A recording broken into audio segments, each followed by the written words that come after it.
Sorry, we are now live. Thank you. The special meeting of the Committee of the Whole Community Development is now called to order. I'd ask you to rise as you're able for the reading of the invocation.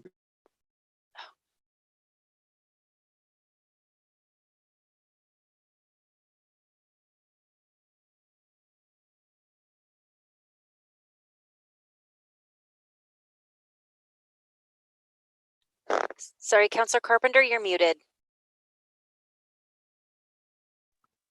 There we go. I'll start that over. As we come together today, we recognize the great responsibilities laid upon us.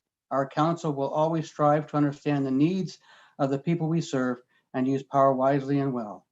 Our purpose is to establish and maintain a city of prosperity and righteousness where freedom prevails and where justice rules. Let us also not forget those who served our community and who are no longer with us so that we can continue to do the work we must in their stead. Please be seated.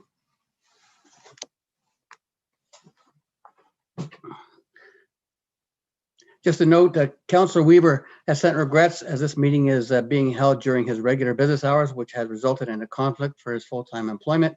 He may join us later in the evening if possible. Madam Clerk, if you please call the roll. Just a further note, Mr. Chair, Councillor Utley is in a library board meeting, and he, I think, is joining us when that meeting ends. Thank you, Councillor Sless. Madam Chair, please do the roll call. Thank you. Councillor Vanderstelt. Present. Councillor Antosky. Here. Councillor McCreary. Here. Councillor Sless. Councillor Martin. Here. Councillor Wall. Present. Councillor Carpenter. Here. I'd just like to remind the committee and our viewing public of a few procedural rules for our virtual meetings in operating as efficiently as we possibly can. All members will be muted for the meeting to reduce feedback. All web cameras for council members shall be turned on. Staff will be requested to join the meeting should the need to answer questions of members of council arise. Any member or committee should indicate they wish to speak by pressing the raise hand button on the participant list, bottom right-hand side, and the mayor will see that. Clerk staff will lower the hand when you have been recognized by the chair for your speaking opportunity. In the event a connection or service interruption occurs that affects quorum of the committee of the whole, we will recess the meeting for up to 50 minutes to regain quorum. If quorum is not achieved, the meeting will be adjourned. All members of the committee participating via online video conference will vote using eScribe, and the clerk will announce the vote results. Members of the public who register under statutory public hearing are taking part electronically via webcam or via telephone conference. And I'll hand this over to you, Mr. Mayor. Oh, he's not hooked up yet. So members of the committee, are there any declarations of pecuniary interest in the items appearing before the agenda? Seeing none.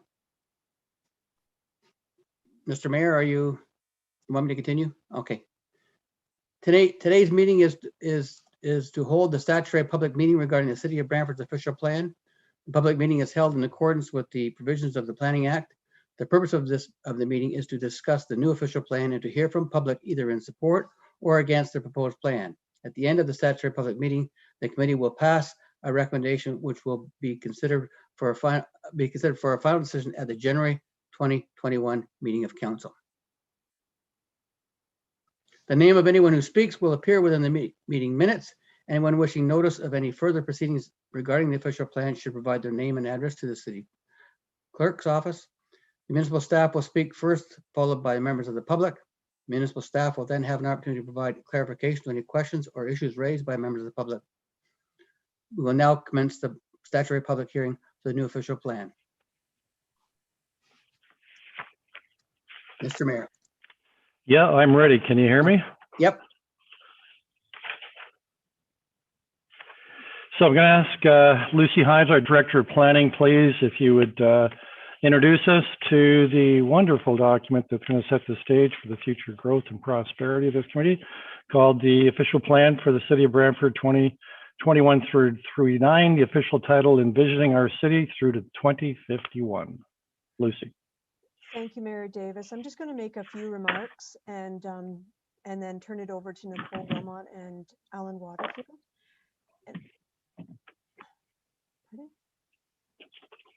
I am on video.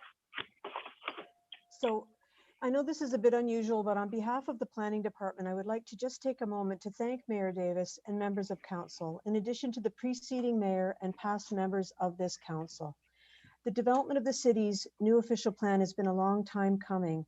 It started back in 2013, and over the past 7 years, council has dealt with multiple reports from planning staff and has consistently provided us with the guidance and the direction that we needed to continue. Members of the public and the development community are also to be commended for their patience throughout this process and their willingness to come out and participate in our information meetings. The input and advice we received has contributed positively to the official plan. The volunteer members of the community who sit on various committees, including the Economic Development Advisory Committee, the Planning Advisory Committee, Heritage, as well as the community groups such as the Home Builders Association, provided much needed comments as well.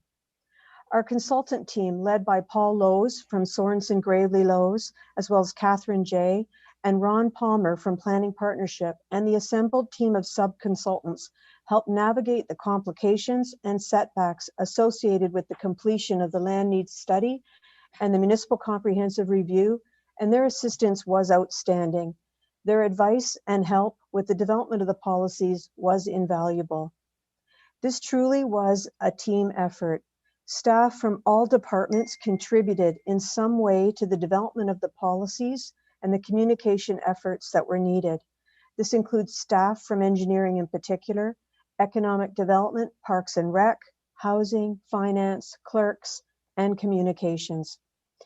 And finally, we would not be at this point without the tireless efforts of Nicole Wilmot, Manager of Long Range Planning, Senior Planner Alan Waterfield, assisted by Planner Joshua Scram, and of course, Brad Jolie, one of our planning technicians who prepared the clear and attractive map schedules. This team, together with the support of Paul Moore, our General Manager, and the rest of city staff, has come together with an official plan that we think will serve the city well as it grows and develops over the next 30 years. And with that, I will turn over the rest of the presentation to Nicole Wilmot and Alan Waterfield.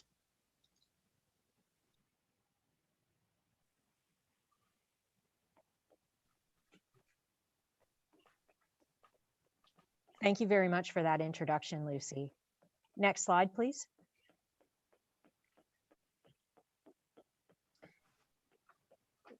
So myself and Alan Waterfield are very happy to be here this afternoon at the statutory public meeting to present the new draft official plan, Envisioning Our City 2051, which was released in October for a final public review period. This plan has been prepared through the ongoing official plan review process and provides a contemporary vision and policy framework to guide growth in the city to 2051. Next slide, please. The official plan review began in 2013 and was briefly put on hold in 2016 as a result of provincial policy changes and the ongoing municipal boundary negotiations between the City of Brantford and the County of Brant. With ministry approval in 2017 of the boundary adjustment, which added 2,700 hectares of land intended to accommodate future growth, we were able to resume the official plan review. Since 2017, we have held more than 10 public consultation opportunities and had additional meetings with First Nations, property owners and their agents, advisory committees and stakeholder groups, as well as held an industry workshop to inform the new block planning process. This led to the release of the first draft of the official plan to internal departments in January 2020, followed by the issuance of a revised draft released in June of this year. Based on public input, planning staff issued a revised draft in October, and since that time, we have continued to refine the draft OP to address comments from provincial ministries and to take into consideration comments we heard at the statutory open house held on November the 5th. We are here before you today to present the draft official plan to Council for consideration, and we recommend a future adoption of the official plan by the end of January 2021 to allow staff an opportunity to address any additional comments that we receive here at this public meeting and to accommodate some additional requests for meetings, particularly with the Home Builders Association, which was requested in a letter submitted to the clerk, which has been provided to members of council.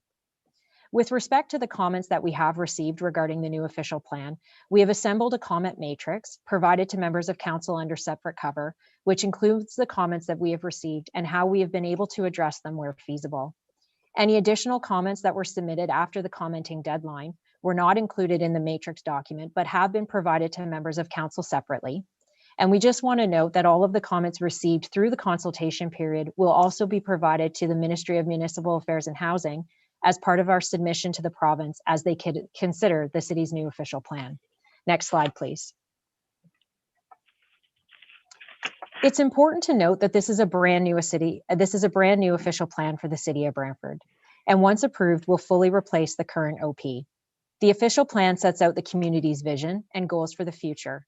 It will ensure that new development and growth considers a broad range of interests and perspectives, and that land use planning decisions reflect local values.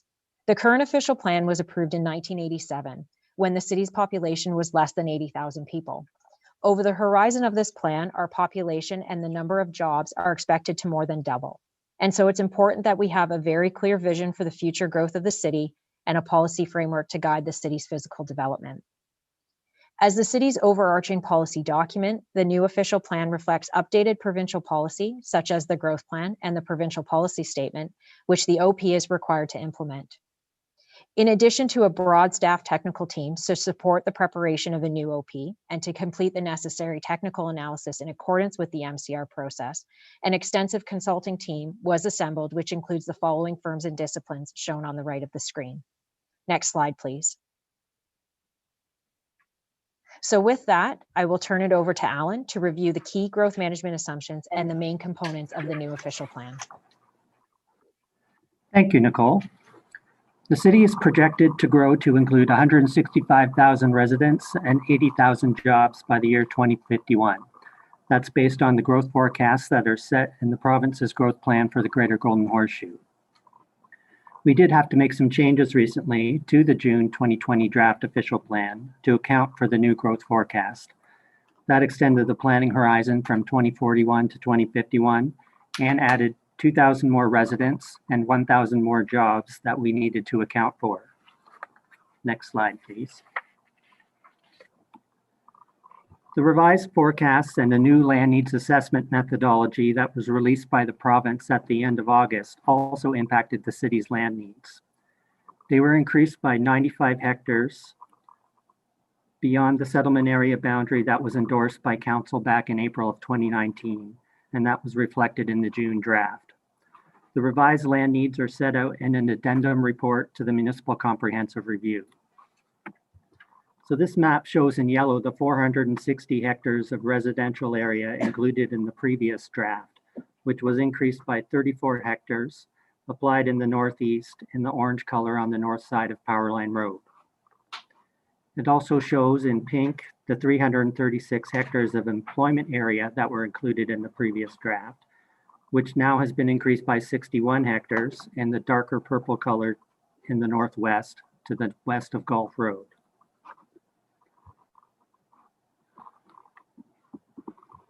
The lands outside the settlement area boundary, which appear white on this map, are not required to meet the city's population and employment forecasts that are accounted for in the new official plan. Those areas can't be developed for urban uses at this time and will remain rural until the city's land needs change in the future. However, I do want to emphasize that while the official plan is a long-term plan to the year 2051, it's not written in stone until that time. It will be periodically updated well before then to respond to actual growth and emerging development trends and changing needs. The province is also required to review the growth plan forecast every 5 years. So as we monitor the city's growth and pace of development, and also consider the results of next year's national census, we may have cause to revisit and reassess the city's land needs again and consider further amendments to the settlement area at that time. Next slide, please. So the rationale for where the settlement area boundary was expanded is based on the land evaluation that's contained in the Municipal Comprehensive Review reports. They had evaluated 11 blocks for potential residential and community uses, shown here in yellow, and 7 blocks for potential employment uses, shown in the blue color. This evaluation did not consider the trigger lands, colored in brown, as the trigger lands were identified as the last priority for expansion in the Municipal Boundary Adjustment Agreement between the city and the County of Brant. And they are not needed to accommodate the 2041 or the 2051 growth forecasts. The land evaluation applied a range of assessment criteria in order to identify the most preferred blocks. The criteria and the extensive analysis was based on the policy requirements set out in the growth plan that need to be addressed when justifying where the settlement area expansion is to occur. The various blocks we looked at were assembled into 2 different settlement area options for further analysis. Those options did not include blocks C3 and C9 due to their environmental characteristics and servicing challenges compared to some of the other blocks. So the settlement area expansion that's now contained in the updated official plan includes the whole of block C8. And block C8 was only partly within the preferred settlement area option that was included in the June draft. Adding additional lands would extend beyond the identified land needs and not necessarily conform with the growth plan unless other lands were removed. Adjusting the boundary again would delay the official plan in order for that land evaluation to be reassessed and to justify any changes.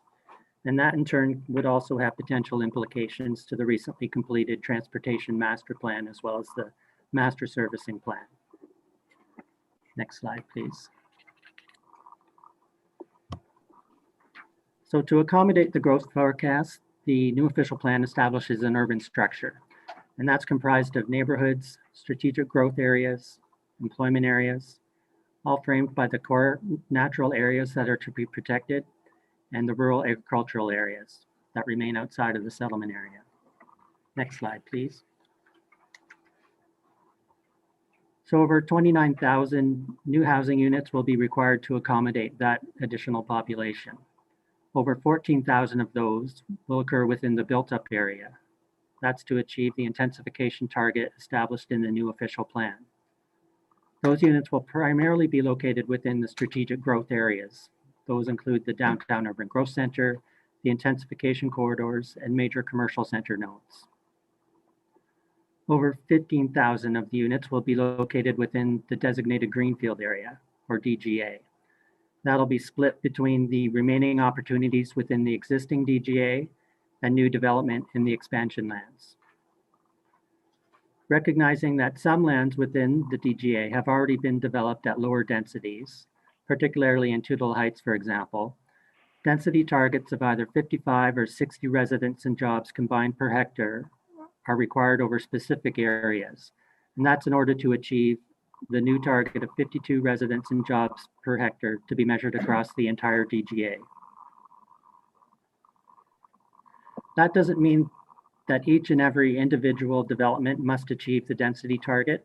Some may be less, some may be more, as long as that overall target is achieved across the entire DGA. In regard to built form, a greater percentage of future residential development in Brantford will have to be in townhouse form or additional accessory units or apartments than what we've typically seen in the past. Next slide, please. So the new streamlined official plan has consolidated 15 different land use designations down to 9 and added the agricultural designation. Next slide.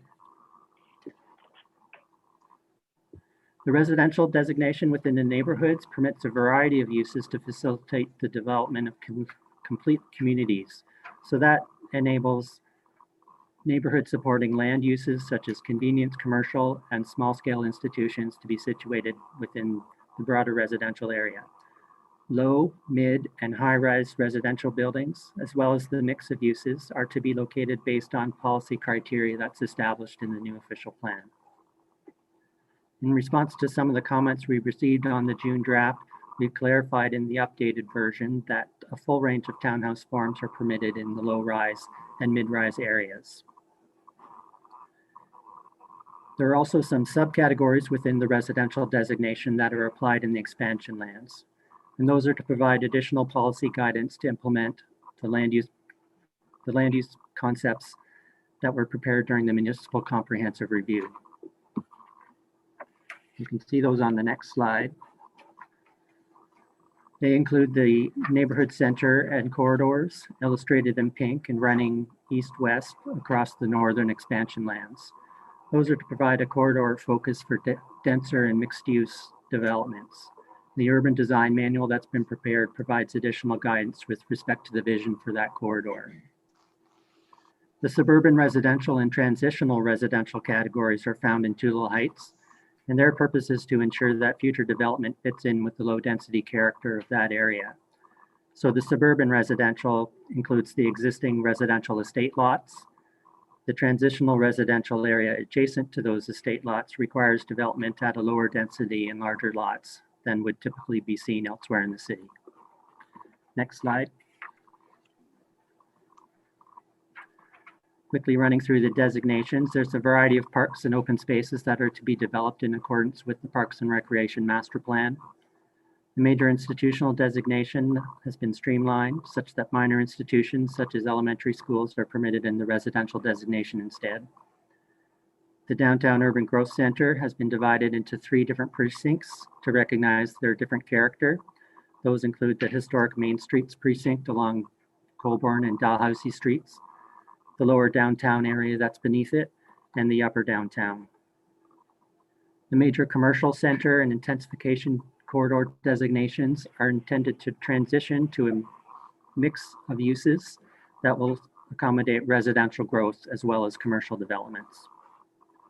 The employment area is comprised of 2 different designations, prestige employment and general employment, where manufacturing, warehousing, limited office, and ancillary commercial uses will be permitted. The prestige employment designation has been applied to more highly visible locations along highways and major roads in order to support a business park image. The new agricultural designation includes policies to support the agricultural system and limit new lot creation that would interfere with it. And finally, the protected core natural areas designation is surrounded by a 90-meter adjacent lands overlay, and that may trigger an environmental impact study where needed to ensure that proposed development does not negatively impact environmental features. Next slide, please. The official plan includes policies that support the implementation of the Master Servicing Plan and the Transportation Master Plan. All development in the settlement area is to be on full municipal services, although there are some existing private serviced areas that are recognized. The official plan coordinates with the Transportation Master Plan and the network improvements that are identified within it.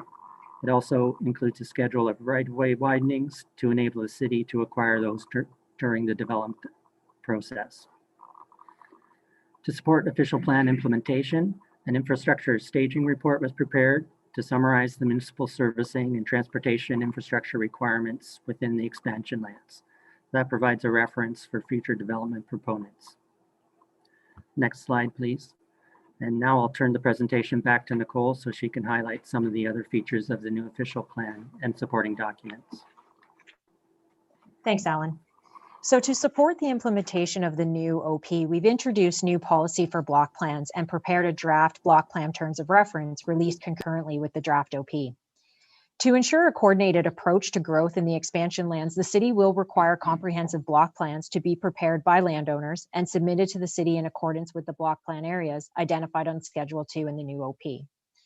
The purpose of the block plan is to confirm that the land use and proposed density distribution, the boundaries of the natural heritage system, to identify the location of parks and other community benefits, and also to establish the high-level servicing strategy and infrastructure connections to adjacent properties. To support the block planning process, the draft terms of reference outlines the minimum standards for the preparation of block plan applications. However, proponents of development may submit more detailed studies to assist staff in the review of these plans and to potentially expedite future draft plan applications. The city has identified 8 block plan areas. There are 5 in the North Expansion lands and 3 in Tootla Heights, and will require the approval of block plans prior to the acceptance of development applications. And it should be noted that the block planning process is only applicable to the community lands, which are the areas shown in yellow. This is a new process for the city of Brantford, and it's intended to promote comprehensive development for the entirety of the block plan areas and to ensure the alignment of future draft plans of subdivision applications, particularly in areas where there are multiple landowners. To help inform the planning process and submission requirements, planning staff held an industry workshop in September, which included planners, engineers, and consultants with experience in preparing block plans in various communities. Through this collaborative approach, we were able to gather practical input to provide into this process, which resulted in some improved changes to the final draft terms of reference.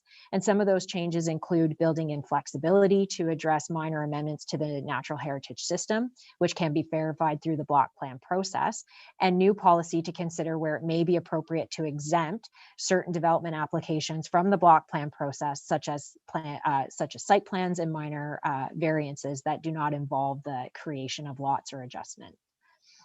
Next slide, please. In addition to the release of the draft OP, we also prepared an urban design manual, which is a consolidation of existing urban design guidelines combined with new guidelines to help implement the policies in the official plan. The new OP places strong emphasis on urban design, and it requires that all development shall be consistent with this manual. The Urban Design Manual is a non-statutory document, and that it will be updated periodically in response to new development trends or to address implementation issues. As noted previously, staff recommends that council adopt the OP at a future meeting, and we're targeting January 2021. And in addition to allowing staff an opportunity to address any comments that are received through the staff meeting or any last minute submissions, this will also allow us to accommodate an additional meeting that was requested by the Brantford Home Builders to review the Urban Design Manual. The Urban Design Manual promotes high quality urban design of new buildings, and there's strong emphasis on design direction, which I think is necessary to support intensification that is compatible with existing development within established urban areas. Next slide, please. In regards to intensification, the Downtown Urban Growth Center continues to play a strategic role in the city's overall growth management strategy, as this area is intended to accommodate significant growth in order to meet the city's intensification targets. And we're looking at somewhere in the range of approximately 4,900 new units. The boundaries of the UGC have been modified through the official plan review process to reflect areas within the Urban Growth Center that have the greatest potential to accommodate an intensified built form, so mainly mid and high-rise buildings, and will contribute towards the mandated minimum density target of 150 persons and jobs per hectare by 2031. The previous boundary of the UGC was established by the province, and it included parkland and some stable residential areas located on both the east and the west sides of the UGC, which have now been removed in accordance with previous council direction. While these areas will continue to evolve and develop over time, we anticipate a more modest level of intensification than within the balance of the existing UGC. To guide development in the Urban Growth Center, the Urban Design Manual builds upon the vision for the downtown in the OP, and it provides design direction to influence the intensified built form that we're anticipating. The following set of conceptual renderings illustrates how the development in the downtown may occur over time. Next slide, please. So this is a conceptual rendering which illustrates the Lorne Bridge Gateway. This area serves as an important gateway to and from the downtown. Given its prominent location and proximity to other amenities, including the YMCA, Brant's Crossing, and the Armory, development in this area should be a focal point. It should be architecturally significant and improve trail connections and provide options for both public and private space. Next slide, please. The lower downtown, the area south of Coburn Street, has the most potential to accommodate significant growth resulting in transformative change. This area is envisioned to evolve over time into a pedestrian-friendly, mixed-use, complete community, providing for a range of shopping, office, residential, and recreational amenities and park space. This is a conceptual illustration, and it shows how this area may evolve over time, which includes a tighter network of streets and blocks, high-rise mixed commercial residential buildings, accommodates increase in parking, and an expanded trail network. I'll now wrap up the presentation with a quick overview of the approval process for the new official plan. Next slide, please. So looking to next steps towards implementation, as I've noted, staff is recommending that council adopt the official plan at a future meeting before the end of January 2021. And as noted, there's two reasons. This will allow for staff to make any additional refinements to the official plan as necessary, coming out of comments from the statutory public meeting, or through the last phases of consultation. Then, once the new official plan has been adopted by council, it will be submitted to the province for final approval by the Minister of Municipal Affairs and Housing. A decision is to be issued within 120 days after the official plan and supporting documentation are received by the ministry. And the decision is final as there is no appeal to the local planning appeal tribunal. Last slide, please. Slide number 21. Thank you.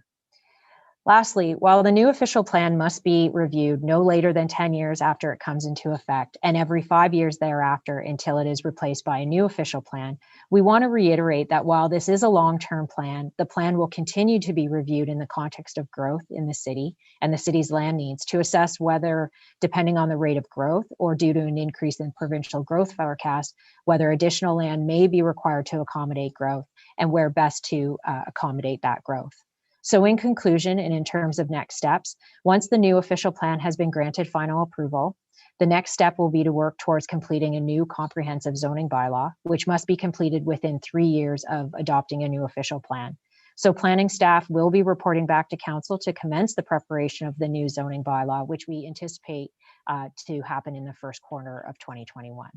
That concludes our presentation, and we are happy to answer any questions. Thank you. Yeah, first of all, I want to thank you, Nicole, you and Lucy and Ellen. There's been a tremendous amount of work that's gone into the preparation of this official plan, and yeah, I've seen a little bit of it, and it's truly impressive, the work that's been done and what you've produced for us. So at this stage, we now open the floor to any questions that members of council may have. Again, if you've got a question, raise your hand. Yes, Councillor Carpenter. A question to staff. So the numbers that you had devised the plan on, the provincial numbers, the province could change those numbers at their will, could they not? Like, these are the previous provincial government's numbers. These numbers could be adjusted if this current government wishes to change the numbers, and then that would change what the plan could look like going forward.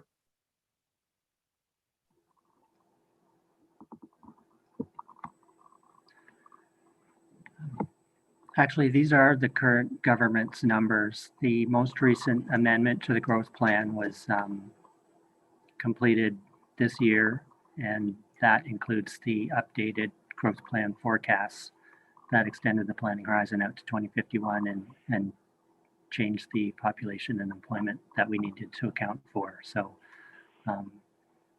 the numbers are the most recent government's numbers, Okay, so but you if are we- correct. It's possible they could change those again in the future. We've had to deal with quite a few changes along the way.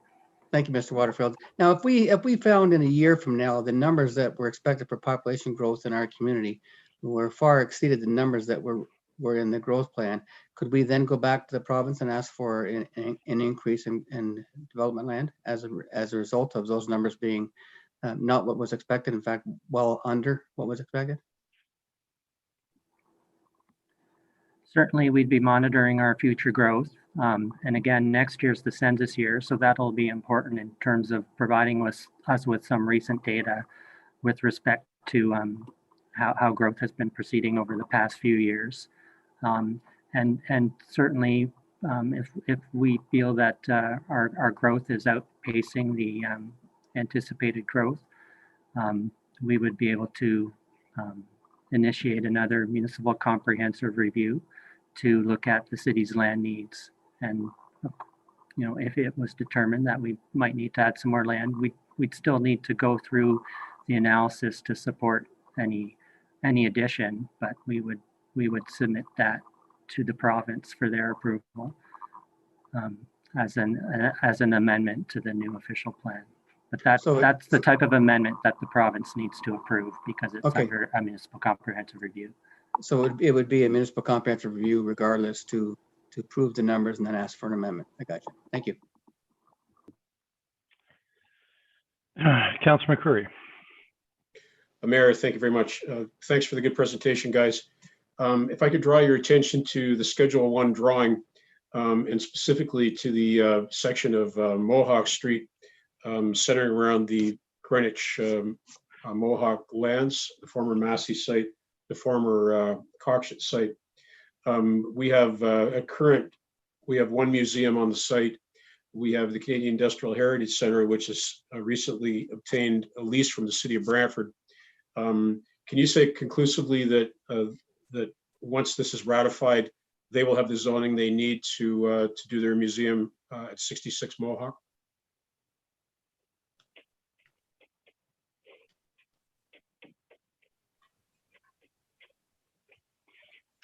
Through you, Mayor Davis, to Councillor McCreary.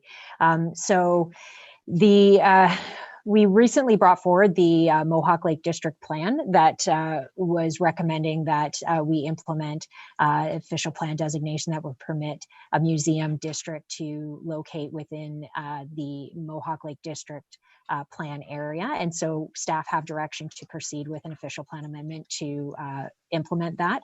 Also, with respect to the zoning, for the most part, the expectation is that proponents of development would submit their own zoning applications. However, we will be doing it for proceeding with an application for the Industrial Heritage Military Museum. Okay, Nicole, I'm just not clear on what that all means. So what's before us today does not permit them to build their museum there. Is that correct? It's called it's yellowed out. It's called neighborhoods. And I'm not sure what that means. It would require an amendment, and staff have Okay. the direction to proceed in order to allow that to occur. So have staff been directed by way of a resolution? Yes, that's correct. And that happened Okay. at the previous November Committee of the Whole meeting. Okay, so that when this comes to us then in January, it will contain that that change? The official plan amendment for the Industrial Heritage Military Center will be a separate official plan amendment application. But it will come to us in January of 21? No, it won't be coming in January 21, but we do have direction to initiate that application. So we are moving on it, but it won't be completed by January. Okay, I wonder if, rather than take up a lot of time, if you could send me an email describing exactly what's going to happen for their information, okay? Yes, absolutely. Now, with respect to, I'm questioning now from Appendix B, it defines uses permitted in all land use designations. One of them is public service facilities. What exactly does that mean in general?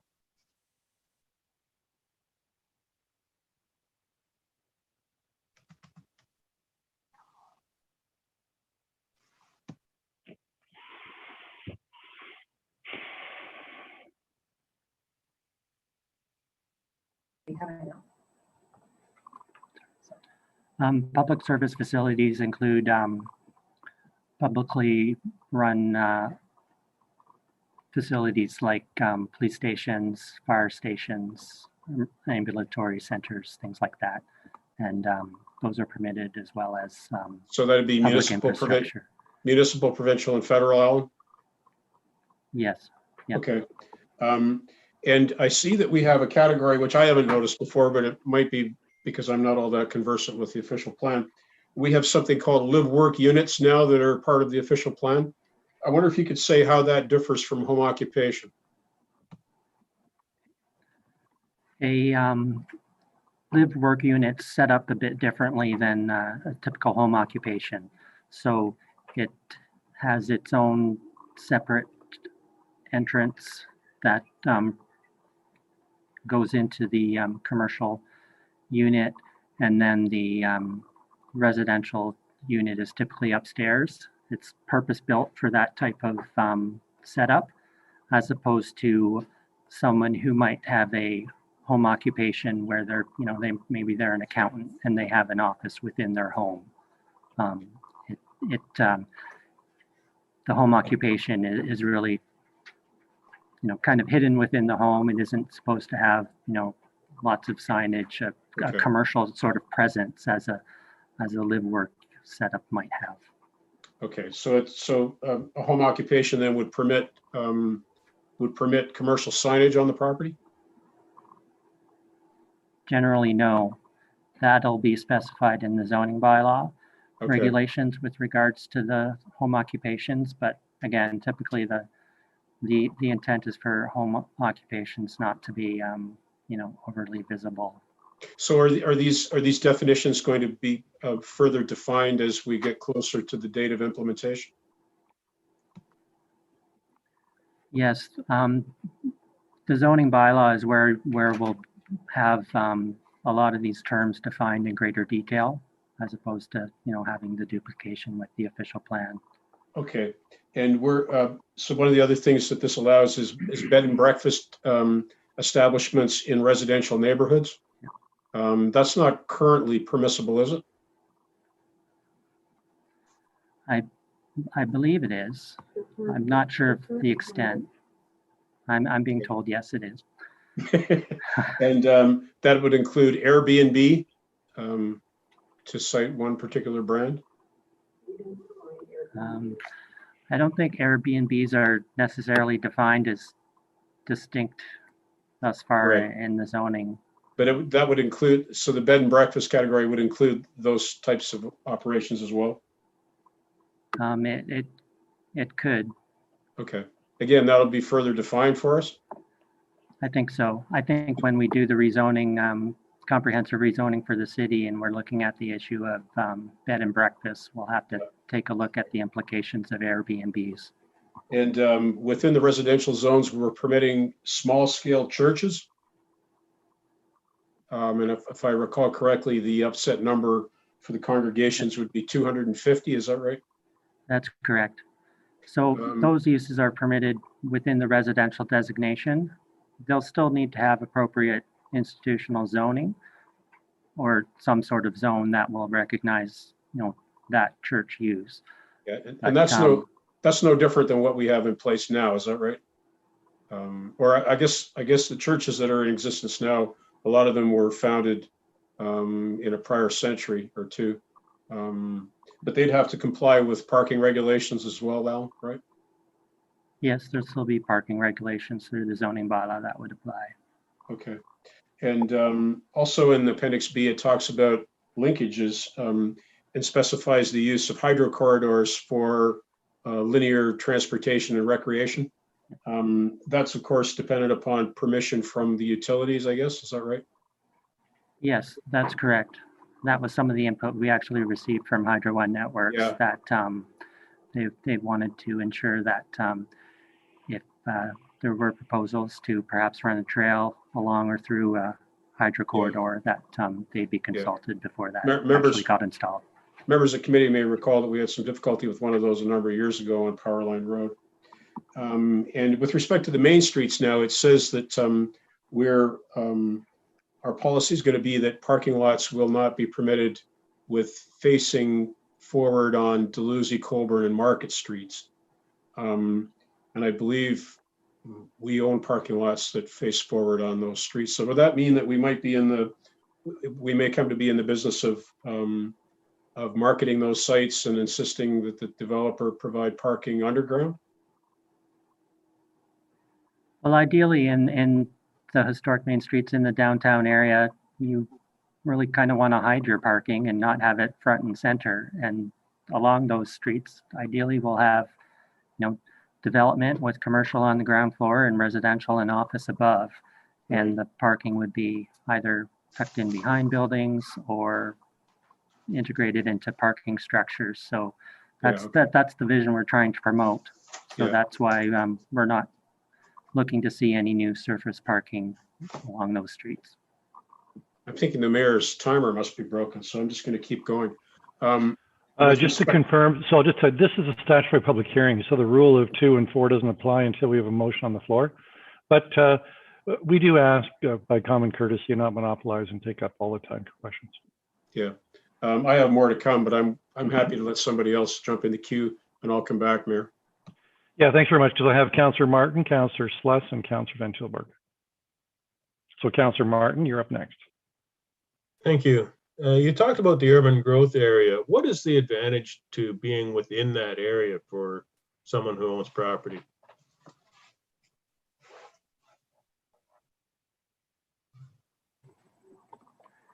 The Downtown Urban Growth Center is really a construct that was created by the province. They, back in 2006, when they brought in the growth plan, included urban growth centers, downtown urban growth centers. They defined the areas and they established a density target for each growth center throughout the province. So Brantford's target is 150 residents and jobs within the downtown urban growth center. That's a target we have to achieve by 2031. So that really is the main reason why it's defined in that way. We've aligned the downtown urban growth center land use designation with that boundary to support a wide variety of uses within the downtown. But again, the main purpose of the area as it's been defined is to have the area in which that density target is measured. So when we were doing the municipal comprehensive review, we were concerned that we were not going to be able to achieve that target of 150 residents and jobs combined per hectare by the year 2031. It would require us to add 12,000 more residents and jobs in the next 10 years. And while that certainly could be achieved over the long term, we didn't think it was possible within the 10 years. We had some discussions with the province about it, and they were clear that we were not able to adjust that target. There was no opportunity to request an alternative like there was with the intensification target for the built-up area or the DGA density targets. They did say the only thing that we could do to sort of better our achievement of the target would be to request them to adjust the boundaries of the urban growth center through our new official plan. So that's the basis for why we've made some modifications in part to that area.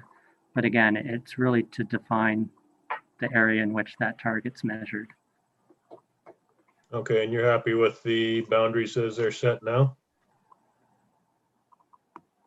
Yep, when we had received the advice from the province that we could re-examine that boundary, we took a look at the various properties that were within it and recognized that some of the areas, particular in the upper downtown, to the east side or further to the west side of Market Street, were really low density or low rise residential in character. So we isolated those to take out of the downtown urban growth center. Again, they're low rise, so they don't contribute that much in the way of residential and employment figures that we need to measure within the downtown urban growth center target. So that's not to say that those areas will be limited and won't be able to, redevelop or even intensify to some degree. There certainly will be the permissions for additional residential units within all housing types that we're mandated to provide. And they're not necessarily within the corresponding downtown urban growth center land use designation, but within the residential designation that now applies to them, there is the opportunity to still have high-rise residential development where those proposals would meet the criteria that's established in the official plan. So, there very well could be some opportunities within those areas, particularly along, the West Street corridor or Clarence Street, for example, that could still see some significant development. Okay, thank you. That's my questions. All right, next we have Councillor Sluss. Thank you, Mr. Mayor. And thank you to the presenters for giving us 5 hours worth of real light reading. It was quite enjoyable.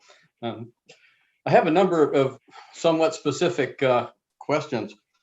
You refer to heights in apartment buildings, and when you get into the most dense, I think you say not lower than 6 stories, but you don't give a maximum.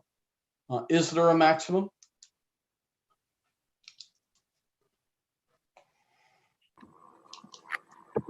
We haven't established a specific maximum in the official plan. Those details will be set in the zoning bylaw. What we have done is provided some guidance as to how height could be regulated through the urban design manual. And again, it will be defined specifically within the zoning bylaw. So it's not as though height won't be regulated in Brantford, it will be. And those limits will be established in the zoning bylaw, and council will have an opportunity to approve those regulations through the new zoning bylaw when it's brought forward, as well as any application that might come in for a zoning bylaw amendment that's dealing with height. Okay, thanks, Alan. And speaking of the zoning bylaw, it has to be done within 3 years. And I think the statement you folks made was it could be reviewed and amended, or a new zoning bylaw created. I think I heard Nicole say that you're going to present a new one. Is that correct? That's correct. There is the option of amending the existing zoning bylaw in order to bring it into conformity with the new official plan. But the approach that we're taking is to establish a brand new zoning bylaw to, similar to how we've updated the new official plan. Okay, and I think in the OP, you state road allowances in numbers, I think for the 3 types of roads. We're currently putting together a task force to review road widths. Is that going to impact what you've got here?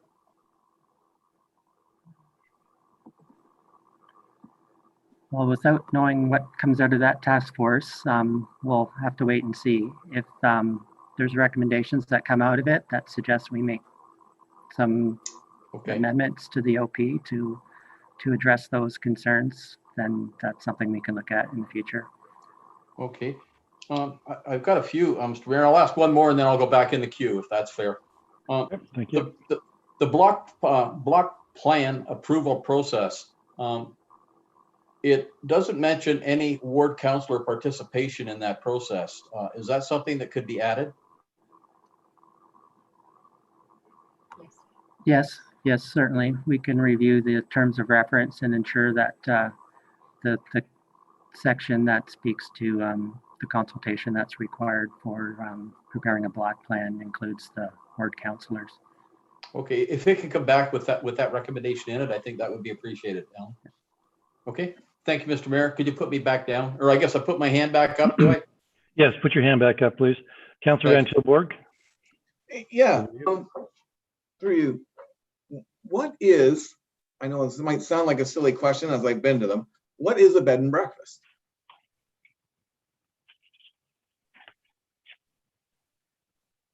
By definition.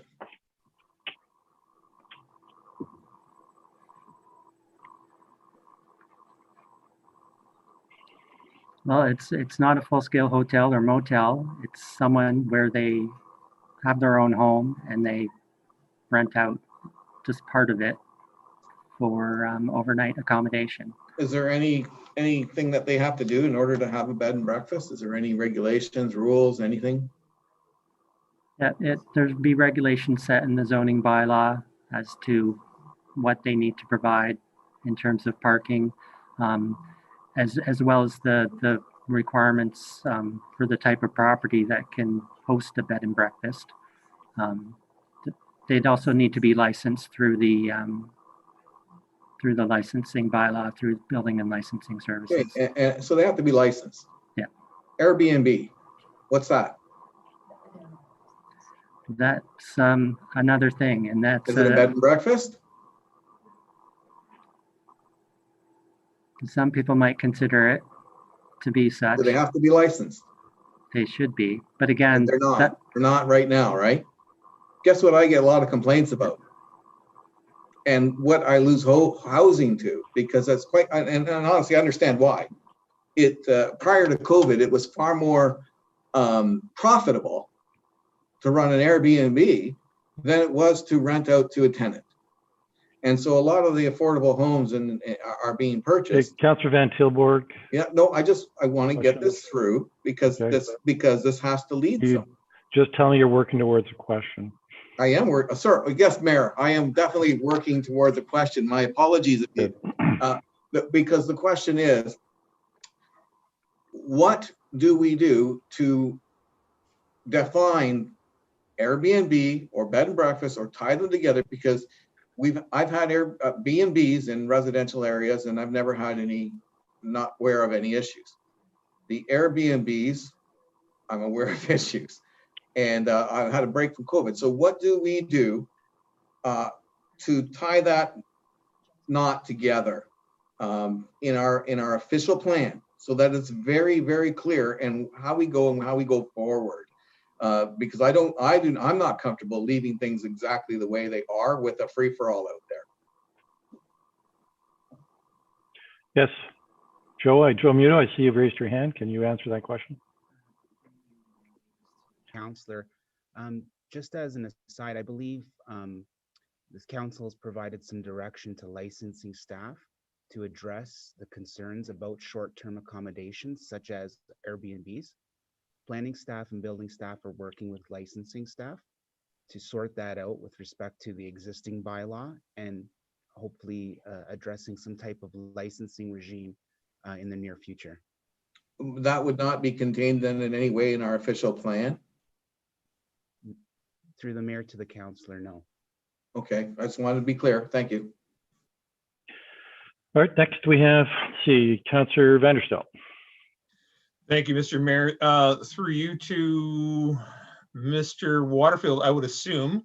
I apologize for the repeat question, but the questions keep coming to me from constituents throughout this process over the last number of years with regard to the rate of growth that we're experiencing.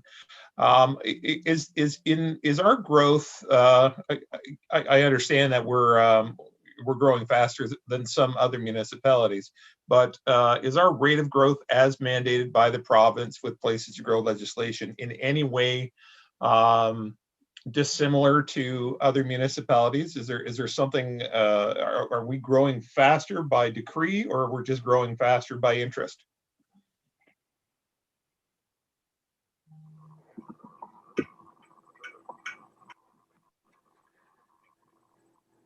I think it would depend on which municipalities you're looking at. So our rate of growth may be less than Waterloo Region, for example, but then it would be greater than some other areas further to the west, like Stratford or Woodstock.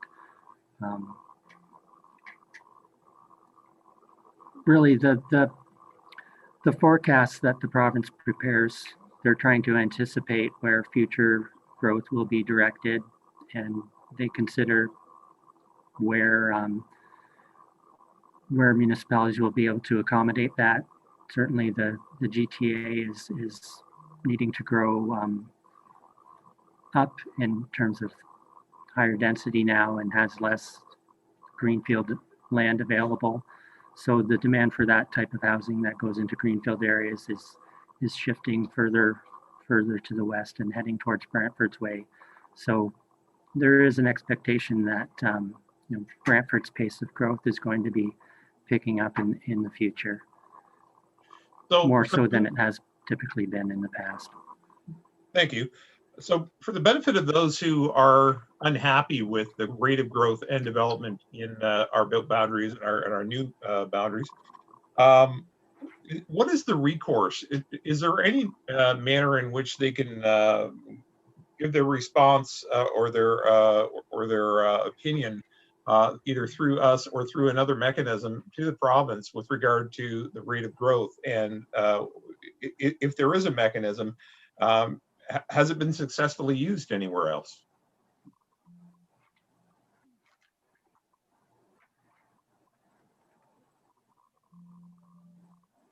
Well, we're required to establish our land needs based on the methodology set by the province and in relation to the growth plan targets that the province sets. And all of the municipalities within the Greater Golden Horseshoe are required to do that. I don't know of the province approving any other municipality deviating from what those targets are. Perhaps some have. Essentially, we're all being painted with the same brush, and there's not too many things we can do about it. We're either to grow or to grow. There's not too many options. Yes, we have to follow the growth plan. Okay. All right. Thank you. I appreciate it. All right, I don't see anyone else for first round of questions, so I've got a couple of questions. Page 39 of the official plan would be page 116 of the record for tonight's hearing. This has to do with the Tula Heights, and it seems to allow for future growth on private septic systems. I thought that was discouraged within city boundaries, or is that because that just reflects growth in the current subdivision, which is already taking place on private septic systems? I'm not sure who should answer that. Alan, maybe? Yeah, that's just to recognize some of the existing development within Tula Heights, the 2-acre estate lots that are on septic systems. So by recognizing them, we're indicating that we're not. There's not an intention for services to be installed along those streets. But again, it's just to recognize that they're there. And if there is like a lot within that subdivision that hasn't been built yet, that could go ahead with its own septic system. Okay. A more general question. Many of the delegations we'll be hearing from tonight are asking us to bring into the built-up area or designated built-up area, not built-up area, probably the designated, what's the word? Development area, yeah, greenfield. Anyways, so if we do that in compliance with the provincial growth policy and what that requires, well, like what's the mechanism for, well, like what happens? How do you appropriately or following proper procedure bring in more lands or different lands than what has been set out, Mr. Waterfield, in the plan we have before us? I can answer. So if there's two aspects to how we have determined the proposed settlement area boundary that is put before you this evening. There's the land needs assessment, as well as the land evaluation that was based on the criteria in the growth plan. So at a very high level, the land needs assessment is a provincial methodology. It's a standard approach to identifying the quantity of land that is required to accommodate growth. The second aspect of that, so once we have determined the amount of land that is required to accommodate growth, the second aspect of that is we go through an evaluation to determine where that growth is best suited to occur based on criteria within the growth plan. As Alan had noted, we had gone through both aspects of these requirements. We've completed a land needs assessment, which has told us how much land we need on both the community lands as well as the employment lands. And then we took those numbers and we went through an extensive analysis that identified blocks and rated them within an evaluation that helped us to determine the proposed boundary that is before you. With respect to bringing in additional land, there really are two options before you. The first option would be that you would direct staff to bring in additional land, and we could do that without any form of evaluation. And what that would mean would be that council would not be able to declare that the official plan is in conformity with growth plan policy. And the likely outcome of that would be that the province would not approve our official plan, as it would not conform to our land needs methodology. It would not comply with the assessment. And the likelihood is that the official plan would not be approved based on a conformity exercise. The other risk associated with that is that we essentially, for lack of a better word, we give up the pen. They may modify the official plan to bring it into conformity with the land needs assessment, in which case then they could bring in any land in order to meet those numbers. The second option would be that you would direct staff to go back and to reconsider the methodology that we've done, as well as our land needs assessment. And that would result in us having to go back and revisit our numbers, as well as revisit that land assessment. And that would add considerable time to our official plan program, as the work that we have done to date is a key input into several other studies throughout the municipality. It's key inputs to the transportation master plan, as well as the master servicing plan, and will ultimately form the basis of a new DC bylaw. So essentially, we would have to go back, redo our methodology, redo the assessment, and that would likely warrant, or would warrant, a need for further public input, as well as a new statutory public meeting. So the easy answer, or I guess the roundabout answer, is that it would add a considerable amount of time and delay to the official plan, as well as some increased costs in order to complete that analysis again. Okay. The declaration that we're going to have to submit as part of the submission of the official plan of the province is we're going to have to declare as a council that our policy is consistent with the policy statement issued under subsection 3.1 of the Planning Act. That's the places to grow provision, correct? Essentially? Yes, that's correct. Okay, so I guess if we're going to bring land in by arbitrary drawing of the line, then to comply and to be able to make that statement, do we then have to take something out? Isn't that the process? Yes, that would be correct. I mean, if we're simply just adding land without going through the process, then we wouldn't be in compliance with provincial policy, and you wouldn't be able to make that declaration. And even just to take land out, I would suggest that we go back and look at that through an evaluation process. I guess I should ask for just yes or no answers, please. I'm just kidding, Nicole. But so if we decided to do that, we bring in a block of land, and then we've got to decide what we're taking out if we want to be able to make that declaration. But then how do we deal with the landowner of the block we just took out? Is that where you have to have so you have to go right back to square one and start all over again and have another consultation and public hearing and all that stuff?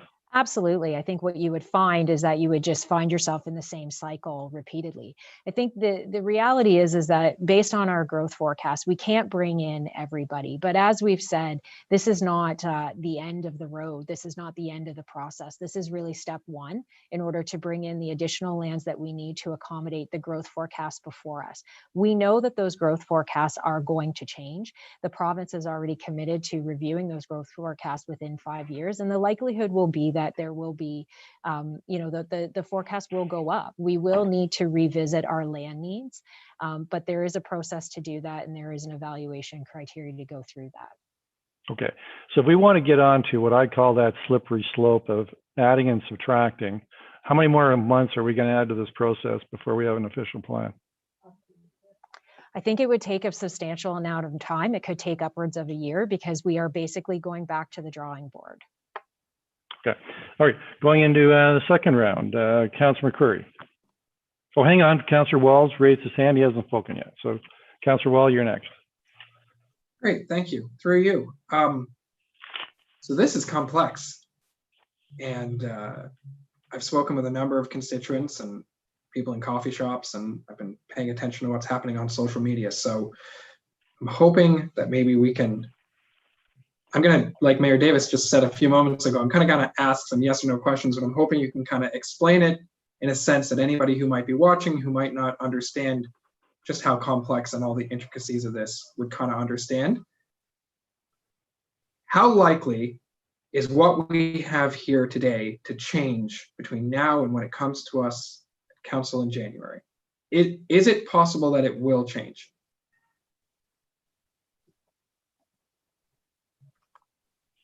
Through you, Mayor Davis, to the councillor, I think it is possible that it will change. Else, what's the purpose of having a public meeting? I think at the end of the day, we're going to hear from members of council as well as hear from members of the public. That may result in some change that we need to make between now and bringing this final plan forward for council consideration. And then once that potentially happens and like January goes by and we ratify it at council, then how likely is it to change? Well, once it's adopted and ratified by council, as we've said, the final approval authority is the province. And so we will be sending the official plan to the province, and they have several options before them. As well as I mentioned earlier, that all of the comments that we have received will also be provided to the province as well as they consider the official plan. And the public is free to make comment as well and directly to the province once the official plan is posted on the ERO for public review and comment. But back to your question, the province has really several options in front of them. They could approve our official plan and as is without any changes. They could modify the official plan or make modifications, suggest modifications and send it back to the municipality for consideration, or they may modify the plan and then approve the modified plan. So there is a chance that it could change after council's adoption of the plan. That's all really great information. I thank you for kind of laying it out the way that you've had. So then let's skip ahead like 9 months or even a year after this is in motion. Then this is something that somebody said to me, like, from what I understand, and maybe I'm incorrect, and this is why I'm asking, could 2022 come along, February 2022, and we want to do something that's different than what's the official plan? Then we could or we can't. Like, is this a guideline, a rule book, a bold statement of everything that that's the kind of feedback that I'm getting from constituents, is basically like, yeah, this is all well and good, but can't you guys do whatever you want? And I'm just trying to have an answer to that question.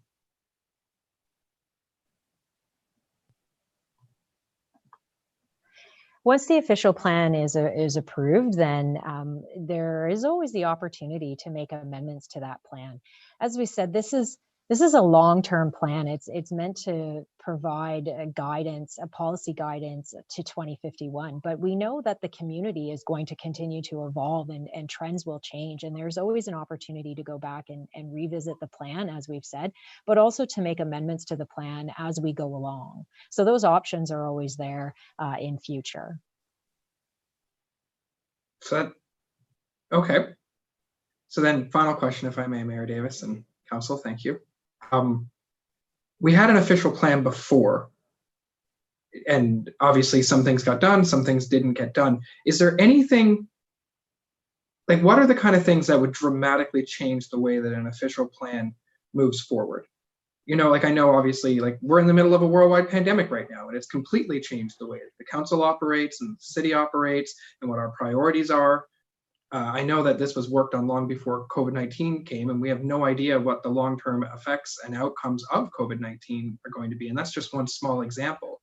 But, you know, is there examples from, you know, the last 100 years that we've been a city where there have been things that have just fundamentally changed the way that things are being done?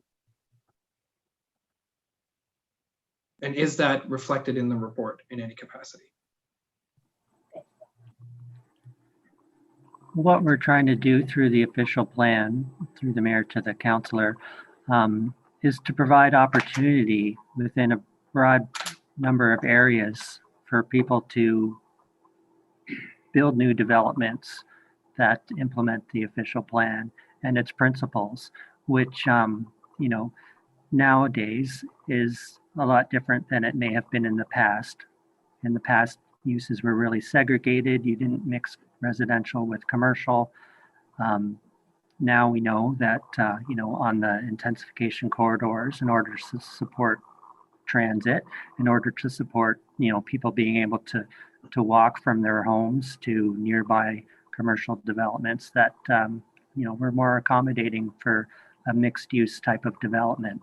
And yeah, in years past, I mean, part of the official plan exercise would have been to figure out where the next mall was going to go. But, you know, when was the last time someone built a very large mall in Southern Ontario? I mean, the anchor stores have all pretty much faded away. So again, the key principle behind or key principle behind the official plan is to provide opportunities for people to implement the document. You know, we've set the plan, and now landowners and development proponents can take that up.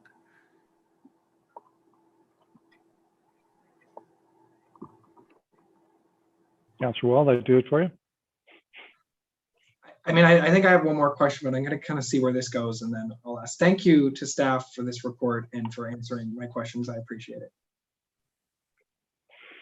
Yeah. Councillor McCreary, then Councillor Sluss. So Councillor McCreary. Mayor, thank you. A couple of questions with respect to the urban design manual.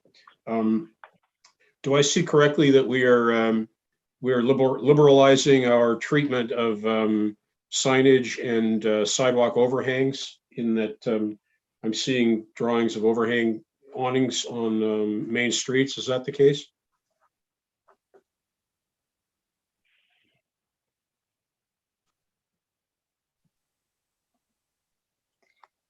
Through you, Mayor Davis, to the councillor. I think with respect to, are you referring to a specific policy, or are you referring to some of the renderings that produce? Because the renderings are quite conceptual. And I would like to say as well that the urban design manual is just a guideline. It's a non-statutory document, but it will help us to implement some of the visions of the official plan. Yeah, it's in the urban design manual, page 78. I'm not sure what appendix that is now.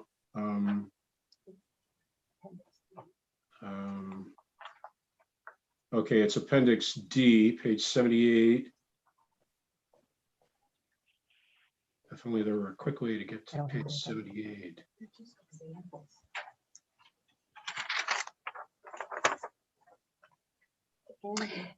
So these are, if I'm without with reference to a specific policy, that these are just examples really designed to assist us to animate the street. We still have the sign bylaw and regulations within zoning that will need to specifically look at signage as well as overhangs. So these are just some images, if that's what you're referring to. Yeah, if you consider page 78, it definitely shows storefront awnings. Mm-hmm. And either we're going to have awnings or we're not. If we're not going to have awnings, you better take that drawing out, because there are folks in town that will certainly highlight the use of the drawing in the document to indicate that it's permissible. Okay. So, you know. Okay, point taken. We can definitely one way or look the at other. that. One way or the other, it has to be clear. And it wasn't clear as to whether signs will be allowed to overhang the sidewalk. Is that going to be the case or not? No, that's not the case. But Okay. again, I can take a look specifically at those sections within the manual to ensure that it's clear. Yeah. And yep, as I we can said, do that. I think any supporting imagery should support the official plan rather than simply being there to be visually appealing. So, you know, if you're showing something that's not going to be permissible, it probably should be removed from the imagery.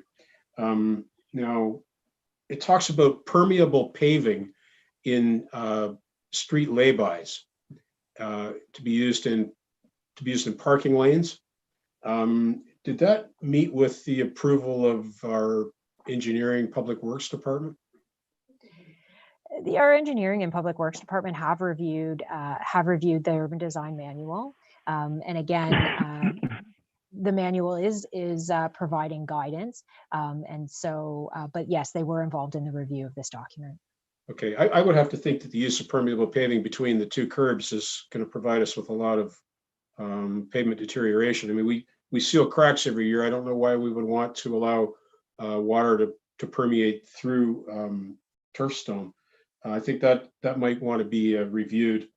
And the other thing that I saw, which was curious, on I guess it's page 58, it talks about bike lanes being prioritized over on-street parking.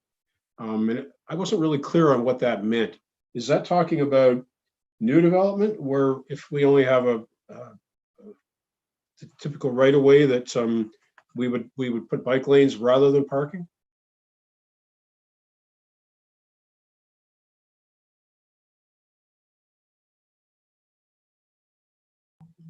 Hi, I'm sorry, we're just flipping through the document to find that specific reference, but maybe I can ask our consultant, Catherine Day, to come on to the call. Maybe she can provide some clarification with respect to that. Okay.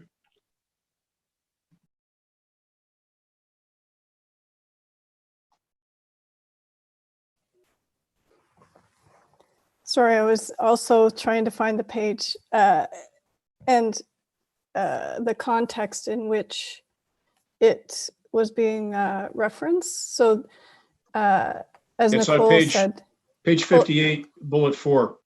as Nicole said, the manual is intended to provide guidance, and in a specific context, bike lanes may take priority over parking, but in a different situation, it may not be appropriate. So if you had more of a Main Street type design where on-street parking was needed for the success of the uses or the shops, parking obviously would take precedent over a bike lane, but we can definitely look at that and make sure it's clear in the context in which that would be appropriate. Yeah, we don't have an anti-car bias like they have in downtown Toronto. And everybody that lives here has at least one and generally two. So it's important that we not bring to bear ideology that disfavors use of vehicles. We need to service things by car, and those folks need parking. So I don't think you should be talking about prioritizing over parking. They're both important, and there'll obviously come a day when somebody looks at this document and says that's what the city of Brantford wants, and they'll have a pretty good argument for it. So of all the things that I saw in here, I generally embrace absolutely everything. That's the one thing I really took issue with, was that single statement in this mammoth. I think Councillor Sluss called it a 6-hour read. It's the only thing that I would be critical of. Okay, not a problem. We'll move on to Councillor Sluss. Questions? Yes, thank you, Mr. Mayor. Nicole, I've got a couple areas in my ward where there's concerns, and maybe you can address them, or maybe the document addresses it. But I have Ava Heights, which has extremely generous lots, and I have Henderson Survey, which has generous lots. And what we're finding is, I just dealt with the folks. There was an individual that wanted to sever lots in one of the areas and sell off a lot for personal profit. And in another case, someone actually bought a house, took it to committee of adjustment, tore down a beautiful ranch home, and created 2 building lots. And the neighborhood goes crazy. They go to committee of adjustment, they get approved. Is there anything in the official plan that can stem the tide of that?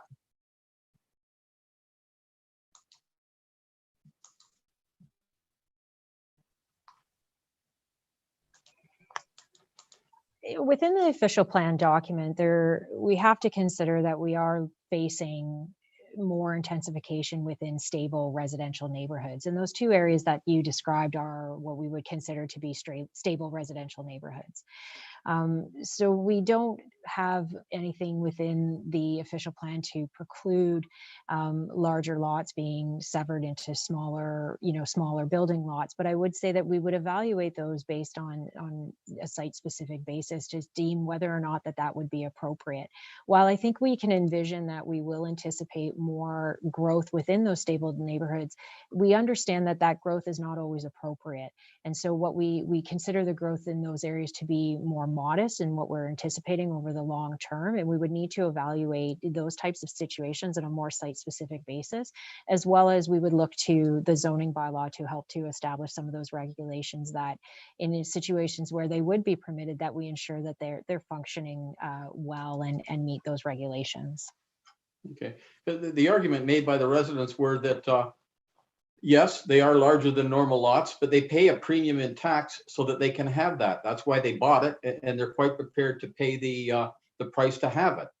So I'm not sure whether it concerns me that we're taking established neighborhoods and just I wouldn't say butchering, but just creating them to look not like what they were intended to look like. And if there was anything we could do through the OP to do that, that would be, I think, greatly appreciated by many residents in my ward. And I'm sure other wards as well.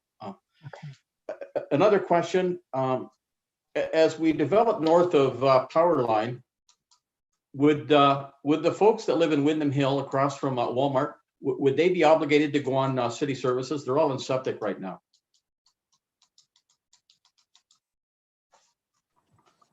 Does that become part of what we would be doing?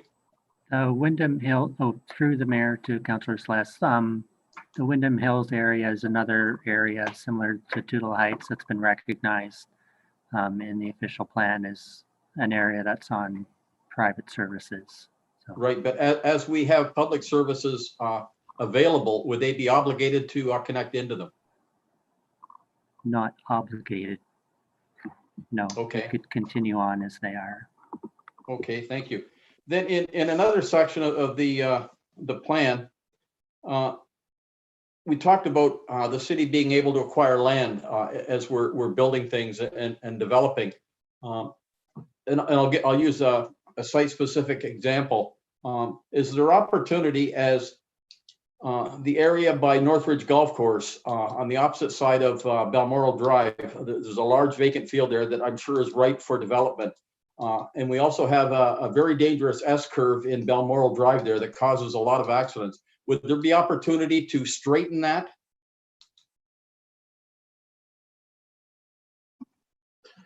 Through the chair, Gary Peaver, Manager of Development Engineering.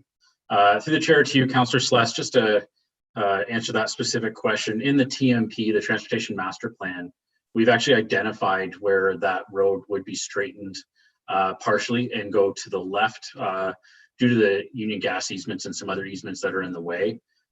We wouldn't necessarily need to be the city that would purchase that. That would be done through, I'm going to say, the block plan process and eventually the draft plan of subdivision. Okay, so that's something in the future that will definitely happen if it's pushed in that direction. Okay. That is correct. Thank you. And just finally, if I could, Mr. Mayor, when you're referring to, when the document refers to development along Grand River Avenue, they talk about encouraging access to the river. Should that say directing access to the river be provided? We're trying to open up that waterfront and we can encourage them, but that means nothing. We can just say, gee, would you please? And then they say no, and you say, okay, thank you, when you go home. Is there a way to make that stronger language? Through you, Mayor Davis, to the councillor, we will definitely take a look at that for you. Appreciate it. Thank you. Thank you, Mr. Mayor. Councillor Vanderstel. Thank you, Mr. Mayor. Through you to, I'm not really sure. Appendix B, page 110 of the report, which is bullet E. Additional residential units are permitted in single, semi, townhouse, block townhouse, associated ancillary structures, in compliance with zoning bylaws, building code, and fire requirements. Do all of our student housing facilities and our rooming houses and our similar rental structures, do they all fall under those three requirements: zoning, building, and fire code requirements?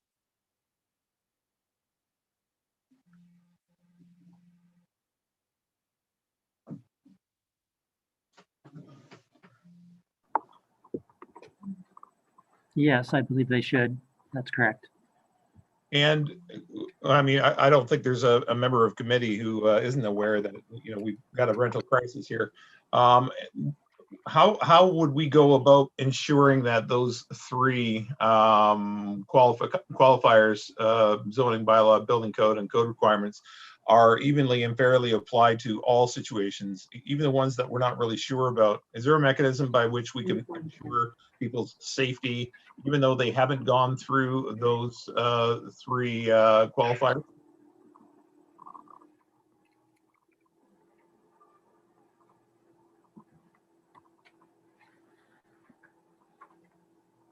I believe that would depend on inspections to ensure that they're meeting those requirements. And certainly through the building permitting process for any new applications to provide new accessory units should be evaluated through the zoning as well as the building code and the fire code. I guess the question is, you know, when people establish those things illegally, how are those caught? Then again, those if they're found, they'll need to be inspected and brought into compliance. And if they're not found, and heaven forbid something should happen where they don't meet code in any way, shape, or form, we would obviously correct it. But I guess my question is, how do we go about ensuring that people who are in unsafe living conditions are brought to standard? What's the mechanism by which we ensure that all of our illegal dwellings are brought up to code?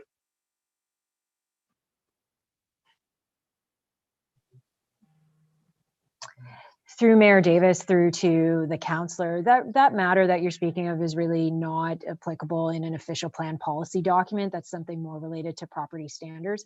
But with respect to your question, we can follow up with our property standards department and get an answer for you. Okay, wonderful. Just concerned about safety. That's it. Thank you.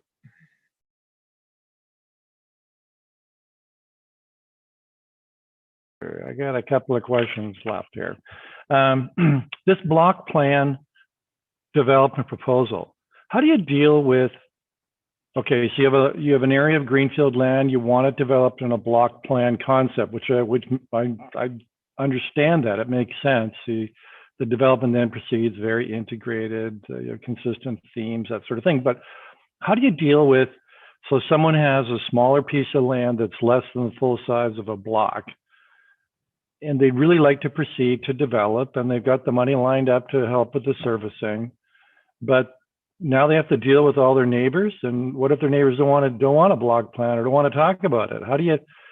How do you prevent someone who owns maybe a very substantial piece of land, but it's not big enough to be considered an entire block, as the official plan defines it, that they aren't held up in exercising their rights to develop a property in accordance with the official plan and zoning bylaws?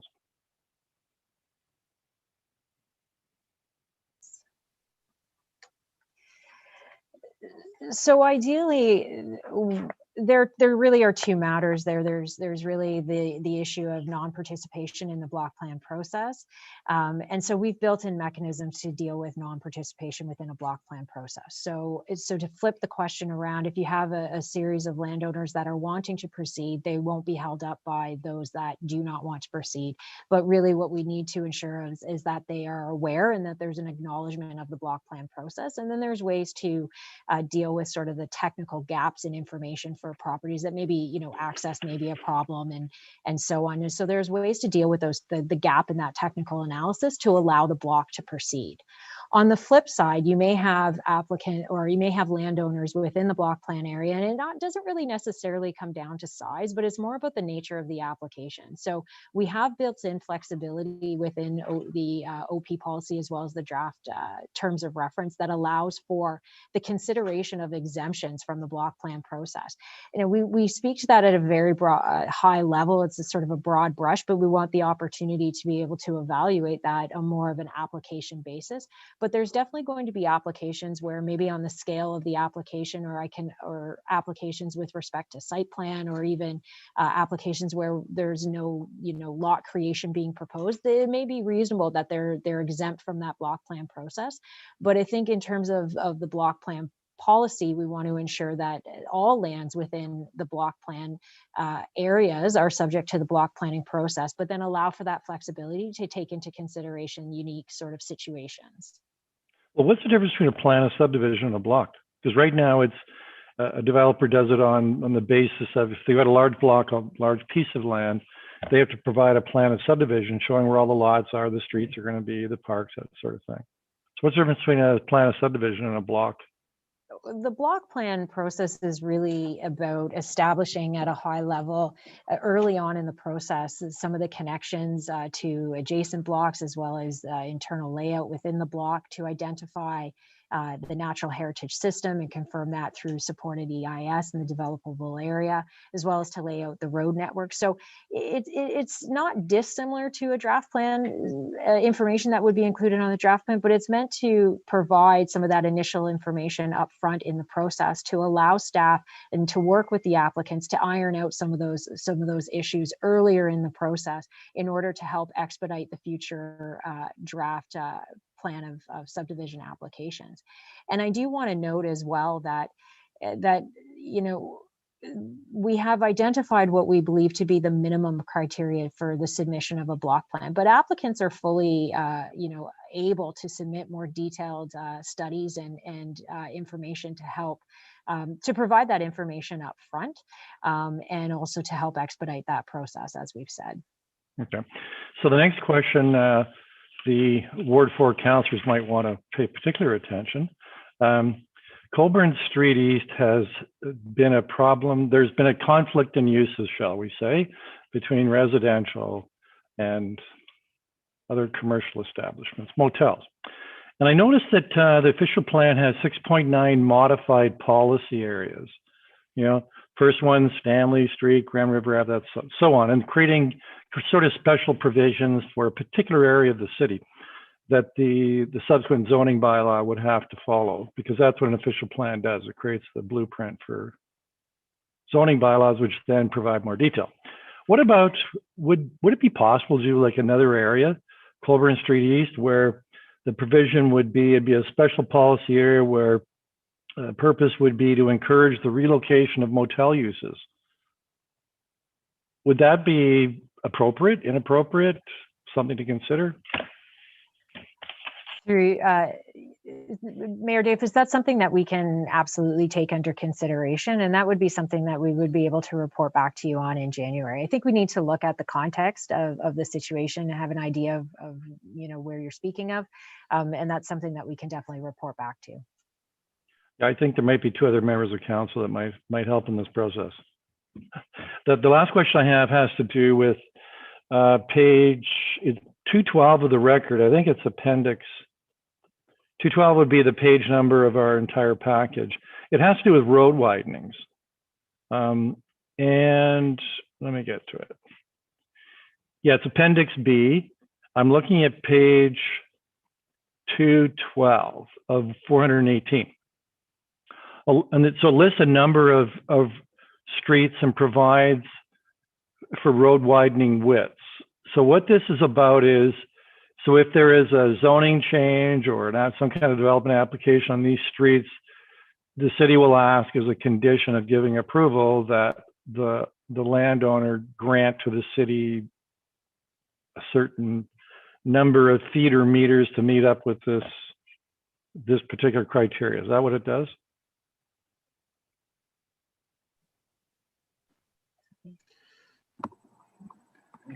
That's correct. Oh, sorry, Gary. Through the chair, to yourself, Mayor. Yes, that allows the city to ask or to require that road widening to be taken a part of during that application process. These road widening widths were determined through the transportation master plan and then put into the official plan appendix. Typical process would be that if a road was a certain width, that half of the required width to make up the described width in the schedule is taken off that property. And then typically the other half would be taken off the property across the street when the time comes. Usually these line up with future projects that the city will be establishing, whether they're putting bike lanes in, widening sidewalks, etc. It doesn't necessarily mean that the traveled portion is getting wider. Okay, but what it does though is it'll prevent a landowner from presenting a site plan which has a part of the building that sits within the, let's call it the prospective road widening area, right? Through the chair, that would be correct. All right. And so there's a tremendous variance between the widths. Like for example, there's, Burkett Lane, it's 24.5. And then a lot of sections of Colburn Street East is 40 meters. Like 40 meters, that's 100 and, for those in Imperial, I think that's around 170, 180 feet. That's a freeway, isn't it? Like why 40 meters? That's seems quite very extensive. Yep, through the chair too. Yeah, that is, they're vary throughout, and they follow the linear design guidelines that are set forward by the Public Works Commission. And our linear design manual has set road widths depending on arterial, collector, or local designations of those roads. So as the TMP went through the process of determining the required road widths, they related it back to the design guidelines that have been established by the city. So 40 meters, Wayne Gretzky Parkway would be considered a very wide road, obviously. That promotes not only, again, road widths, but also other various transportation requirements that could be established on that road network.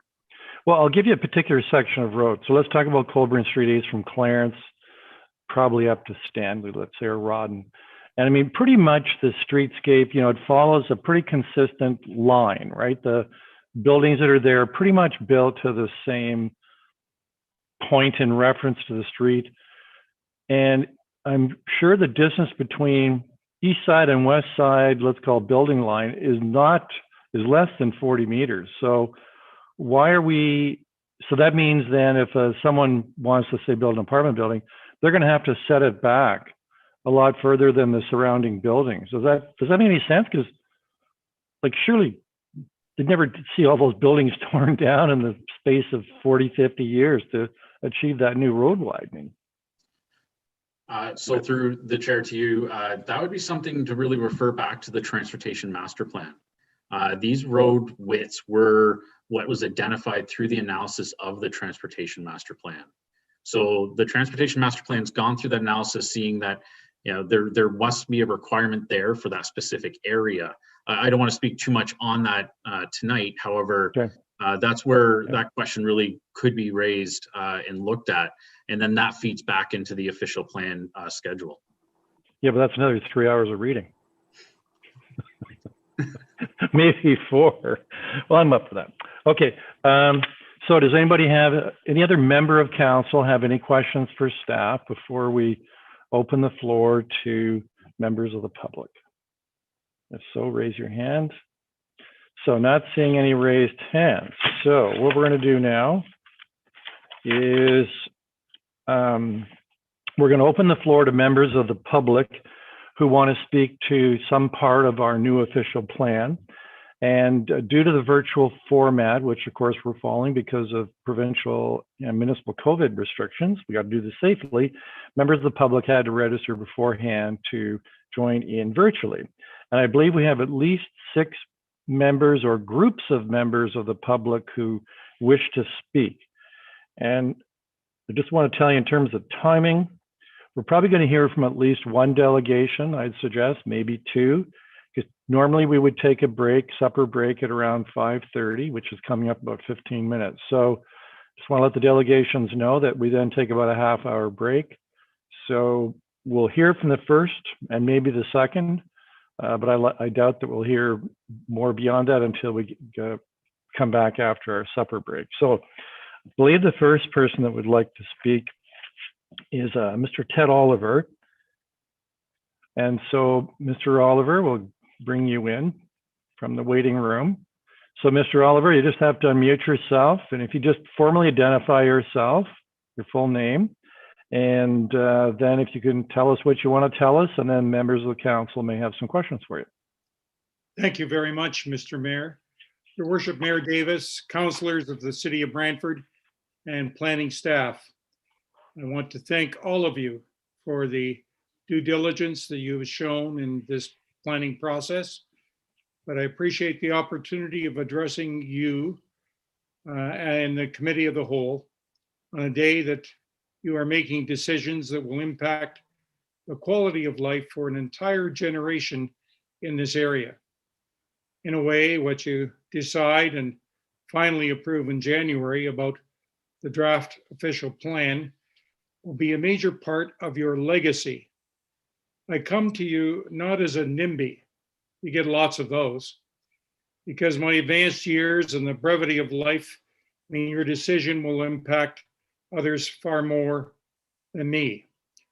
I do wish to see others in our community enjoy the same opportunities I've enjoyed for 77 years in this prosperous community.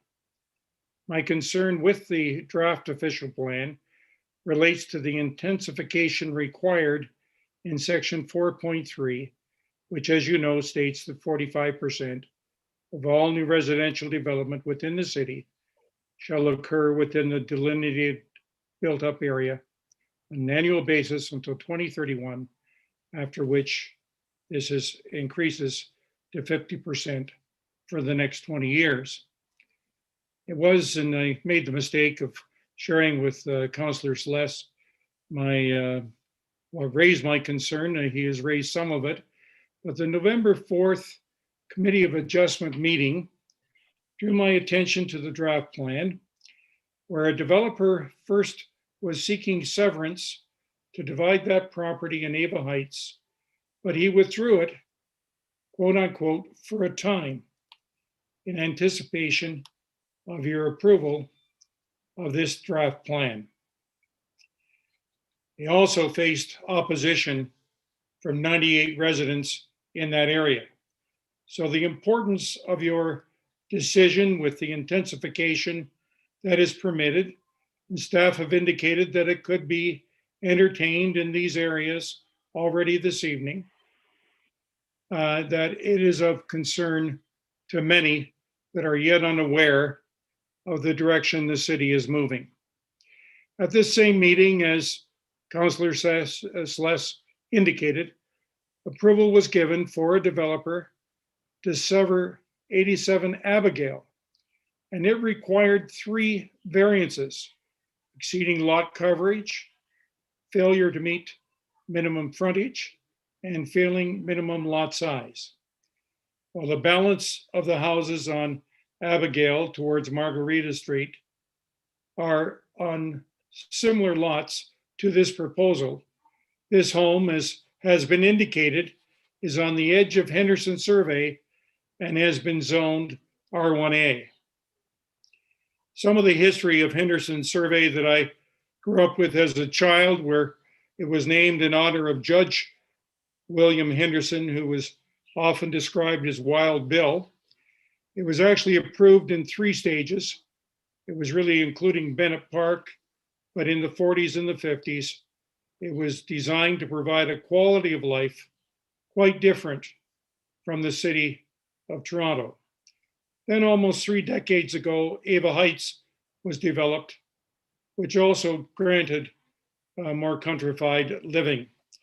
I should point out that there are streets in Henderson which still do not have curbs after all these years, because that's the style of life that we are quite contented with our larger lots. Let me, and I was surprised that staff did not help you, Mayor Davis, with 40 meters being 131 feet width. Let me, in a matter of the old system of measurement of foot and inches, which builders still use, you know, when I go to the hardware store, I buy 2x4s and 8-foot and 12-foot lengths.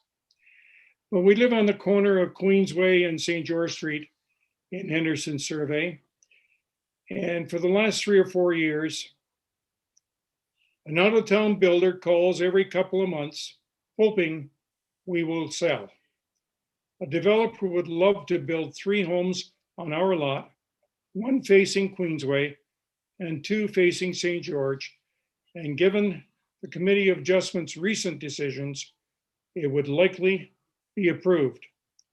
Would this decision retain the quality of life for other residents in my neighborhood? I think not.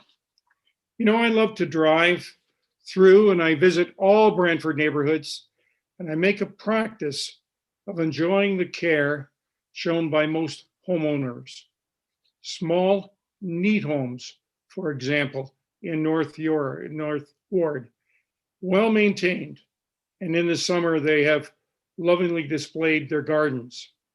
There are grand old homes in East Ward, Echo Place, and Eagle Place. Brantford is my home. Our children were 6th generation in Brantford on my father's mother's side, United Empire Loyalists who came from the States to settle in Brantford. My grandmother's father was a cabinet maker in West Brant, and no area of this city deserves the level of intensification planners are seeking in this city. Consider the phantom savings proposed by this intensification. Brantford Power can serve a maximum of 30 residents from a ceramic hub. Exceed that, you need 2. Transformers come in various sizes. Some can service large numbers, but again, the existing ones will need to be replaced with larger ones. Well, what about water and sewers? Well, even the concrete jungle in Toronto, after they had disconnected the storm sewers from the sanitary, found that the sanitary sewers cannot handle the demand that intensification requires. If the issue is transit, then this plan needs to focus on building on remediated brownfields in the city. The important thing is to protect all existing neighborhoods in the city from the aggressive intensification this document requires. As it has already been indicated tonight, new zoning bylaws will be built on this framework in the next 3 years. And then the Committee of Adjustment will be called upon to bend them, break them, and squeeze them just a little bit more here or there. The pressures exist. One outstanding example of poor planning is King George Road. In 1956, the boundary of the city was extended north and west from the corner of St. Paul, St. George corner, where Metro is. All of the multiple access egress points on King George Road are the result of poor planning by city staff over the last 64 years. Even the more recently combined entrance at the Giant Tiger Plaza was given a traffic signal only after multiple accidents. What I am respectfully requesting council to do is to amend section 4.3 of the draft official plan to reduce that intensification goal. Had I been aware that for the last 5 years that you have been at 40%, I would only not have requested, as I have in my written submission, which I will amend before sending in the morning. I will request that it be retained at the 40% level for the next 10 years until 2031, after which this rate be increased by only 1% per year until it reaches the maximum of 50%. This means that instead of reaching your 50% goal in 10 years, it will take 20 years for that to happen. That's still an ambitious goal, And you've already heard that the province may amend these things, but it will at least show an attempt to meet the minimum provincial intensification requirements of 50%, which are listed in the places to grow as being required by the next comprehensive municipal review. I've not heard from staff tonight what the date of that municipal review will be. With all of your urban partners that you have in the Places to Grow plan, the province must be encouraged to address the inequity where, for example, municipalities like the County of Brant will not even set those minimum standards for intensification until after the next municipal comprehensive review. I find it highly ironic that a single-tier government for all of the city and Brant County would have provided better protection for the arable land in the county than the competitive option the county taxpayers and their politicians chose almost a quarter century ago. Provincial planners have a history of overestimating growth. Do you recall Nanticoke? A megacity was planned. Major industrial steel mills, manufacturing plants were expected to literally explode in Norfolk County. Even when the power plant has been demolished and the only thing left is a short stretch of a 4-lane road that stands in front of a very lonely senior and nursing home. So my encouragement to council is proceed as slowly as possible towards provincial targets. This is your legacy at stake. Planners work for you, and they are working hard. I have not bothered them, but it's not the other way around. You can still build the city out. We were asked to consider the plan in the document as a whole. And I understand your plan in the next 30 years to extend to 161,000. But it's important that we respect the quality of life that our citizens enjoy. I'm respectively, pardon my throat, I'm going to take a drink for the last sentence, if I may. I've been hurrying so you can get one more in. I'm respectfully requesting that you reduce the intensification of future growth to protect every area of the city, to protect the quality of life in every area of the city as it impacts the entire generation. Respectfully submitted, Ted Oliver. Thank you for the opportunity. Thank you, Mr. Oliver. We may have, let me check the screen here. Any members of council have any questions for Mr. Oliver? Seeing none. I want to thank you very much, Mr. Oliver, for a very concise and succinct and very well understood presentation.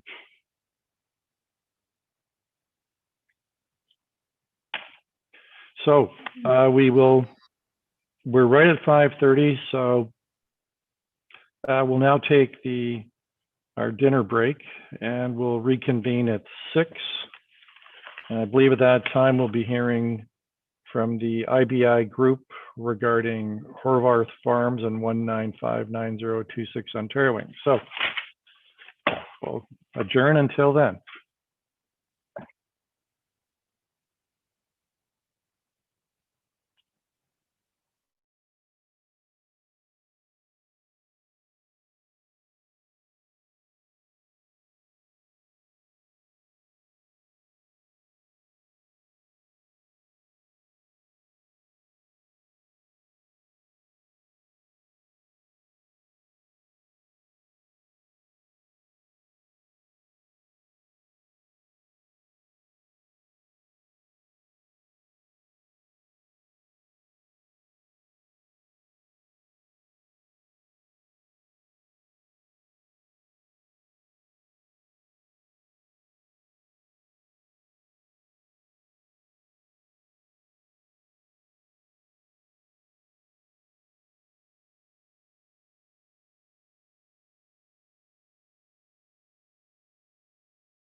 All right, so we were just waiting for a sufficient number of members to come back from dinner for quorum. We've got quorum now, so we'll proceed to the second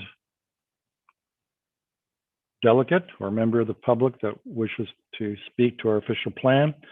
So I'm now going to call upon John Arians of the IBI group to speak to the official plan. I understand, Mr. Arians, you're representing two clients, Horworth Farms and 1959026. So would you please properly identify yourself, who you're acting for, and then proceed with your comments. So good evening, Mayor Davis and members of council. I assume everyone can hear me okay? Yes, we can. Thank you. So my name is John Arians. I'm with the IBI group. My office is in beautiful downtown Hamilton.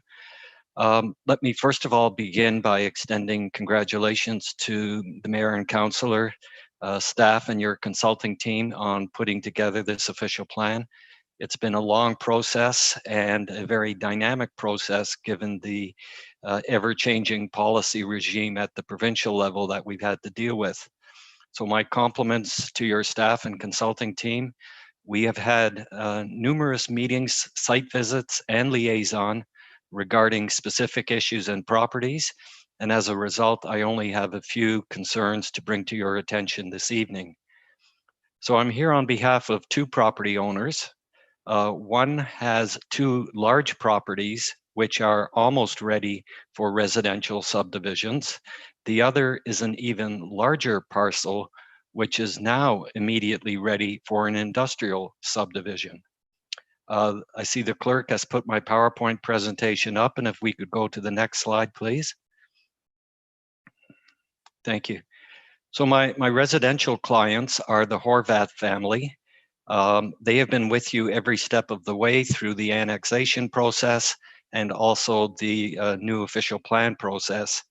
The Horvaths own two parcels of land. They're identified by a dotted pattern on this particular schedule. Both properties are in the annexation area north of Powerline Road. They have 25 hectares on the west side of Park Road North and about 35 hectares on the east side of Park Road North. This is a copy of your official plan schedule. It shows the various land uses and designations that are applicable on this property. So the Horvaths are very anxious to proceed with a residential subdivision on these two parcels. But before doing so, we have to prepare that block plan. Now, as a planner, I certainly understand the need for a block plan. It's a comprehensive approach to making sure that all development will fit together and that it will work. I can describe this as creating the picture on the cover of a jigsaw puzzle. It shows you how all the pieces will fit together ultimately. Now, while block plans have no legal or planning status, the process to create them is very detailed and very rigorous and requires the cooperation of multiple owners, some of whom may not yet be interested in participating. And this is our major concern. And I believe Mayor Davis was raising a similar concern earlier on. If we could have the next slide, please. This is the policy taken directly from your new official plan regarding block plans. And it says, if a development application is located within a block plan area as shown on the schedule, it shall be subject to the applicable block plan. The city shall require, and I've highlighted this, prior to the submission of any development application, that a block plan be prepared for the whole of the applicable block plan area. Now, further on in the policy, there is some flexibility, and Ms. Wilmot mentioned this, but the flexibility introduced is simply to allow a variance type of application, not anything that creates new lots or any substantial development. And in our respectful opinion, this flexibility clause is simply not enough. It could delay future subdivisions for a long time while block plans are being prepared. The policy of no development application without a block plan would preclude an owner from severing an existing house. It would preclude an infilling situation on the periphery of the block. It would preclude an existing commercial property from seeking a zoning amendment to add additional uses. And it could also preclude a new subdivision also on the periphery if all of the interior landowners are not part of the block plan process. And the difficulty is, while we can kickstart a block plan for any of the blocks, how does one owner do a detailed design on someone else's property? How do we complete an environmental impact study on someone else's lands? And how do we initiate cost sharing agreements when not all the parties are at the table? So for these reasons, the block plan process is not a guarantee that development will follow, and it could still take considerable time to create that block plan. Now, as I mentioned, it's similar to creating that jigsaw cover on the box of the jigsaw puzzle, but that cover is already set by most of your official plan. As part of your official plan, we have detailed land use schedules, and I just showed you the one on the previous slide. That applies densities and land uses. We have the natural heritage features identified. We have the arterial and collector roads identified. We have a transportation study and a master servicing study. So these go a long way to contributing to that block plan process. But in order to ensure that there is greater flexibility, and particularly if not all of the owners are participating, we are suggesting a stronger flexibility clause. And this is shown on the next slide, if I could please. So this is our suggested flexibility clause, and it would tie into the one that is in your official plan. And it basically says, notwithstanding the above, where a proponent can demonstrate to the satisfaction of the city that development within a block plan area can be designed and developed independently, then such development application can proceed in advance of the completion of the entire block plan. This creates flexibility. It opens up the door to consider individual applications for larger developments that does include the creation of lots in advance of creating that block plan. If the policy remains as it is, I would need an official plan amendment to proceed with a subdivision in advance of a block plan preparation. This additional clause will allow the city to consider larger developments, including the creation of lots, and it's subject to your control if you are satisfied that doing so is appropriate. As far as the Horvats are concerned, they are on the periphery of two of the blocks. They are in essence like bookends at either end, and there is no reason not to allow the bookends or the corner properties to develop in advance of a block plan. For example, the area on the Horvath property on the east side, there's a section between the extension of the Gretzky Parkway and Park Road that is a completely separate cohesive unit, that it doesn't matter what happens further interior, that would be a separate block. So there is no harm in adding such a flexibility clause, as the city is still in control, and it would allow them to proceed without the need for a lengthy and costly amendment process. So those are my submissions for Horvath Farms, simply requesting flexibility. If I could go to the next slide then, please. I'm also here on behalf of a numbered company owned by Mr. Vanich, who owns about 100 hectares of future employment lands north of the Highway 403 and east of Garden Avenue, and this project is known as Bella Gardens. As stated in the beginning, we are poised to submit a draft plan of subdivision on these lands. We've had 2 pre-consultation meetings. The studies have all been identified. All the studies are being completed. They're being printed. My application form is ready. Mr. Vanich has issued the check. I expect to be able to come to City Hall and drop off the application next week. If I could see the next slide, please. So this is the schedule of your official plan designating the greenfield area structure, and the area outlined in the dotted line as the Bella Gardens 100 hectare subdivision lands for future industrial. Now you can see that there's a large wooded area in the middle, which extends southerly to Highway 403. Their lands are basically north of that environmental feature and predominantly to the east of that environmental feature. Now, as you can see on this schedule, there are two types of employment. There's the light purple, which is general, and then the darker purple, which is prestige. Prestige employment is the higher order of employment lands or industrial lands. It permits more service commercial type uses. It has a higher standard of design, a higher standard of architectural control. And within prestige, we are not allowed to have outdoor operations or outdoor storage.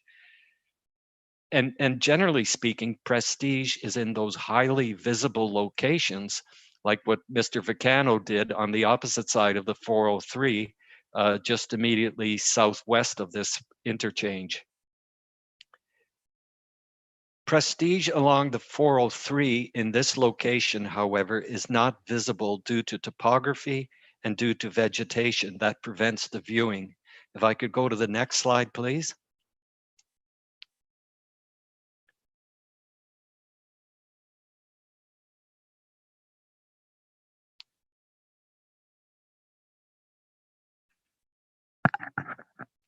Again, if we could go to the next slide, please, Madam Clerk.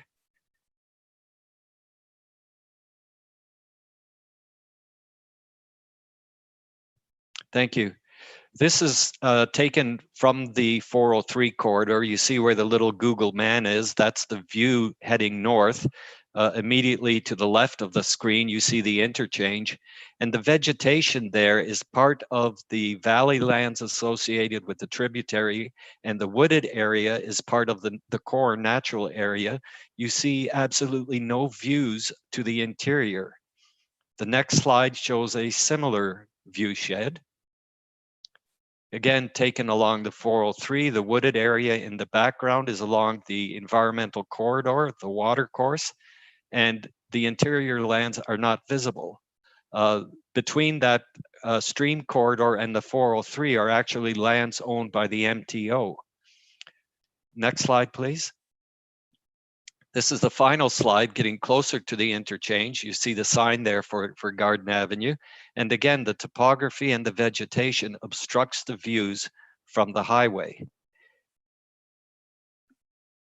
Next slide, please. This is our pending, oops, one too far, thank you. This is our pending draft plan for Bella Gardens. And the purple areas are what we are requesting to be general employment. And you can see how the open space, how that green area completely abuts any views along Highway 403 for this property. The light blue area next to Sinclair on Garden Avenue is the block of land that we do support for prestige employment because this is in the highly visible location. The official plan schedule had interior lands of the woodlot shown as prestige, and most of the lands screened by the environmental feature shown as prestige. And I would respectfully request that the official plan schedule be amended to follow the draft plan schedule that we are about to submit, so that the majority of these lands are general employment. And I would like to just end by reminding council that even if they are general employment, we still have a draft plan to go through. We have site plan approvals, and if additional landscaping or restrictions are required, they can be opposed at that time. So on behalf of Mr. Vranich and Bella Gardens, we respectfully request that the designations be revised to show more general employment and less prestige employment on these new lands. Those are my submissions, and I'm able to answer any questions that council may have. Thank you. Yes, Mr. Aarons, we do have a couple of questions. I'll start with Councillor Martin. Thank you. Through you to the delegation. In your first presentation, you were talking about the block plan and the amendment that you're proposing. Have you talked to the other landowners within the blocks to see if they're ready to move ahead at this time? So through the mayor, there have been some preliminary discussions. You may recall, sir, that when the annexation process was underway, there was the North Brant Landowners Group. The Horvats were part of that and have had some discussions with those owners. We're getting different feedback. Some are simply wanting to sell to developers and make their fortune. Others are willing to contribute. So it really is a mixed bag at this time. And we're all waiting for the official plan to be approved because that now opens up the door for that next process. Okay, well, the amendment you suggest seems reasonable, but if you can work around it, then that'd be probably preferable. But and Of course. the area that you don't want to be prestige industrial or employment, I should say. Yes. How does that affect the lands from the owner's perspective? If I can put it as simply as possible, sir, general employment is like being invited to a party and you're wearing business attire, whereas prestige employment is going to the same party, but it's more formal and you're wearing a tuxedo. It's just a higher standard. It's a higher elevation, greater setbacks, more landscaping because it's that highly visible location. So there are some development constraints associated with prestige employment, and they're just not warranted in, I'll call them, not so visible locations. Okay, those are my questions. Thank you. You're welcome.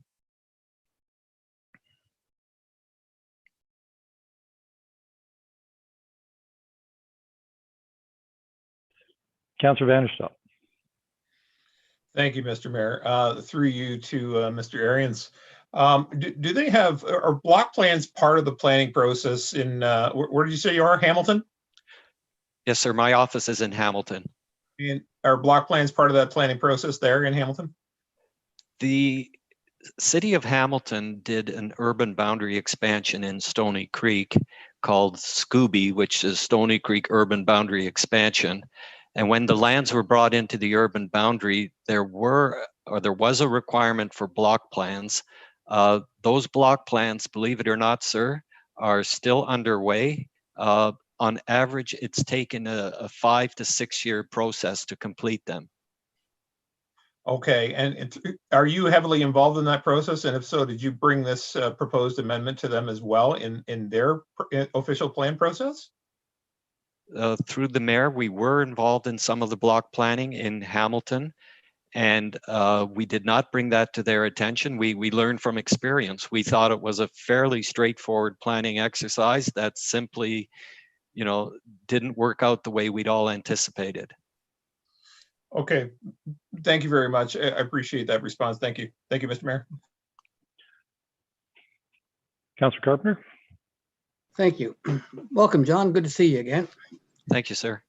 The block plan, there's no teeth to, if you were to put forward a block plan to give you access to, say, neighboring lands, or to make the neighboring development that comes forward later actually pay for that cost, is there? Through the chair, there is no teeth to require them to pay their fair share at the end. It's if they're all at the table and they've all signed a cost sharing agreement, then we have some teeth. But if they're not at the table, it's best efforts. Yeah, and so why would you want to be at the table if you can just not have any cost to somebody else doing it? So what you're suggesting is at least some flexibility. Otherwise, what you've learned in Hamilton is that development doesn't move forward until all players agree, all landowners agree, and the block plan is actually an inhibitor to development. Through the chair, it can be both. It can be a benefitor. If the process works smoothly, it's a great process, but if it falls apart, then everything is delayed. And then speaking to the Bella lands, I'm glad Mr. Banish named the Bella lands after his granddaughter. Yes. Pleased with that. And I noticed that the sign's been changed. So that development, you actually have been working on this development for some time. So no, we've been to a number of planning meetings going forward, the plan that you showed. So with us changing this official plan, that changes your development proposals going forward altogether, doesn't it? Through the chair, it changes the land use and the zoning permissions. The actual configuration for roads and servicing and the lotting fabric would remain the same, whether it was prestige or general. So from that standpoint, it doesn't change how we lay out that draft plan, but it certainly changes the permissions down the road. And putting your application in doesn't give you the grandfathering clauses to actually have that as a general development land. Through the mayor, no, it doesn't. There's no grandfathering here because we require you to approve your official plan, because part of the Bella Gardens are employment lands in the former county, and part of it is agricultural lands being added to your urban boundary. So I'm kind of between a rock and a hard spot in that I need your official plan approved, and at the same time, we have some concerns over the proposed designations. Okay, and the development of these lands, they're able to still go forward regardless, as you said. But has anything changed in the sense that what constitute employment lands, for example? Because we've had this discussion before. Costco hires a lot of people. That's employment, but that's not considered employment lands by raising the level, is it? No, through the chair again, that you're absolutely correct, sir. Those are, commercial type uses which the province will not let us count for employment purposes. So we're not seeking those types of commercial warehouse adventures. We want to go with an employment subdivision, but just not this much prestige because it's just not warranted. Okay, so that means we couldn't get a key in that location. That's correct, sir. Not without an official plan amendment. Okay, we'll raise this with staff. Thank you very much for your work. Thank you, sir. Councillor Sluss. Thank you, Mr. Mayor. Just a brief one, Mr. Arians. In the, I forget, Bella Gardens, is that? Yes. There's a slice of property along, oh gosh, now I'm getting mixed up on the streets. As you exit out the Garden Ave. Yes. It's light blue. Is that part of the land holdings, or is that under different ownership? So through the chair, that is part of Mr. Vranich's holdings. And because it's at Garden Avenue in Sinclair, that's where we want prestige employment. That's a highly visible location. And we fully support prestige there, but not on the interior portion. Well, I didn't see the color key there, but it's light blue. What does that indicate? On your map, it's light. Maybe we can staff pull up that screenshot? Sure. And the simple answer, sir, is that that's the color my technician chose when she made that particular graphic. Okay, but it really should be dark purple. Is that the idea? Yeah, my graphics do not match your official plan graphics. That's fine. That was my confusion. I didn't quite understand. Yeah, my apologies. So that's okay. Yep. Yeah, there. So that light blue should actually be the prestige employment color. Gotcha. Okay, thanks very much for the clarification. Thank you. My apologies for that. Mr. Arians, I've got a couple of questions for you. Yes, Staying sir. with this, going back to that screenshot. Sorry.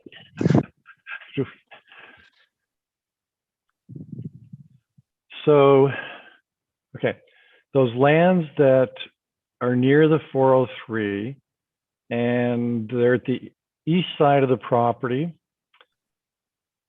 I'm not sure what the name of that street is, proposed name. I guess it doesn't have a name. Do you know the ones I'm looking? They're immediately east of that light blue area. Yes, sir. Right. So those lots on the south side of there's that there's four of them right in the south side. Yes.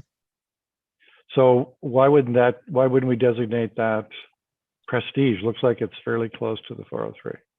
So as you can see, sir, there's that green area. Right.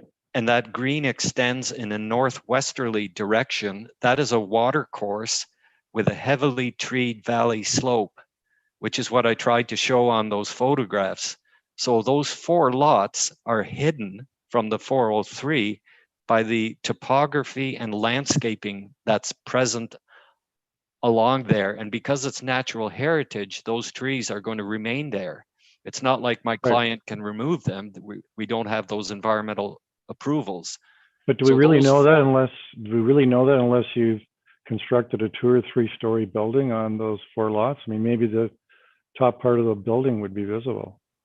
Then what's the purpose for prestige employment to create higher landscaping and to prohibit outdoor storage if all you can see is the roof of a building? Yeah, I guess I don't mean to doubt your sight lines, but it, Yeah. Make the decision based on one photograph in the 403. Concerned about that. Of course. Also, these lands, I've heard, I think it was last couple of weeks ago, someone was talking about putting a casino in these lands. Is this something that the landowner is contemplating? Sir, I'm not aware of any plans to put a casino anywhere on this property. We're proceeding with an employment subdivision. And as I said, the check has been signed, the draft plan has been signed, the reports are ready. I'm a week away from submitting it. Okay. We've been waiting for this meeting tonight to submit. Right, because the planning on this has been, as I think Councillor Carpenter said, how long has it been in the works? I've been retained on this file for about 18 months now. Right, and we know that we do have a shortage of employment lands in this area. So what's your timeline for bringing this on stream? The Prestige block, that light blue block, will be the first phase. Immediately to the north of that, you see that little orangey portion, that's a pumping station. That will allow the second phase to proceed, primarily along Linden Road. And we've shown 4 phases on our phasing plan, which is part of our submission. But the immediate goal is to bring on about 20 acres of prestige employment right opposite the intersection of Sinclair and Garden. That's the immediate plan, sir. Right. Okay, thank you very much, Mr. Ahrens. You're I welcome. think Councillor Vanderstel has a question for you as well. Thank you, Mr. Mayor. I should have gotten to this earlier. Sorry, Mr. Arians. What are the employment number differences between Prestige and General? Can you pack more employees into General? In a general zoning than you can in Prestige zoning? I'm sorry, sir. I don't have an answer for that. I don't think I've never done that type of an analysis as far as prestige jobs versus general jobs. I honestly don't know, and I don't know if Mr. Waterfield or staff can answer that either, but I don't have that information. Okay, thank you. You're welcome. All right, I don't see any other hands raised. Mr. Ahrens, thank you very much, and thank you very much for the PowerPoint. That was very helpful. Okay. Thank you. Okay. And if we want that wording that you have for the block plan, how do we get that? We have Clerk's it? department has my slides. Very good. Thank you. Thanks. Okay. So that we'll now move on to the third group of delegates, represented by Jay Hitchon, Watrous Holden, and Odette Gomes of the IBI group. And they're speaking to the official plan on behalf of, well, I guess they'll tell us who they're acting on behalf of. And let's bring them in. There's Mr. Hitchon.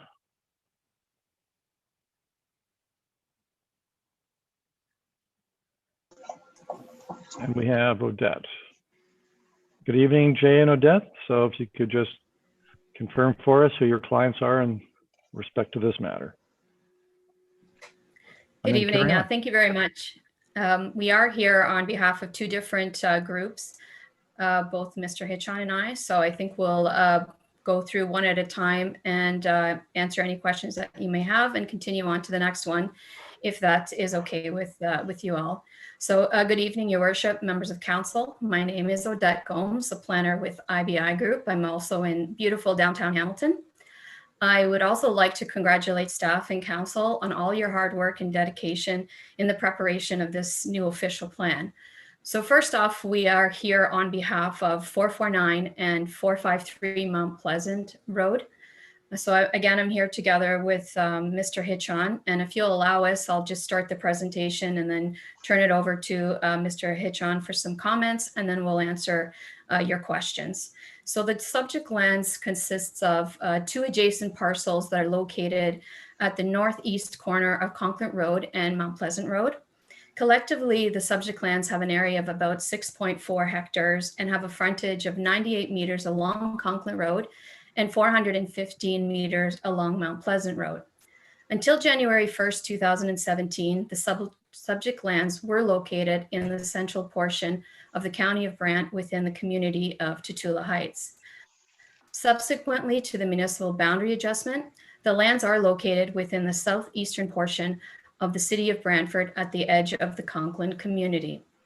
The area immediately north of the subject lands are characterized by a partially under construction residential subdivision, which also includes institutional uses as well as a commercial plaza. Low density residential uses are situated to the immediate east of the subject lands. Single detached residential lots front onto the opposite side of Mount Pleasant Road. To the immediate west of the subject lands are low density single detached residential dwellings fronting onto the north side of Mount Pleasant Road. Per our written request, we are here to ask that lands be redesignated to neighborhoods and be included within the settlement area boundary.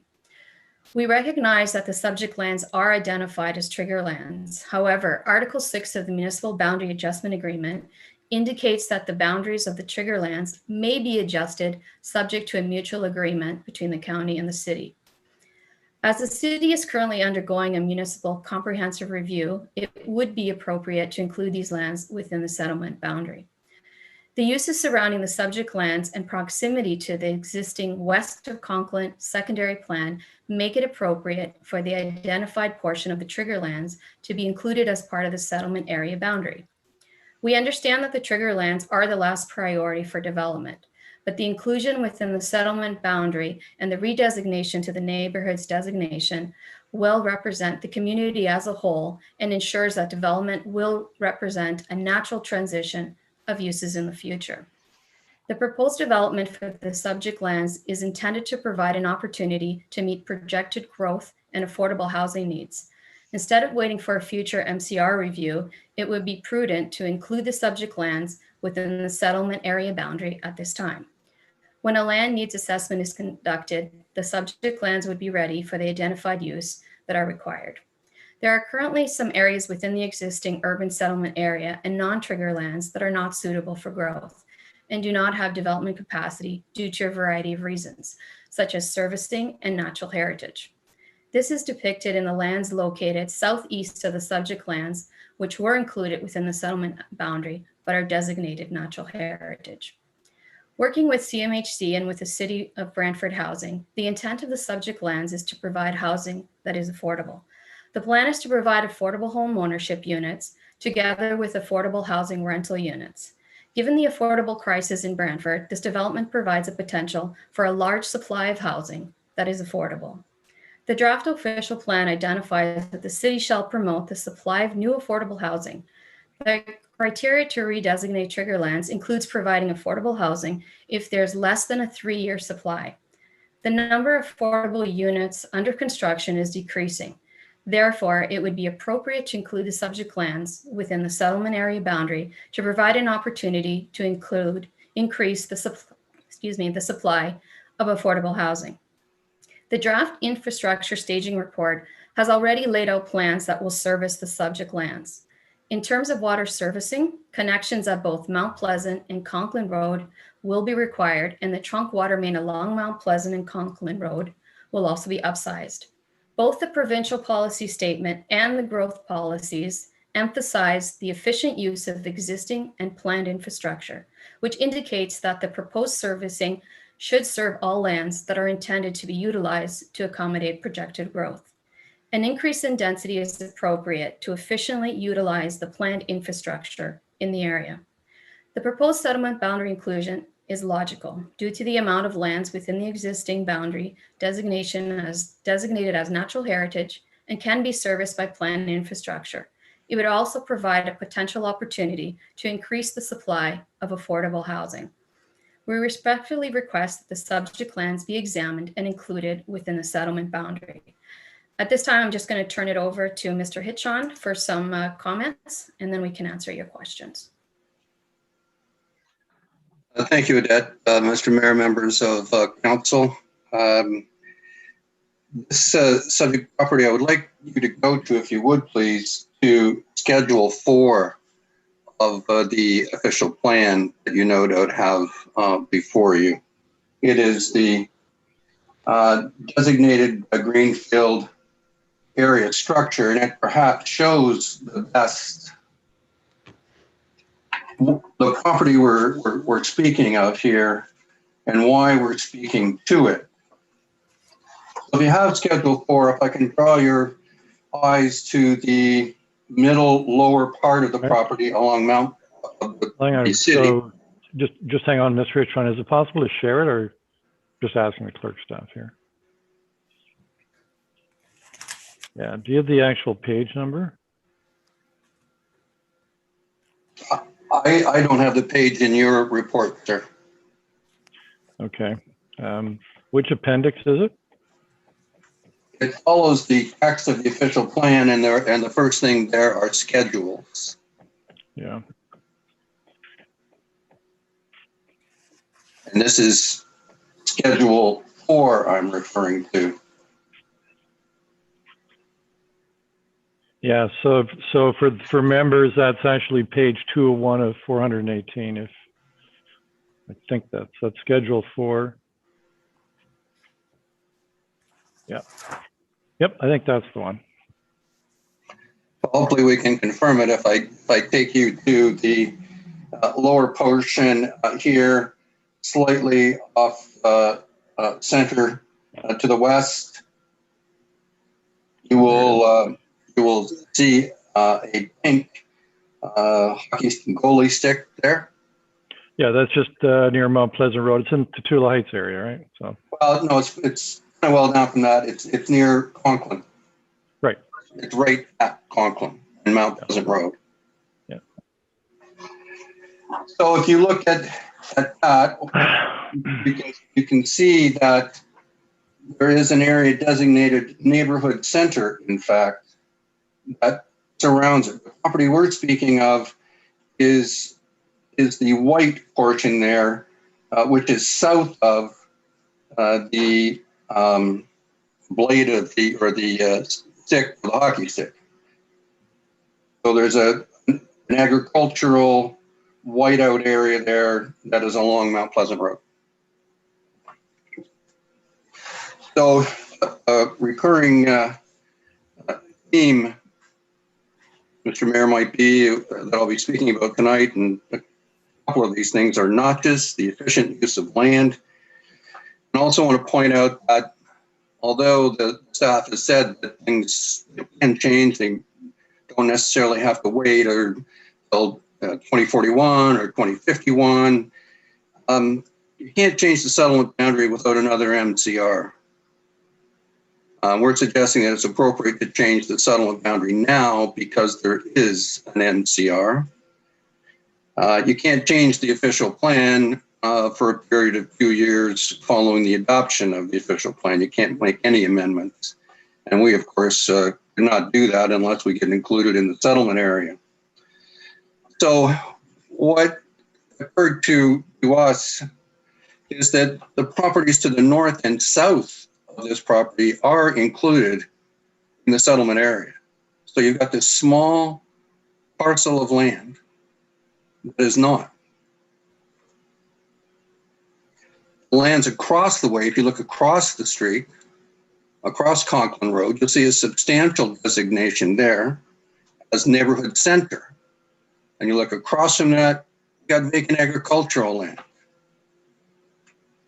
Conklin Road will be serviced with a full and complete urban infrastructure. To leave this property out of the settlement area would, in our submission, be an inefficient use of infrastructure and land. You're going to have services running up and down Conklin Road, going to Mount Pleasant Road, and you're going to single side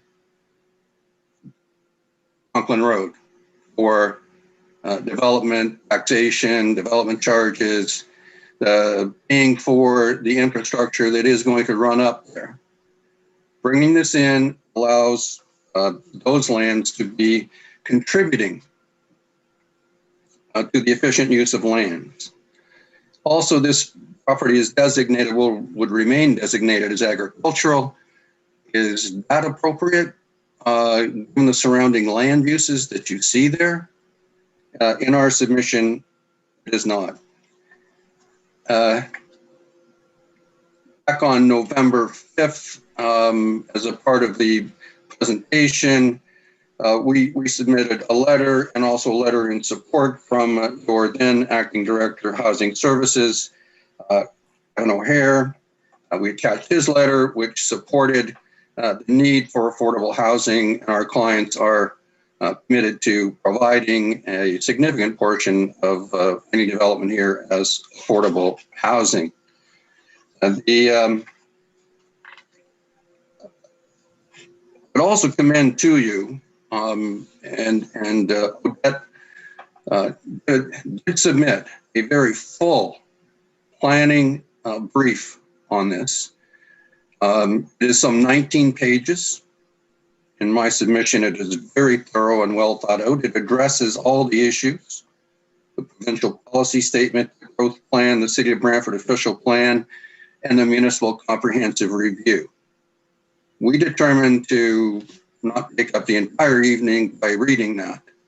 And Odette gave you a synopsis of it, but I would commend it to you. So our request is indeed that the property come into the settlement boundary and be designated. It is a small parcel, relatively speaking to everything else, and in our view, should be accommodated here. Thank you, Mr. Mayor. Odette and I are here to answer your questions.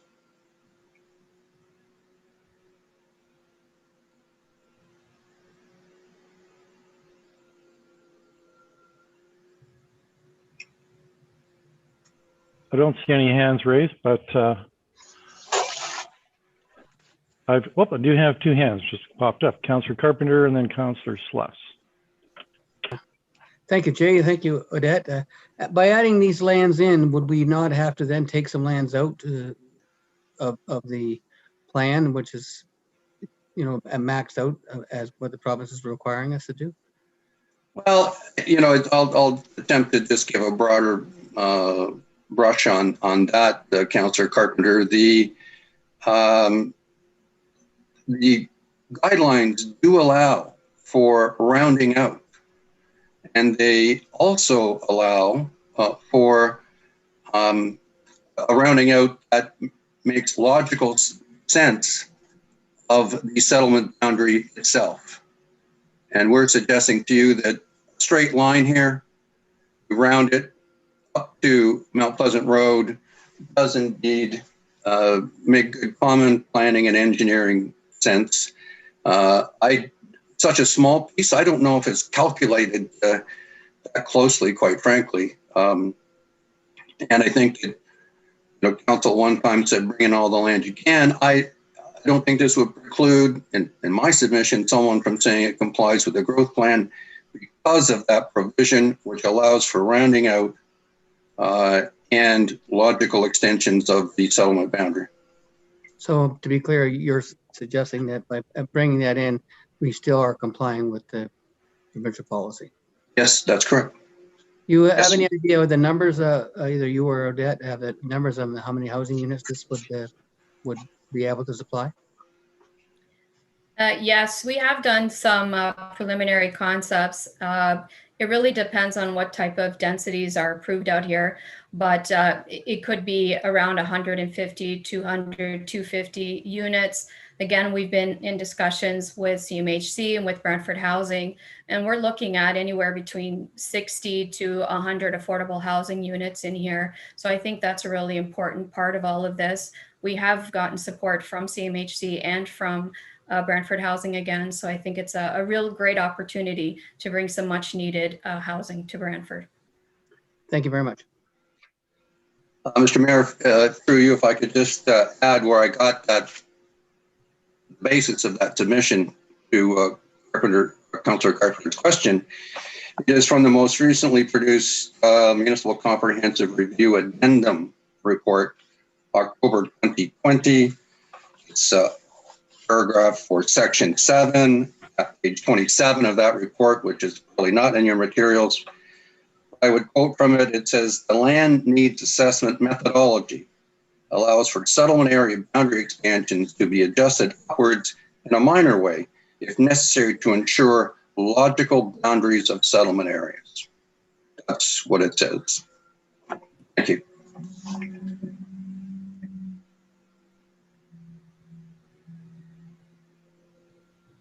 Councillor Sluss, then Councillor McCreary.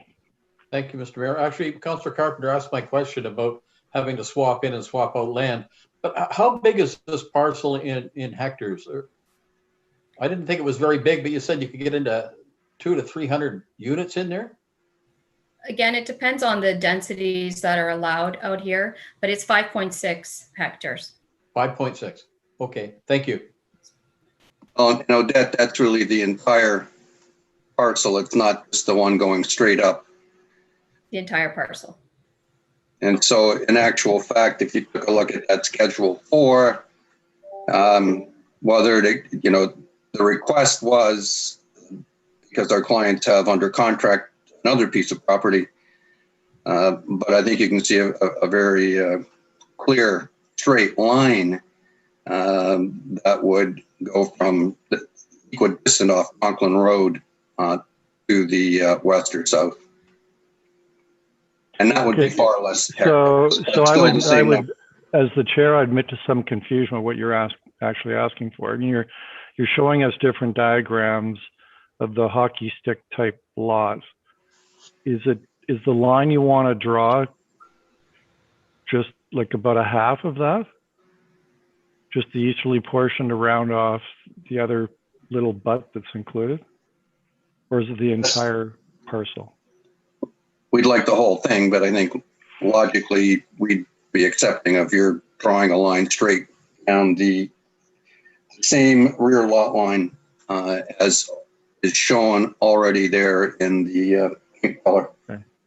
So what's the land area for if we drew a line?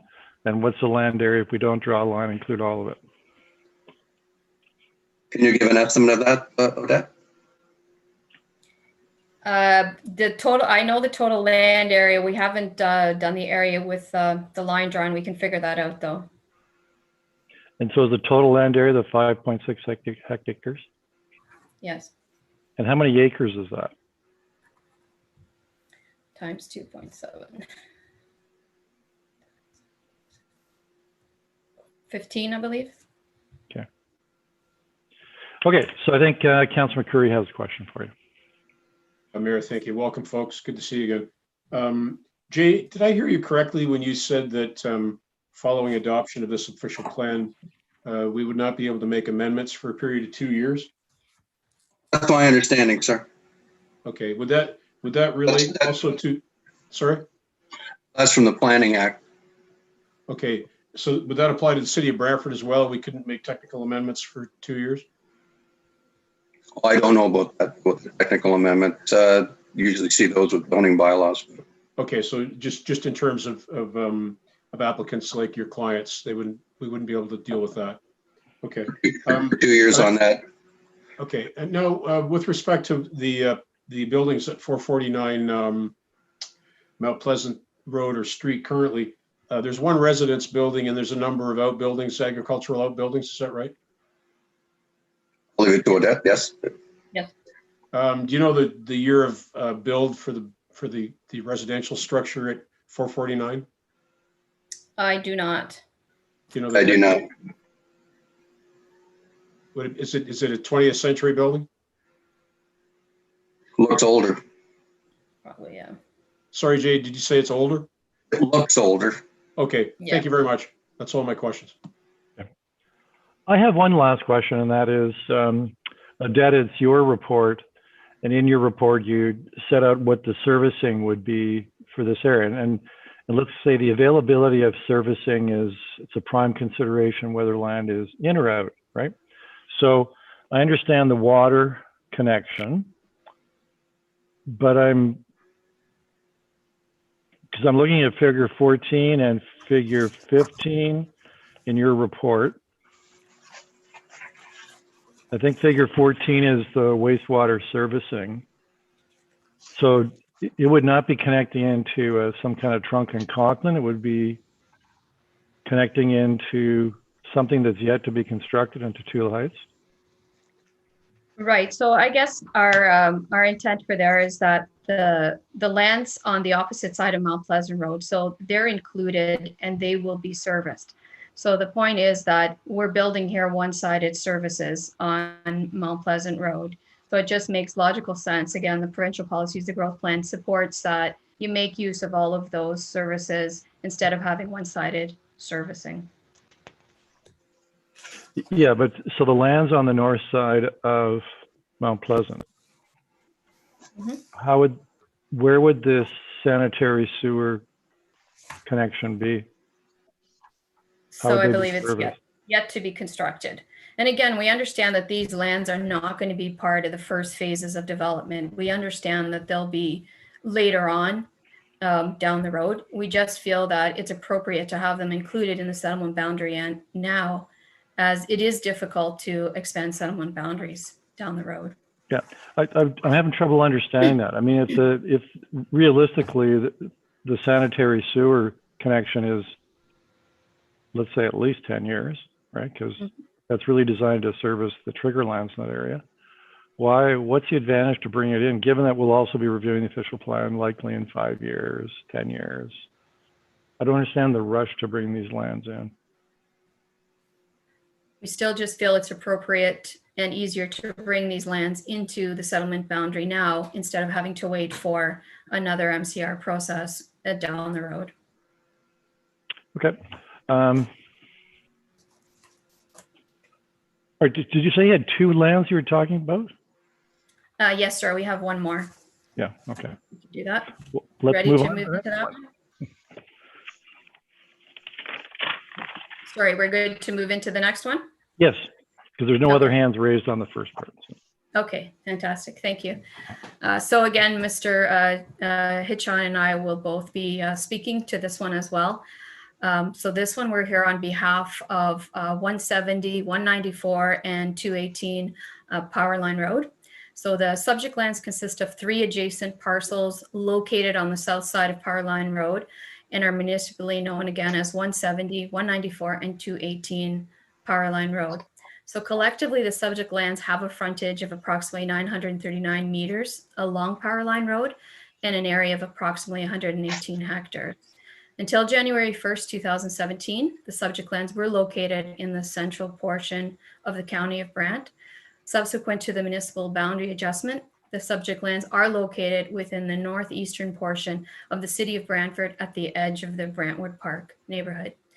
Though the subject lands were included in the City of Brantford municipal boundary during the municipal comprehensive review process to be utilized as additional land to accommodate residential growth, the developable portions of the subject lands are designated rural agricultural and located outside the settlement area boundary. Our request is to include the entirety of the subject lands into the City of Brantford settlement boundary and redesignate the developable portion of the neighborhood to the neighborhood designation in conjunction with the lands to the north, south, and east. While we recognize there are several natural heritage constraints on the subject lands, the entirety of the subject lands should be located within the settlement area boundary, as there are other core land areas included in the settlement area. Further environmental studies and investigations will determine the developable portions of the subject lands. The subject lands are identified as prime agricultural land and directly abut the settlement area boundary. The lands to the north and south are to be included in the settlement area boundary and were also designated prime agricultural. The subject lands are situated immediately abutting the low density and medium density designation within the Brantwood Park neighborhood. The uses surrounding the subject lands and proximity to an existing residential commercial neighborhood makes it appropriate for the subject lands to be included as part of the settlement area boundary and to redesignate to complement the existing surrounding mixed uses. As the city of Brantford is currently undergoing an MCR process, it would be appropriate to include the identified portion of the subject lands within the settlement area boundary. In the previous iteration of the draft official plan, portions of the land to the north of the subject lands were not included within the settlement area boundary. After the growth plan was updated, the lands to the north were then included within the boundary and redesignated to residential uses. Due to this inclusion, the subject lands are now surrounded by urban residential uses. This will have an adverse impact on the existing farm parcels and further reduce the viability of the agriculturally designated subject lands, as the lands would now be surrounded by urban uses to the north, south, and west. Leaving the lands designated as agricultural may cause conflicts with the adjacent existing residential development and proposed residential development to the north side of power line. In addition, one of the endorsed land use plan options depicts a proposed major arterial road through the middle of the subject lands in order to connect the expansion area to the north and south. The request to include the subject lands within the settlement boundary will round out the boundary line along the western boundary, rather than leave a large portion of the land in the middle of the settlement area boundary. The draft infrastructure staging report has already laid out plans that will service the subject lands. In terms of water service, connections along power line and the proposed east-west corridor collector road are proposed. Both the provincial policy and the growth plan policies again emphasize the efficient use of existing and planned infrastructure, which indicates that the proposed servicing should serve all lands that are intended to be utilized to accommodate projected growth. A change of use is appropriate to efficiently utilize the planned infrastructure in the area. The subject lands have easier access to the planned servicing than the previous excluded portion of C8 that are now located within the settlement area boundary and designated residential. As there is a municipal comprehensive review underway, we again respectfully request that the lands be redesignated to neighborhoods and be included within the settlement boundary area. So again, I'm going to turn it over to Mr. Hitchon for some additional comments. Thank you, Odette, Mr. Mayor, members of the committee. I'm sorry, I do not have the page numbers, but once again, Odette has prepared a very comprehensive planning report with respect to this request. It has been submitted, and we could use, I know the page numbers of her reports, but I don't know if you can locate that report. Perhaps the clerk could assist us with that.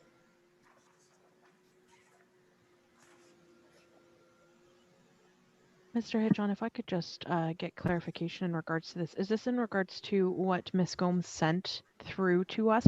So it was in the form of a letter from you this morning, Ms. Gomes, Yep. yes? Yep. Okay, thank you. Yes. Yeah, we have it. It just came in this morning. I know I've downloaded it. It's a letter from the IBI group dated November 18th, 2020. It does, the reline is 170 218 Power Line Road. So it's not part of our package, council members, but it's attached to an email you got this morning. So with that, again, it is. There we have it. We've got it right there. So we'll just tell us the page number, Mr. Hitchon. We can get. We can go to page 13. Okay. So you can, so the subject property is in the middle at the far eastern boundary.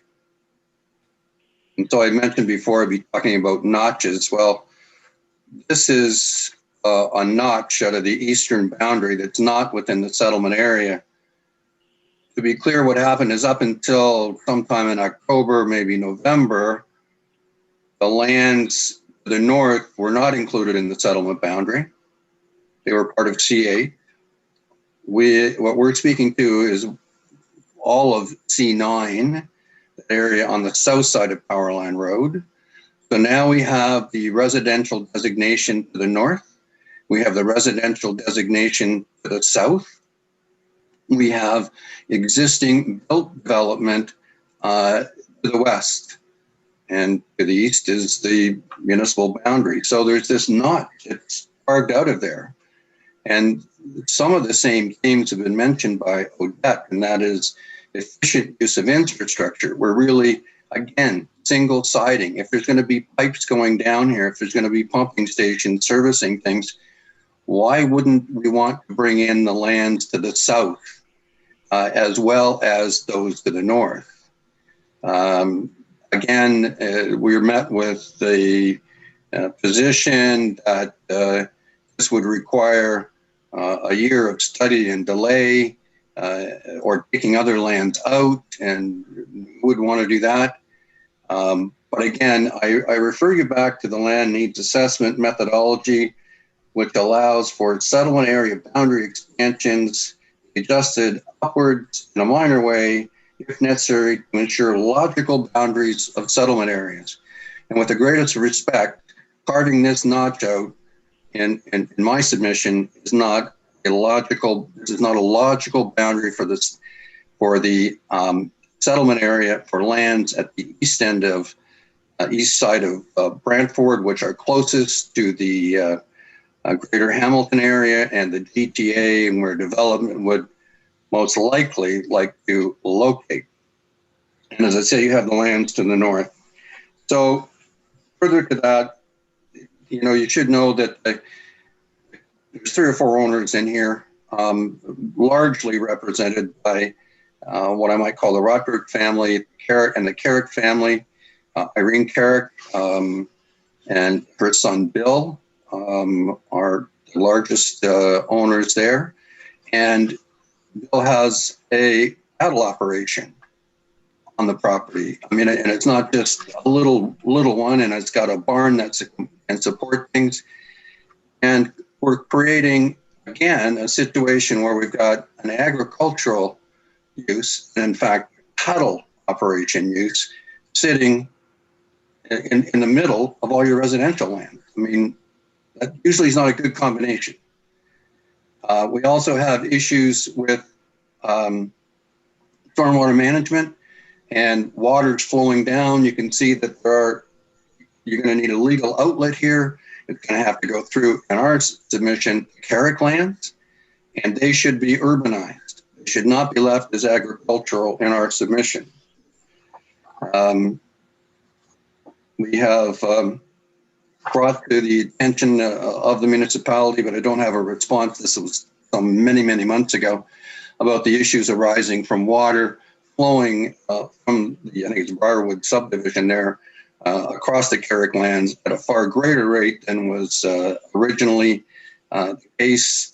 We've upgraded our engineering requirements so that plans of subdivision cannot discharge more post-development than they did pre-development. But there's definitely problems here, and there will be more, and we would suggest it would be better to work comprehensively. Will you have to take out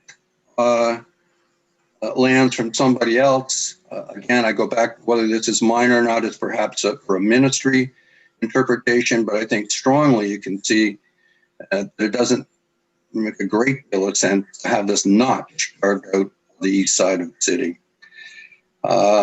On that basis, we are asking for the inclusion of the entire C9 area. I think it's been stated that C8 was a better fit.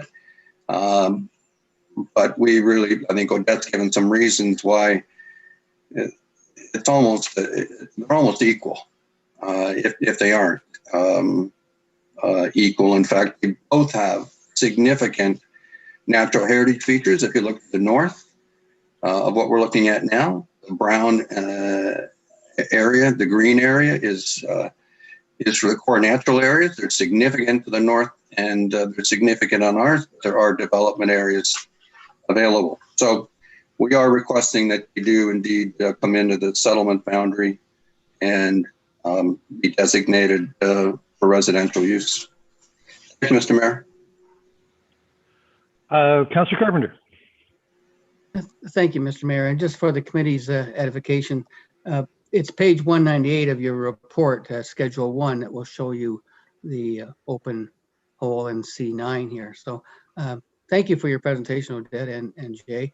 So what you're suggesting is that we wouldn't have to take anything out to add C9 in. Is that what you're suggesting? You think that would be just part of the province's regulations saying you'd have it continuous? Well, it seems to me their methodology allows for expansion of settlement areas to have a logical boundary. And it would appear to me that this would be a more logical boundary than carving a notch out of it there. And the ministry, I think, as Nicole Wilmot said, I mean, their alternative is that they don't like what you did. I mean, do modifications and say no. And ask the questions as I did before. Would we still be able to provide the resolution that we followed the provincial policy if we were to add this in? I don't know if we would or not. Well, based on just those wording, the land needs methodology, which have not been tested, because I understand this will be one of the first official plans through. I can't tell you, in all honesty, what the province is going to interpret to be minor. But in the overall scheme of things, again, this does not seem to be bringing on a lot of development land. Does this leaving C9 out like that and leaving sort of a hole in the middle of the development, does that leave room for the province to not accept our plan? I couldn't say that. I would think they would, not that they wouldn't accept your plan, they would probably modify it if they thought it was better planning to have the easterly boundary be a straight line. You're not recommending any of C8 come out then in favor of C9 at this point? No, sir. No. Okay. All right, thank you. I don't see other hands. I got a couple questions for you. What is the wording of this addendum that you believe we could rely upon? It says that the land needs assessment methodology, and this is written by your staff or consultants, allows for settlement area boundary expansions to be adjusted upwards in a minor way, if necessary, to ensure logical boundaries of settlement areas. Okay. How large is C8? Oh, C8 or C9? Well, pardon me. Well, you want, pardon me, C9. How C9. big is C9? 118 hectares, but a portion of that is for natural heritage areas. Right, so that's about 250 acres in total. How do you think the ministry defines minor? I don't know, we could ask staff to ask them. Would you agree with me? 250 acres is hardly minor, almost major. Well, it's certainly not developable lands that are 250 acres.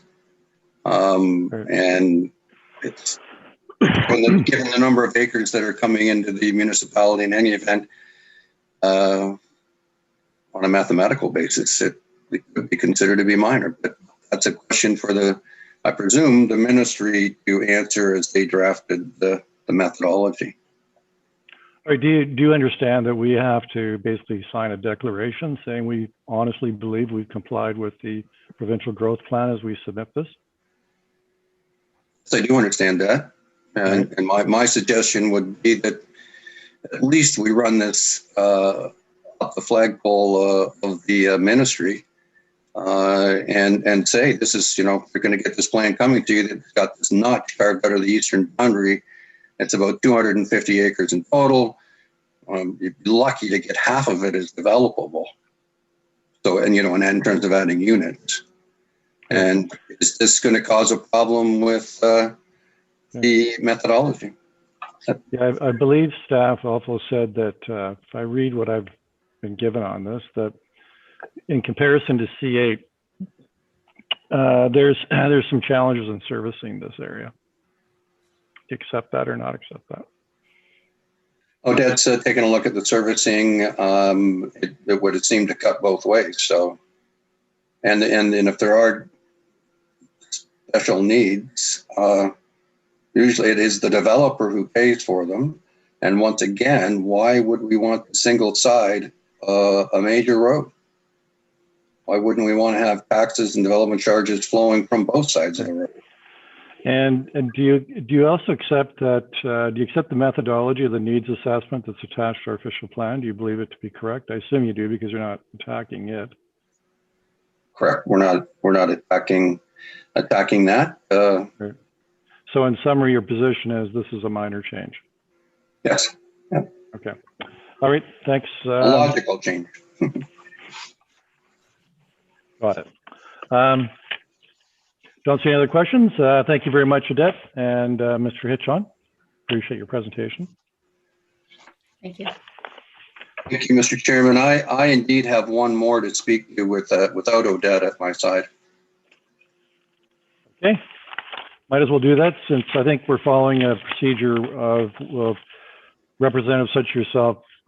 Don't come back to just speak to all of the matters that you've been retained on. So. Yes, sir. And so this one represents, again, if we could get, schedule, want to refer you to Schedule 5 of the official plan.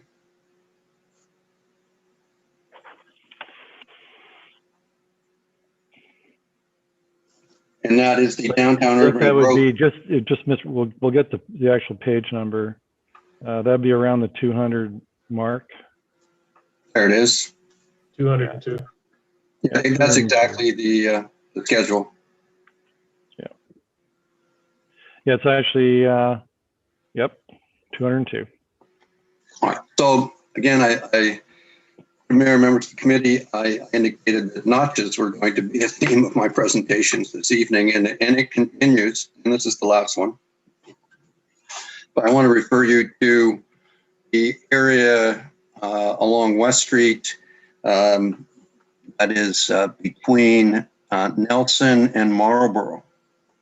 So east of West Street, that is left out of the downtown urban growth center. And I represent this evening 3 companies that own land along the south side of Chatham Street. So if I can take you there, or take your eye there. So, and so it's on the south side of Chatham. And it consists of property at 93 West Street, 3 Chatham Street, and 90 Queen Street.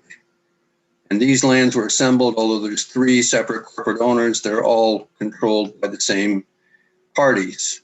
And they were acquired and assembled with a view to attempting to have a comprehensive block development along that area between Queen Street on the one side and West Street on the other along Chatham, and allow for intensification in there.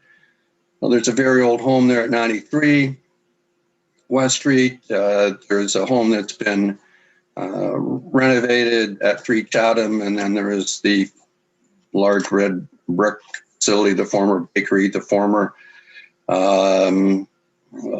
it was for lawnmowers and repairs and things like that, and then most lately a stone place. So those have been assembled. They think that it would be better developed if at least their lands were included, but to be consistent, suggesting why not include all the lands north of Nelson to Marlborough and east of West Street in it. You'll see that it flares out on the other side of Market Street, have shoulders that could be built in. If you just take a look at Chatham North, that is east of George Street, and you see there's a shoulder there that's included in, and we're suggesting that at least that be done with respect to our request, but logically it seems to me that we should include the whole thing. And that's basically our submissions on that, sir. Yeah, Mr. Hitchon, do you have any idea why this, I agree with you, it looks strange. Why, do you have any idea why this was originally done? No, I do not. And I know that it's in the community improvement program, and there's another public hearing coming up on that on December 8th, and it's left out of that as well. But I mean, the only thing whether they thought it was more consistently low rise, but there are some industries in there and in the north, and we're going towards the train station along West Street. Again, recurring theme of let's make use of both sides of the tree. Okay. Councillor Martin. Thank you. Through you to Jay. What's the advantage to the property owners of being included in the downtown development area? Well, I think that there's more general provisions we anticipate in the zoning would be more encouraging of redevelopment, sir. And that also that if you got the entire area in, then you'd have a better chance with getting within the community improvement program. So it's encouraging comprehensive intensification in the downtown core. We think it can at least be done along Cabinet Street and perhaps more as time goes on. Can you not intensify that without being in the urban growth area? I believe you can intensify it, but I think that the regulations would be somewhat more stringent. Okay. Okay. Not seeing any other, sorry, let's get my mouse up here.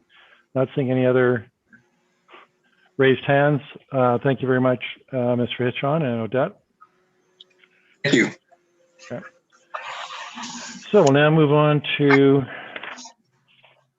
delegation 4, and I believe, Debbie Clark, this is the last delegation? It is now. Okay. So, Mr. Stewart, on behalf of the IBI Group, if you please come on in. I think you want to speak to us in respect to the Brantford Home Builders Association. You're a member, and you also have some other clients in respect to other parcels of land that you'd like to speak to us about.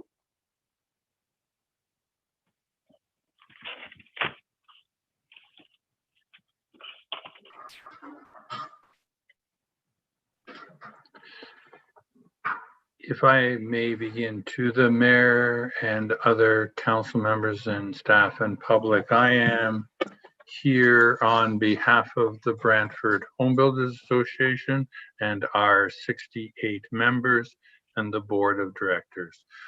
I am a volunteer. I am the current president as of November 11th. We have provided to you as of November 17th a written response. I will speak to it in part. As some others have done, we congratulate staff, council, and the consultants on making this milestone to bring forth a new official plan. For absolute, we are understanding that this has taken a lot of steps, a lot of twists and turns. We believe that the plan provides for an appropriate balance between infill and intensification in the areas that are built up and providing for designated lands that are greenfield. We also support that the plan requires infrastructure, and there are some significant infrastructure improvements and expansions that will be required, and those will be addressed in the future. We also concur that the success of this plan will be making sure that it results in good urban design. We support the urban design manual in principle. However, we're requesting council and staff have acknowledged that we would like the chance to sit down with staff to go over the urban design manual to make certain we have it correct. It is a shared partnership. So we request council to support between today and when this goes to council in 2021, that we have that opportunity to meet with staff.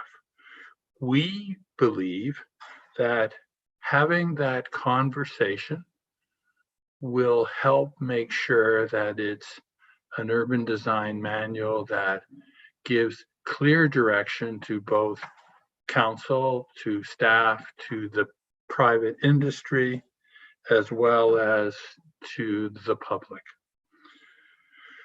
And this concludes my comments on behalf of the Brantford Home Builders Association. I am here also representing a number of different private interests.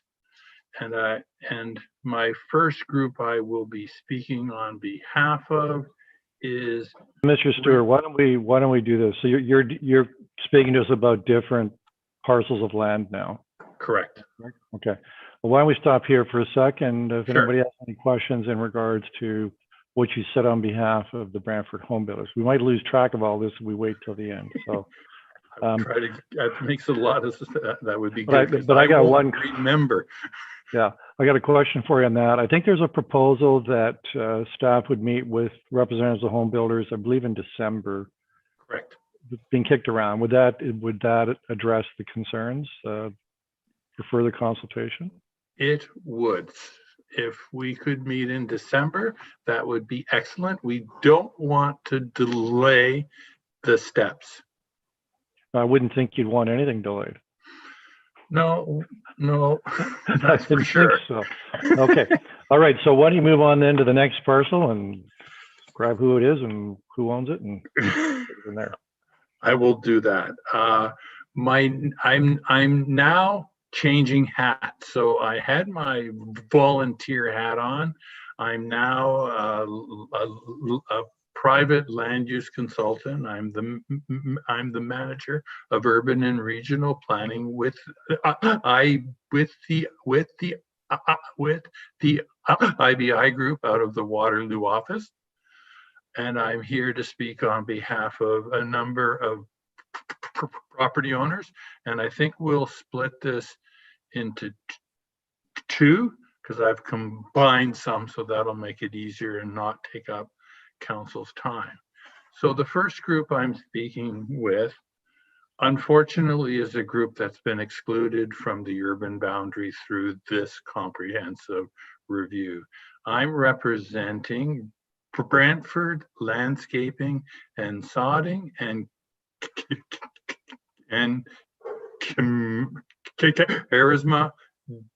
Charisma Developments, who are located at 308 and 324 Governor's Road. That would be at the southwest corner of Governor's Road and Park. They are outside of the urban boundary.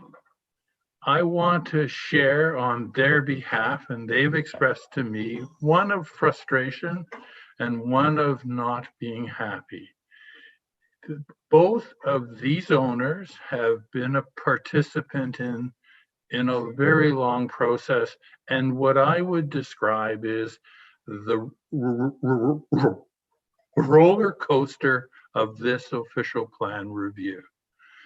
They are active in the community.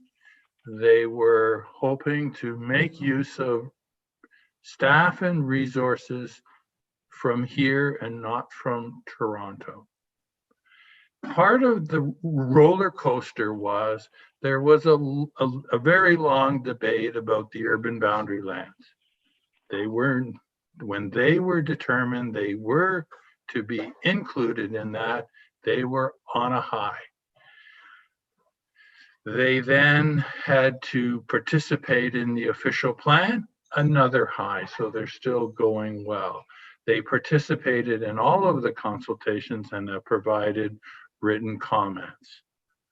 As a result of staff and your consultant providing a recommendation on what the urban boundary would be, they were excluded.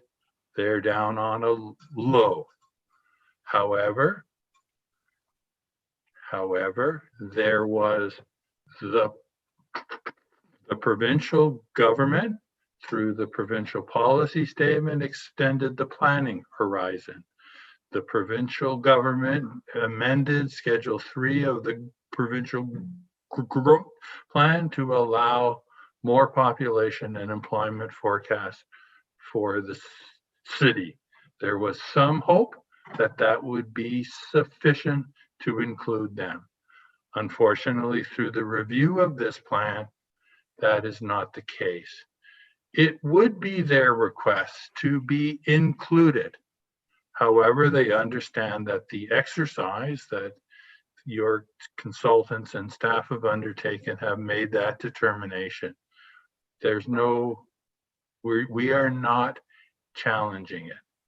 We also, though, do want to be assured that when, and we do know there will be another, when the province redoes the population forecast, that there will be additional residential population assigned to the city and your next comprehensive review. They want to be assured that their lands are first considered. You have seen written correspondence from us and the detailed evaluation undertaken by your consultants confirmed it could be in the urban boundary should there have been justification. That's not the case, though. What their concern is, the official plan policy does not mention the associated lands through the boundary adjustment that were identified as the bigger lands. So the question that begs itself is, who's the next in? The next part is they are totally understanding that through the block plan process, the adjacent development south of the natural environment area will go through a process. They want to be assured, should that process advance, their consideration of their lands, such as a street to connect across the environmental lands, is planned for and provided for. How do they be assured that's going to occur? Under the provincial policy statement, there is a provision that does allow for infrastructure to go beyond the planning horizon. They want to be assured that the infrastructure planning to support the official plan takes into consideration future expansions. That only makes sense. So on behalf of the property owners, I share their frustration. I share their concern of how they would be included in the next urban boundary and are wishing to see how staff would respond to that. And this concludes my part of the presentation.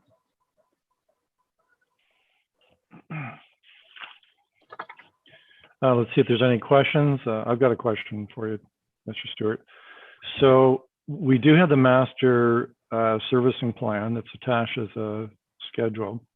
Is there anything in, because I hear what you're saying, which is my clients are disappointed that we're not in this stage, but we know they'll be in at some stage in the future. So what you're saying is make sure that the infrastructure as you're building it out remembers my clients and keeps that in mind in terms of the staging and the placement. So looking at the servicing plan that we have as a schedule or exhibit to the official plan, is there anything in particular that you want changed in there your clients feels inadequate, or I don't believe it is inadequate. It's still at the master plan stage. It's when it gets to the detailed design, making certain locations where they are and where they're set is the important part. So I don't think there's an objection to what's been prepared. It's the fact that once it gets implemented, or goes through the process to get implemented, that's when we really want to be confirmed that it's not going to prejudice future expansion. Right. So the devil's in the details. The devil is in the detail. So again, in all fairness, staff through the processes have been clear. That's their intent, is that should there be an urban expansion, there is nothing on the lands that I act for wouldn't support that principle. It's just, it came down to, and you've heard enough discussion tonight, it is a numbers exercise. Right. Okay, I don't see any other raised hands, so Mr. Stewart, go on to the second grouping of properties. So if I could go to the second grouping of properties, and what I'm going to focus tonight on my discussion is the concept of block plans. I am representing multiple owners in multiple block plans. They would include in the Balmoral block plan, Ansbell Holdings Limited. In the Power Line Central block plan, A&G Norris and a numbered company 2577909 Ontario Inc. and GLK Brantford Holdings Inc. And in the Tatula West block plan 1869721 Ontario Limited. Where I want to discuss here is there has been a significant amount of information prepared through this official plan review. I think the volumes of background information is enormous. The plan itself on the various schedules give clear indication of, from a land use perspective, what is to occur and how, and streets and such. The plan itself gives clear direction that there is a residence and jobs combined per hectare to be provided for. The concern I express is the process that's been outlined within the terms of reference and in the plan replicates the same process that an individual property owner would undertake when they were to pursue a development application. Our concern is there's always been an issue about the delivery of housing in a timely fashion, an appropriate form of housing in a timely fashion, and what that has an effect on in making it affordable. Our observation is this process replicates a process that's already in place. And in fact, it has to be completed before you can go to the same perspective. There is no appeal of what the block plan would require you to do or to complete. There is a natural justice issue here. Not only the property owners have no right of appeal, the residents have no right of appeal, the technical agencies have no right of appeal.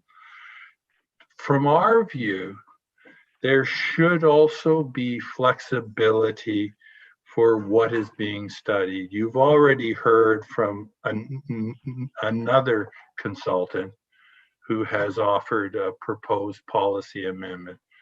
When we look at the block plans, they're very big, they're very taking up a broad range of different parcels. The other part is it's almost like doing a plan of subdivision before you do a plan of subdivision, so you need all the details. So the question that begs itself is, the school board's going to be prepared to start to define where schools are going to go, where they should be, what size, what the configuration should be. Is the city going to be prepared to advise on any of their interests, whether it be police, fire, or emergency? What about parks? Are we at a stage where we can define where parks should go and what they should look like and how they should function and how they should program? Our concern is it has a duplication of a process that's already a very front-ended, very complicated at times, and a very expensive process. And I think the questions that I would have is, what is the role of the residents in this exercise? What are the roles of the Aboriginal consultation in this process?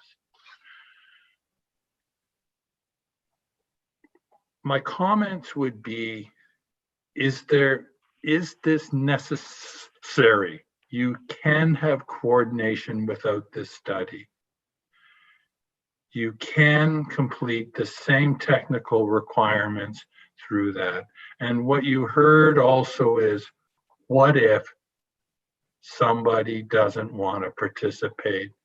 Or what if somebody doesn't like the end result? There's not much you can do. What I would like to now focus to is just give you some perspective on a block plan perspective. When you look at Power Line Central, it's including the eastern side of King George Road. The western side of King George Road is in another block plan. From my observation, it might be more appropriate that King George, which has all of the properties that front onto King George Road, should they have a different land use designation in the plan, shouldn't they be their own study area? When you look at Park, the western side of Park, which is an area for intensification, is included in one block plan. The other side of Park Road North, which has intensification, is in another. Wouldn't it make sense that that be its own area? When you look at Power Line Central, there's some very big parcels and there's some very small parcels that are already existing developed. One of the parcels is owned by the city.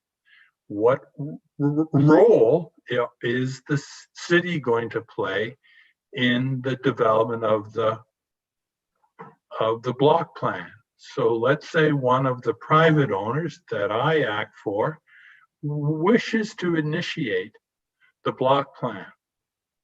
Who do we talk to that represents the city, and are they prepared to participate to the degree the block plan requires study and preparation of plans?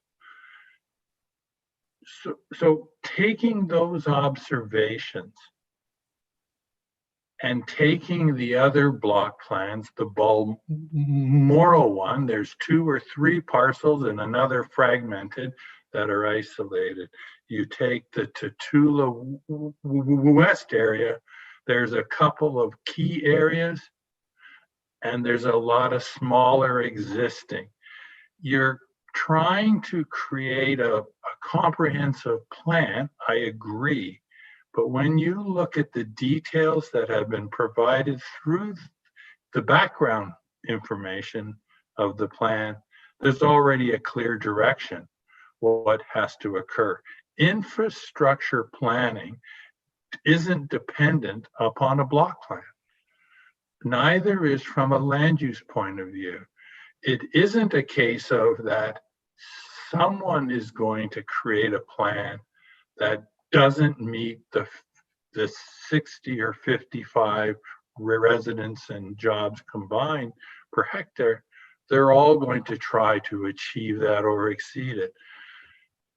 So my observation, and I will be fair, in my practice, I've not experienced a block plan. So part of this may be that I'm not fully aware of where this has been applied and what issues had come out of that process. So I can't speak to that.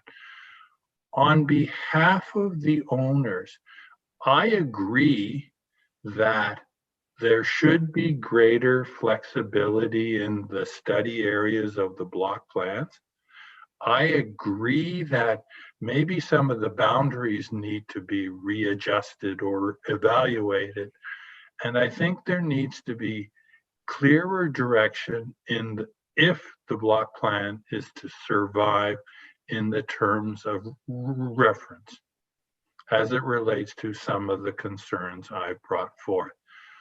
On behalf of the groups that I represent, we've had multiple conversations about what are the costs, what are the timing, what are the studies I need to do, and where's the end result in this? So part of what I've heard from the people that I represent is once the official plan is approved and we have clear direction, what's the timing? And we all know the technical studies have a time sensitivity. If you're doing an environmental study, it has to be multiple seasons. If you're doing hydro-G, which are required, it's seasonal. You need where there is a very high water table or a low water table. So you start looking at this thing, and now all of a sudden, the process is duplicating itself. And staff have said in their guidelines that this may help streamline the process. I'm not convinced. So on behalf of the groups that I represent, I certainly would support the flexibility, and I want clearer understanding of the block plan process and the inputs that would be involved. And that concludes my comments. Thank you, Mr. Stewart. So Councillor Vanderstel has questions for you. Thank you, Mr. Mayor. Thank you, Doug. Well said. I think I understand where you're going. Now, the conversations that you have had with your groups of people that you're representing, did you ever get an answer in any way, shape, or form of how long the block plan or some of the block plan processes would take? Was there ever an answer from staff on that or an estimate? Through you to the mayor, there was, to be fair, I didn't ask the question, so I didn't get the answer. It was my own experience of when I've represented private interest and you're doing the natural environment studies and the hydro-G studies and the archaeological studies, they take seasons. So if you think about it, you need to get approval of what the terms of reference are. You need to undertake the actual study, and it's seasonal. You're looking at least 12 months. That's my own experience. In fairness, I did not ask the question of staff. I relied on my own experience. Okay, thank you. Thank you very much, Mr. Stewart. Mr. Stewart, I have a couple of questions, but I think you could tell from my questions of staff before that I got some concerns about this as well. But is there a potential benefit to the block plan process? I'm not convinced there is. Okay. But would you agree that if it works, I agree there's lots of potential problems with it, but if it works, you have large parcels of land in our community that where you don't, and I've seen this in other parts of the city, right? You'll meet one neighborhood and you'll come out of it and to the next neighborhood, and it's like a juxtaposition. Almost feels like it's a different puzzle, so to speak. Don't you agree that coming out of this, that you run the potential of large blocks of land being developed consistently with a road system that works really well across the whole block, and the other amenities as well are, rather than done subdivision by subdivision, they've been done considering the needs of the entire big block of land. Like, I can see that being a good thing. I can see having a consistent approach is a benefit. And my comment would be the background material and the location of collectors, major, minor, what type of a land use adjacent to and where certain land uses are to go. Remembering this plan proposes that low, mid, and high can occur depending on locational criteria in the policy. So there's not going to be consistency there.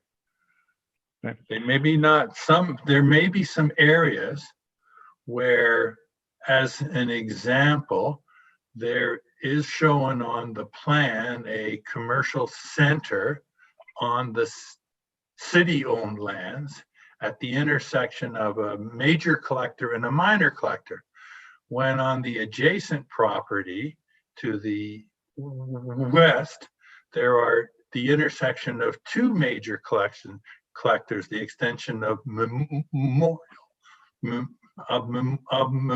Drive. Maybe that's the preferred location for the commercial center. One last question on that. So just so I'm clear, are you suggesting we delete entirely the block plan provision from our official plan? Or are you suggesting amendments such as Mr. Arians put to us earlier this evening? I would suggest that the current version of the block plan, I have some challenges with, as I've outlined. I believe the proposed modification by Mr. Arians, should you support that, I think that goes in a better direction. My concern, and that won't replace that you're repeating the same process twice, or at least that's my understanding, that you're going through the same exercises you would do for a draft plan to create the block plan, and then you have to go through the plan of subdivision process after the block plan is approved. That's a principle I struggle with and think there has to be a better perspective. Okay. And is this a concern that the Brantford Home Builders has? Is this one of the issues they want to talk to staff about, or is there a concern more about the build design manual? So the Brantford Home Builders have only expressed only wishing the opportunity to have a fulsome discussion with the urban design manual. They have not brought the issue of block plans up. Okay. All right. Okay, so not seeing any other raised hands. Thank you very much, Mr. Stewart. That Thank was you. very informative, very helpful. I think many of us would appreciate that. So I think, Deputy Clerk, that brings to an end all of the public comments. Right. So Staff been going at it this now for about 2 hours, so we're going to take a 5-minute break, also so that planning staff can formulate their thoughts, because city's the applicant. So now city staff, the consultant, get a chance to do kind of a reply to some of the comments by the delegates. So 5 minutes should give them time to organize their thoughts as well. So we'll be back.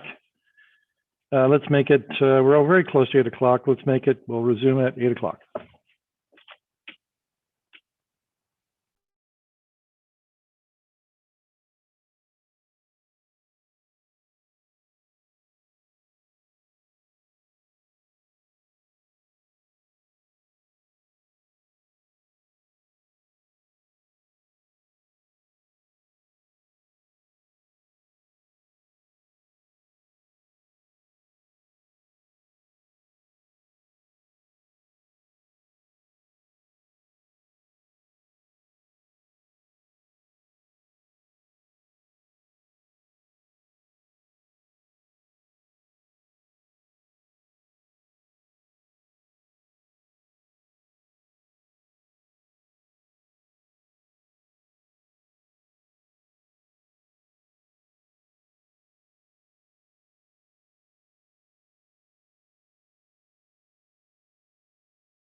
Okay, so we have quorum. Everybody's jumping back in. So now at this stage, the planning staff and the consultant have an opportunity to reply to what we heard during the public comment portion. In essence, all the comments we just heard over the last 2 hours or so from the various delegates. So, and of course, we'll also be available to answer any questions we might have from the same material.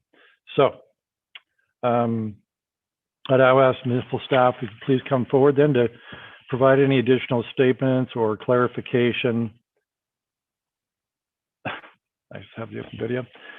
Any additional comments or clarification in response to what members of the public provided to us. Thank you, Mayor Davis. Okay. Thank you, Mayor Davis. So you're right, we did hear a lot of comments. We do have comments and points of clarification. But we will try to keep it as succinct as well. So with respect to the intensification target, section 4.3B, which was in the official plan, it's important just to reiterate that these are set by the province and unfortunately they cannot be changed, right? So our official plan is really just implementing in that regard growth plan targets. With respect to block planning, planning staff feel that we have built in an appropriate level of flexibility to either exempt proponents from the block plan process or to scope the requirements for a block plan submission. With respect to proceeding independently and using that as the rationale for proceeding without the block plan, I think it's important to note that this often is what creates the problem, and this is what we are trying to avoid. The block plan process has been designed to ensure that the entirety of the block develops comprehensively, and it allows us to address major issues much earlier in the process. With respect to Bella Garden subdivision and the prestige employment designation, I think that's important to recognize that this designation and the lands for which it applies are lands that are lands that are, as we've heard, highly visible. These lands are considered to be the gateway into our community, and they represent the first impressions of our city. And so therefore, I think it's irrelevant to ask for high quality building design and site design as well. And furthermore, with respect to the request to remove portions of the property from the prestige employment, staff are of the opinion that this is a premature request in the sense that in absence of any formal type of grading plan, it's very hard to make a determination at this stage as to what we will and will not be visible from the highway. With respect to comments that we heard along Mount Pleasant Road, I believe the addresses were 449 and 443 Mount Pleasant Road. I think it's important to note here that these lands were not part of the settlement area in the Brant County official plan, and so when they were transferred to the city, we carry forward that policy, and they're not part of our settlement area, but also through the boundary adjustment agreement, these lands were placed into the trigger lands. And as we know from that agreement, the intent of the trigger lands is that these lands would be the last lands that would be brought in to be redesignated for urban uses. So given the lack of justification in our land needs assessment to require these lands for accommodated growth, we think it would be premature to look to the trigger lands to bring those into the settlement area. I think the important point that was brought up was there was some questions and some clarifications with respect to the 2-year freeze to official plan amendments. So I think that this statement was, this statement was correct in part. The Planning Act does allow for or does prohibit official plan amendments in the first 2 years of passing a new official plan. And this is really intended to recognize the amount of work that goes into preparing a new official plan, as well as to provide some certainty to the development community. However, the missing part of that information was that council may pass a resolution to consider official plan amendments within the first 2-year timeframe. And staff would be recommending that. We would not be recommending that we withhold applications for official plan amendments within that 2-year timeframe. And so council, in passing that resolution, would be able to consider an amendment to the official plan. With respect to the properties, I believe the addresses are 170, 194, and 218 Powerline Road, representing the C9 block. As you've heard already, these lands were not required for the forecasted growth and not deemed to be the preferred lands as we went through our land needs assessment as well as the land evaluation. Furthermore, we heard various numbers with respect to the total quantum of land. We heard roughly 120 hectares, but then recognizing that the developable proportion would be much smaller than that. And so what we really have is we haven't arrived on a total amount. But if we take into consideration the approximately 60 hectares that would be considered a developable, staff are of the opinion that this does not represent a minor adjustment to the settlement area. This would be a substantial adjustment. And just to put it into perspective, and with respect to our addendum report to our municipal comprehensive review, we did take into consideration minor upward adjustments. It was less than 20 hectares. And this was really to accommodate or to deal with aligning of property boundaries where the previous boundary was actually bisecting property lines. So I'd also like our consultant, Paul Lowe's from SGL Planning and Design to join the meeting, and maybe he can shed some light on what would maybe constitute a minor upward adjustment.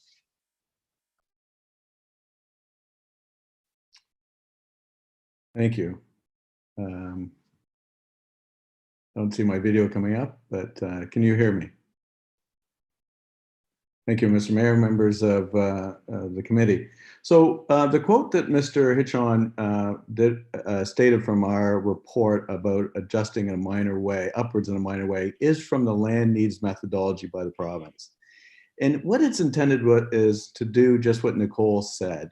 For instance, is to bring in where the boundary splits a property in half or leaves out a property. So for instance, if you had 100 hectares to add to your boundary, and when you applied that 100 hectares, the boundary was right smack in the middle of a farm property, well, the province says you can adjust it in a minor way. So bring in the rest of that property, or if there was another one beside it between it and an environmental area, you bring that in. And what is also key is the guidelines say in terms of logical boundaries, it says, quote, "This will generally be an arterial or concession road or other man-made or natural defined features." So it's not the intent to jump across an arterial road to bring in additional lands on the other side. It really is to do a minor adjustment, bring a part of a farm, part of another property, get over to the next arterial road, get over to the natural environmental feature to create a logical boundary. That's what the intent of that part of the guidelines is. Thank you. Thank you, Paul. So just two more minor points. So with respect to the block plan process, staff want to note that the block plan process is driven by the proponents of development, and it's intended to lay out the functional aspects of the block plan area very early on in the process. We're not asking for a duplication of information. We're asking for this information as laid out in the terms of reference, which can be scoped, as well as we can make amendments to that terms of reference. We're asking for that information earlier on in the process. And that, as I said, is to support that functional layout very early on and address some of those major concerns that often have the ability to delay the future or the subsequent draft plan application. And then, so I think that that's it. I think that will close there. But as I said, we're not requesting that that work be duplicated or that it be submitted twice. What we're asking for is some information earlier on in the process that would then be used to support the future draft plan application. Thank you. Oh, actually, I apologize. I do have one more comment, and it's with respect to the UGC. I didn't want to leave that one out. So with respect to the Urban Growth Center, as we had noted, there were some properties that were notched out, to use Mr. Hitchon's term, representing stable residential neighborhoods to both the east and the west sides of the UGC. And as we had indicated, this was really a reflection of the sort of these areas being characterized by low density residential development. Our policies respecting the UGC did not preclude intensification to occur outside of the UGC, but recognizing the challenges in achieving the density targets which were established by the province, the UGC boundary, the UGC boundary really represents the area that is to be measured towards that target. And so we have modified that boundary or refined it to take into considerations areas where we feel that their more intensified development is more likely to occur. But just to be clear, it does not preclude intensification to occur outside of that boundary. And we would assess that on a site-specific basis like we would for any application that would come forward within the built-up area. Thank you.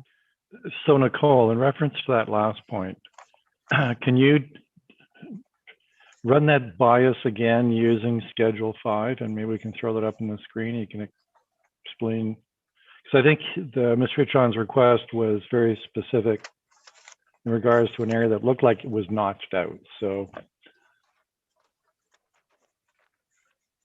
it's page 202 of 418, Schedule 5.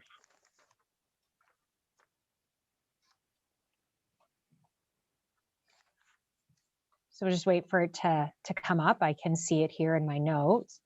So I believe the lands that Mr. Hitchon is referring to are on the east side of West Street. They're the white portion. So if everybody can see that, those are the lands that Mr. Hitchon is referring to.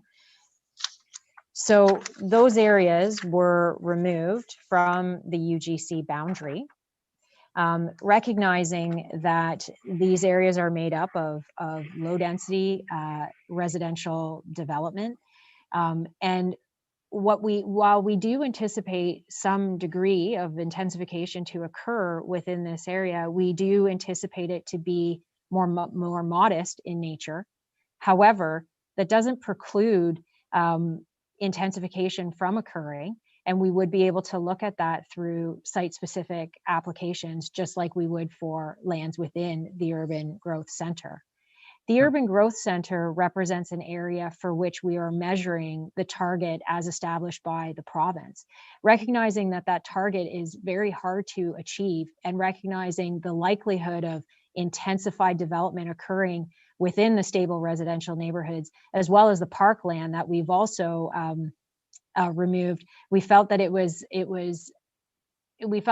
appropriate to remove those areas and to accurately reflect where we anticipate that intensified development to occur and for which can be measured towards the achievement of the target. So if we were, for some reason, someone put forward a motion to change that line, what do we then have to do? Because I guess in my mind, I'm thinking, all right, so now you're making a change that perhaps residents in that area aren't aware of, and they might want to have a say about it. So how do you deal with that? Is that another public hearing? I believe so. I believe that this would, I believe that the boundaries of the UGC is also input to some of our MCR work. We would need to reevaluate that as well. I also want to note that this matter was put to council in 2019, where we presented through a staff report the implications of the boundary as it exists and our rationale for reducing it or emphasizing the areas where we more anticipate intensified development. And so this accurately reflects the direction that we received. We also put forward a resolution to the province to recognize this reduced boundary as well. So we would need to go back and relook at some of our municipal comprehensive review work, and it would likely constitute a continuation of the public meeting as we would want to consult on this boundary further. Thanks. So I have some other council members, questions for you. Councillor Sless, then Councillor Carpenter. Thank you, Mr. Mayor. Yeah, I got a few here. I'll just start with the one that was just up on the screen. Sorry. If you could put that back up. It appears that we're talking about 4 lots. Is that correct? Those are blocks. Those are Okay, existing city blocks. those are blocks. Okay, that's a totally different then. Okay, it sounded to me in the presentation that maybe if you're included in the inside the boundary, that there is financial incentive to be intensification going on in there. Am I correct? So separate from our official plan review process, we do have direction from council to review a community improvement plan for the downtown urban growth center. If you recall, several years ago when this direction was given, it was given in part to address some confusion to the public in the various boundaries within the downtown and how they overlap and create confusion, easily said what applies and where in our downtown. And so in moving forward, we have crafted our proposed community improvement plan to align with this boundary. However, council will be considering that community improvement plan at a future committee of the whole meeting and can consider the boundaries for which an incentive program may apply. Okay, thanks. I've got a few others here. The density targets, it was talked about by Mr. Oliver. I think what he was doing was saying that you reach the same end objective, you just do it over a longer period of time. Is that not acceptable to the province?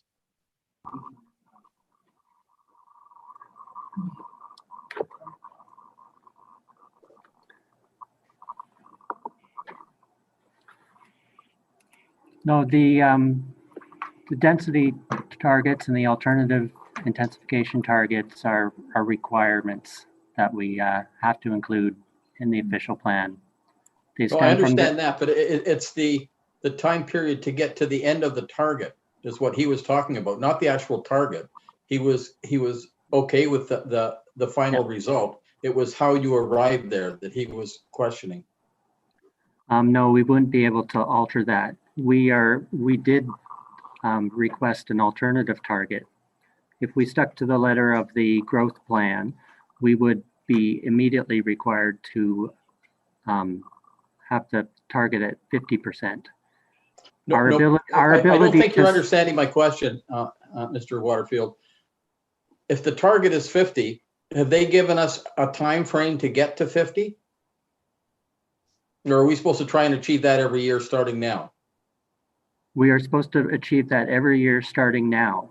Okay. In the growth plan. We achieved approval from the province for an alternative target where we can achieve 45% until 2031. We had to make a specific request to the province, and they approved our alternative. You've straightened out my flawed thinking. I thought I was right. I'm wrong. The block planning concept. There was an amendment to that presented by one of the presenters this evening, and it sounded reasonable to me. Can you tell me why it's unreasonable?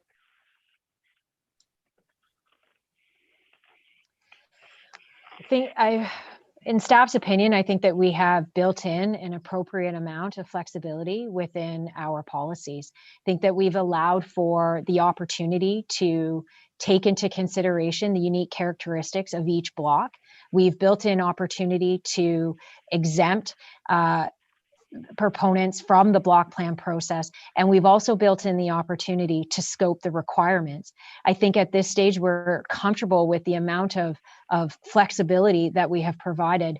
But I think that we can also take into and under consideration Mr. Arian's proposed policy. Okay. Can you give me a direct reason, something that he is proposing that's wrong or that you feel is not appropriate?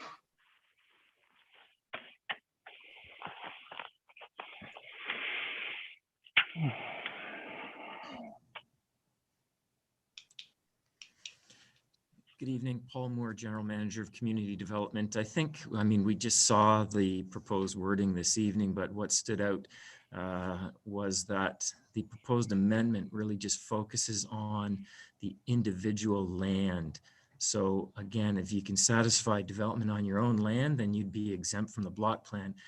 That defeats the purpose of block planning. We want to look at all of the land within the block to make sure that everyone can have adequate services extended to them and address where those neighborhood features are going to go. So the schools and the parks and things like that. So the presenter suggested, Paul, that if there's only one landowner in that block that wants to proceed, he's out there on his own. Is that where the exemption comes in and he can just go ahead and start developing his own? So the existing wording in our the block plan terms of reference would the existing exemptions that we have in place could address those issues. So we would have to evaluate them on an individual basis. Okay. All right. Thanks, Paul. Can we perhaps have that, because that's an important point to me as well, Councillor Sluss. Can we have that amendment up on the screen and perhaps Mr. Moore can comment on it? Was it came out of Mr. Arian's presentation, his PowerPoint?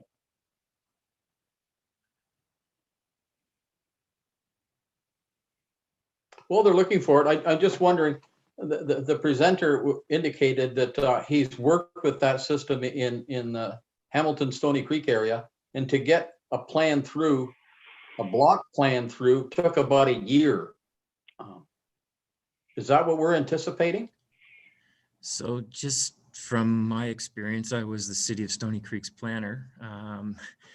The block planning process that was really established in that area was secondary planning. So it's a little bit different. It goes a little bit further in detail.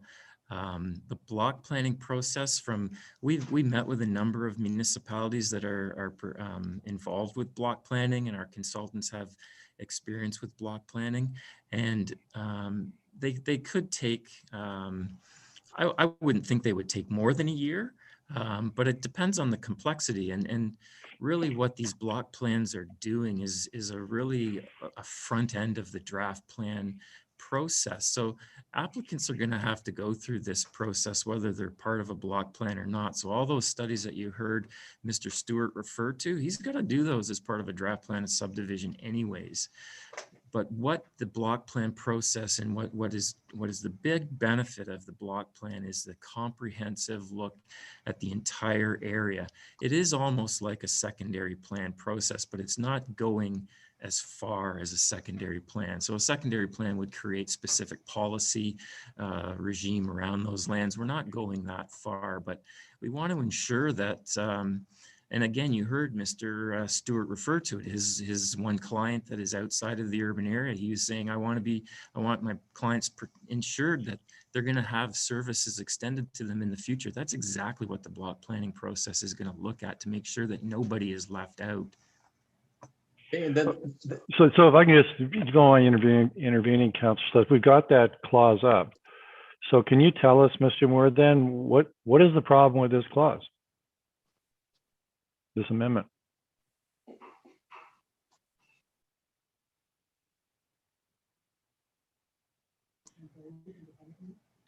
I think the issue is that with that wording, if you applied it across the board, there are many blocks that aren't one owner. So again, if you had a block that had, say, 5 landowners and someone came to us and said, based on this policy, I can develop my lands on my own and I don't need to worry about the other landowners, and this gives them the exemption around that. Sure. Yeah, sorry, Councillor Sluss, you have a couple other questions there. So. Well, I guess the other point that the gentleman raised, we have 2 different blocks. I think he cited 2 or 3 locations where we have a different block on either side of a major arterial. And how does that work? Because they won't be consistent, and yet they abut each other on the street. Through the chair, yes, they would be in separate block plan areas, but the designations are the same on either sides of the streets.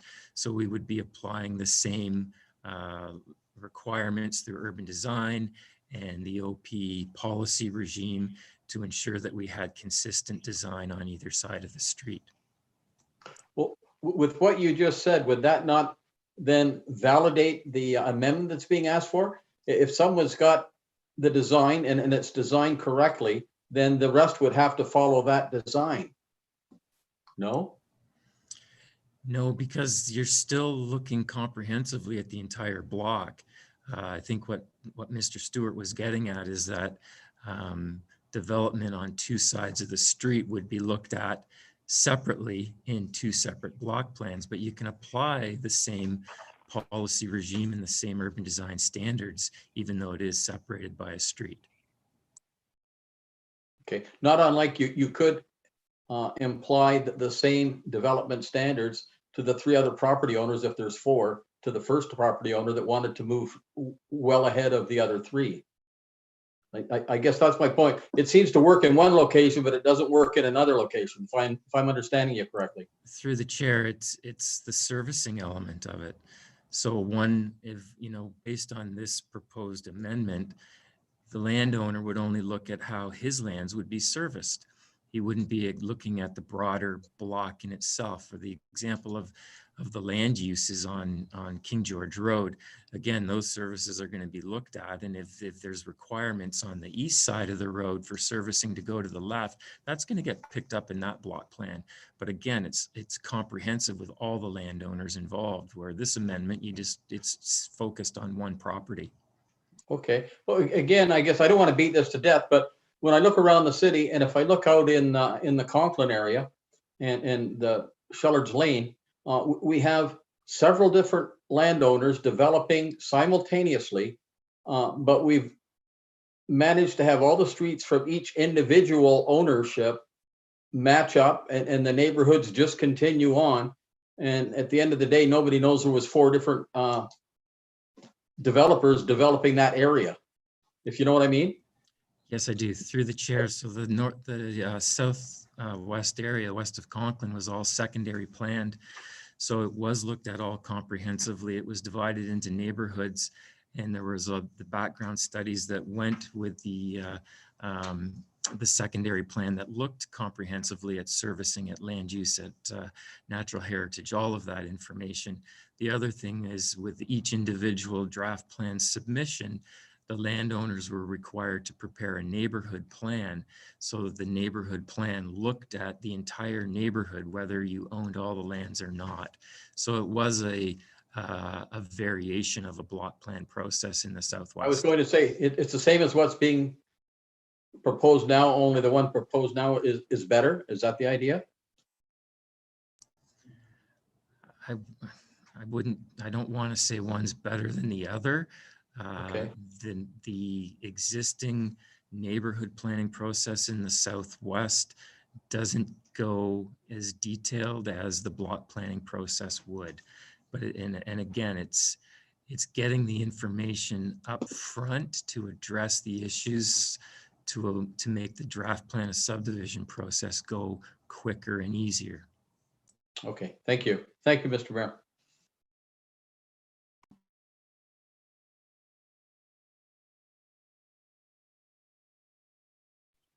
Councilor Carpenter. Thank you, Mr. Mayor. I'm going to start off with the Urban Growth Center, if I may. When you talk about the piece that's taken out, I guess on the east side of West Street, that between Nelson Street and Marlborough Street. Now, my understanding is, and you can correct me, is that the size of the Urban Growth Center is such that we have to have the intensification targets met within that growth center. Would that be correct?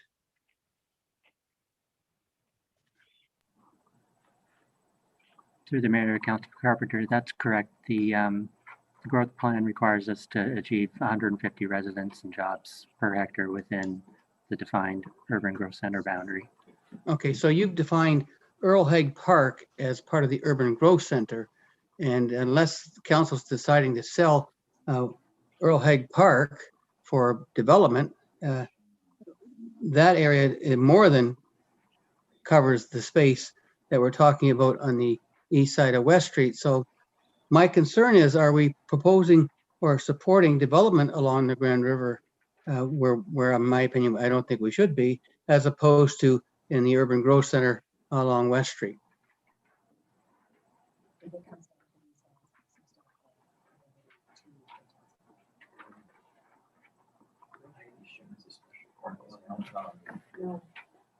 It's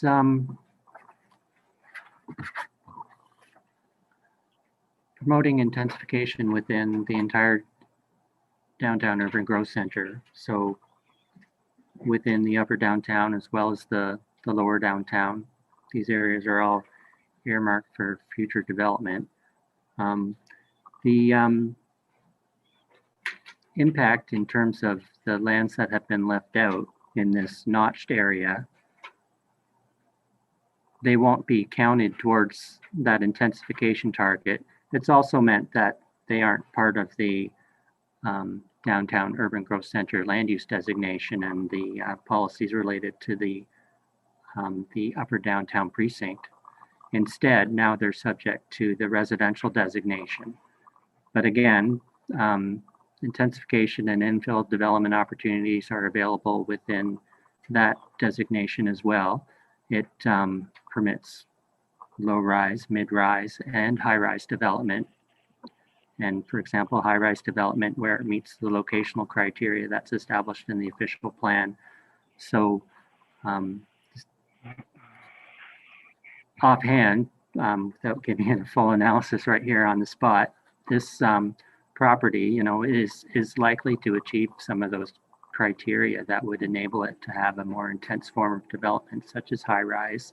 And the residential designation also permits those neighborhood supporting uses. So a mixed-use development would also potentially be permitted here as well. So there still is a lot of development potential that could be accommodated on the subject properties of concern, even though it's been taken out of the urban growth center boundary. Yeah, I understand that you can still have intensification development on those particular properties. My concern is, I remember, I've been on council a long time, that at one time, that was the YMCA was looking at that site, and after doing groundwork studies and history studies from what was on that ground before, the understanding was that it would not support high-rise development because of the structure of the ground itself. That's my memory. You'd have to look in the records to find the actual recording of that.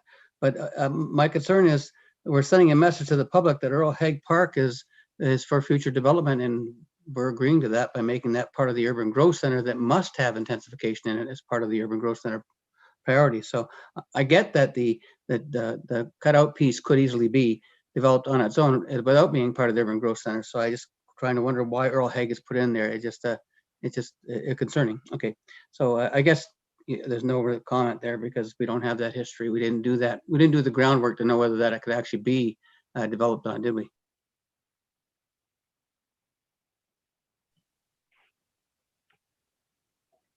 Something is wrong. You cannot start your video because the host has stopped it. My apologies.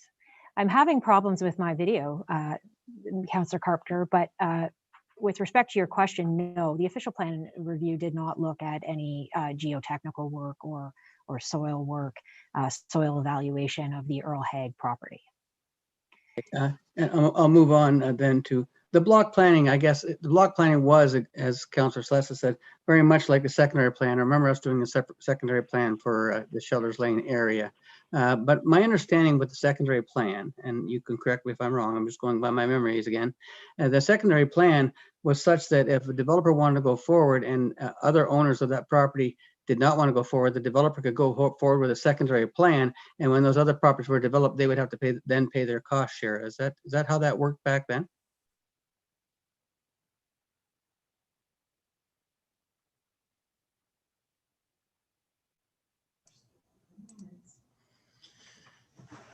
Through the chair, I'm not sure about cost sharing.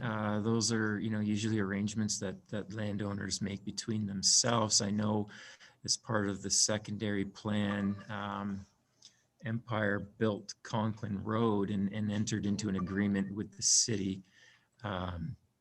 Excuse me, and that was a cost sharing agreement with the city.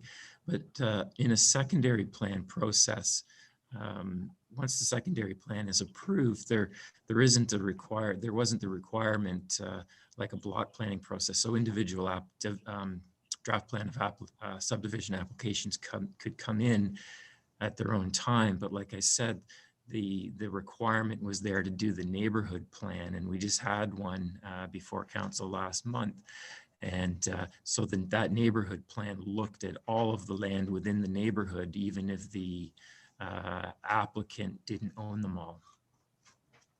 And then there's no requirement to the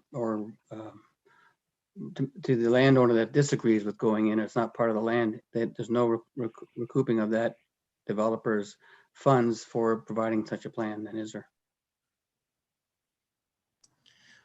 Well, again, the block planning process, the landowners would get together. The intent is that they would get together, and if they had cost sharing between them, that they would make those arrangements themselves.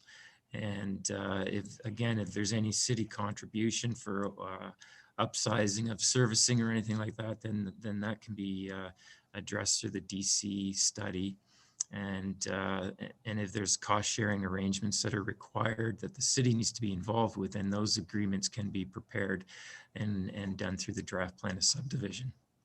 Okay, so but the concern I think that many of us on council have, or on the committee have, is if you get one or two landowners, small properties in large blocks saying, I'm not interested, I like where I live and I don't want to make any changes to where I live, I like my 1 acre parcel, development gets stalled in our community. Is that not true? Unless they all agree to the block plan?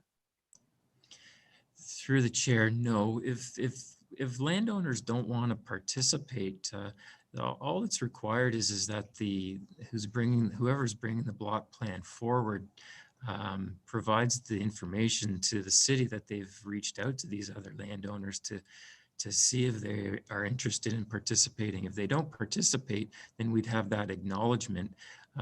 We would hope that everyone would participate. It's to their benefit.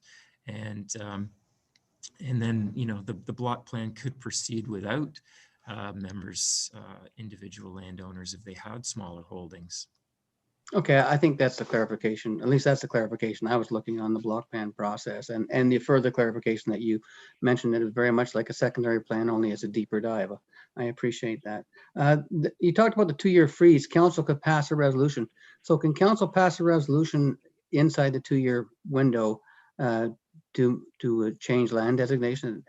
Council has that authority?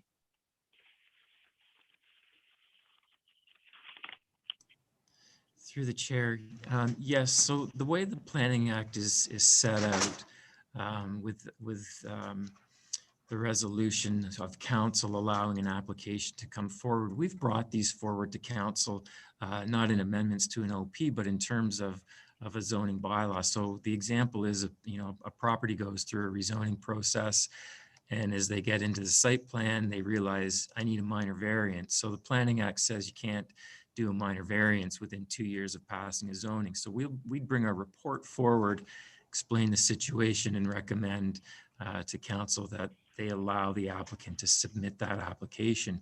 So we could do the exact same thing in that 2-year time frame with the OP. If someone wanted to come forward with an application that required an amendment to the official plan, we'd bring that information forward to you and get the direction from council. Yes, they could proceed with that application. If council wanted to change land use designations, excuse me, I'm losing my voice tonight. Again, they could just provide staff with that direction to go and do the necessary review of what the land use, proposed land use change would be, and then staff would bring an application forward. So council could do that as a resolution to staff. I mean, I know that we're not really acting as council, we're acting as a planning body, and that's different as council. So we could do that, as you're saying, at any time. Yes, sorry, I was having to drink water. Yes, you could. Okay, thank you. And so sorry, Paul. I know, and this is a long process for everybody. Going through, we talked about the Bella Garden, the Prestige Employment Land. If during their development proposal they show that their development on that on that land that you talked about, that they're talking about, that isn't prestige, they show that the grading and such will be that, well, they can't touch those lands anyways, where all the trees are growing and the creek is and the waterway is. If it would show that, would they then be able to apply to have those lands as not as prestige employment? Yes, at that time, they could, again, we could bring a report forward seeking council direction to bring in an official plan amendment forward. These applications, though, are under the Planning Act, and those standalone applications could be appealed by members of the public, or if it wasn't approved, the applicant could appeal. So it is in that traditional planning regime of an appeal process, but absolutely you could give that direction, yes. And that could come back within that 2-year window as well? Through the chair, absolutely, yes, as if we got that direction, yep. Thank you. And just one more question. When you talked about the natural boundary lands that the province is looking for, when I look at C9, we're kind of like, it's like a big hole in the design of the city, and we are building around it for C8s above it. Isn't the natural boundary land that edge boundary of the city's boundary? Would that not be considered a natural boundary area?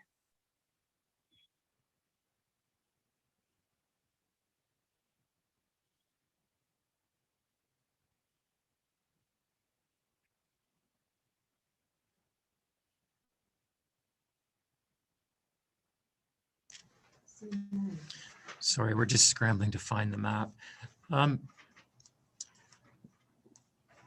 Well, yeah, the natural boundary is the boundary to the further to the east between the city and the county.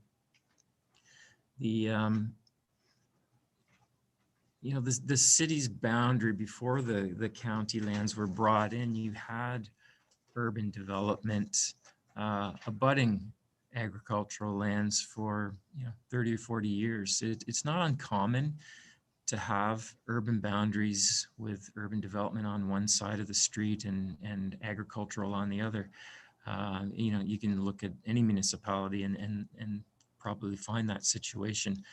So when you look at the map, yeah, there's a hole there, but the land needs assessment it's an accounting process, and it is, like everyone has said, it's a numbers game, and when you evaluate all those lands, that block comes out the lowest in terms of there's a lot of environmental on there, there's a lot of servicing constraints, there's a lot of pockets that are very difficult to get to if it was urban.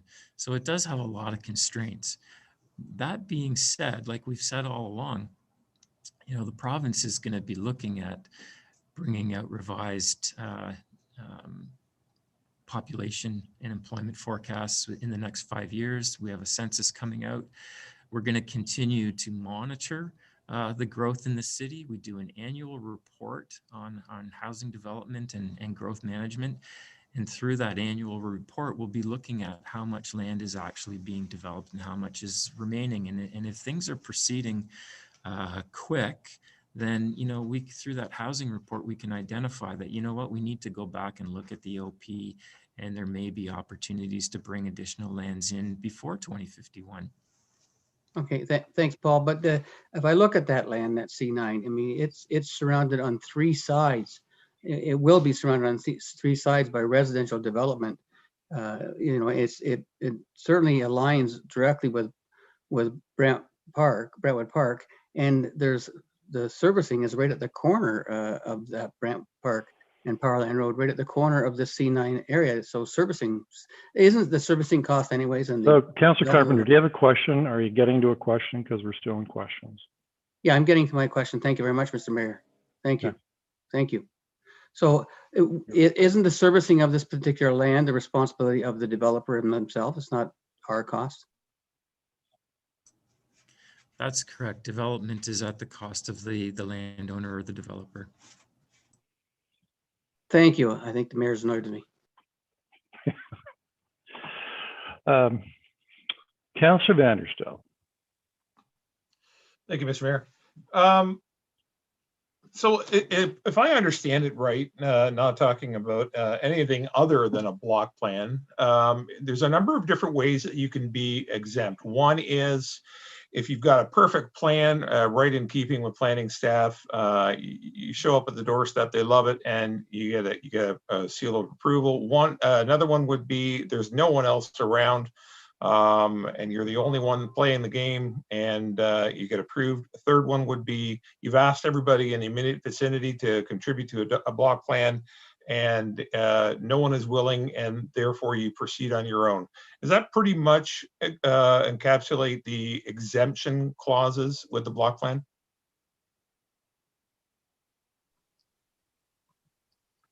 Through the chair to the councillor, I think that captures the exemptions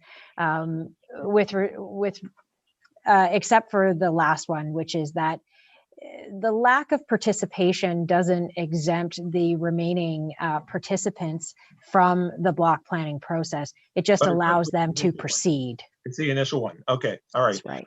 So sorry about your voice, Paul, but my question is for you. Based on your experience in Snoopy, Stony Creek, how much time did the block plan process add to the entire process? Did it delay development, or did it overall expedite development? Through the chair, so my experience in Stony Creek was we did the initial land budget to expand the urban boundary, and then when the city of Hamilton amalgamated, that planning department took over that process. The secondary plan process for that urban boundary expansion took a very, very long time. I think parts of it are still at the Ontario Municipal Board. How long is that, Paul? Sorry. Over 10 years. So there was significant servicing issues down there. There was environmental assessments that were required. So again, the block planning process that we're proposing, like I've said before, it's really it's the requirements of a draft plan of subdivision, but you're just not looking at your own land. So, they're going to have to do all the studies anyways. It's just a matter of looking at the entire block comprehensively. So it really, it shouldn't be more than a year to go through the block planning process. And it's a staff approval. So it should move a lot quicker. I understand. I mean, you said that twice now, Paul, that it shouldn't be more than a year. I guess what my concern is with a perceived, I'm not saying it is, but a perceived additional layer of what some may argue to be red tape. We're adding more delays to development. What's the shortest period of time that you've seen somebody go through, in your experience, a block plan process? Through the chair, I wouldn't say it's an extra layer of delay. Yes, it's an extra step, but it's a step that they're already required to take. In my experience, again, it's in that year to year and a half time frame. Excuse me. Okay, thank you. I appreciate Paul. Thank you. So, any other questions of staff?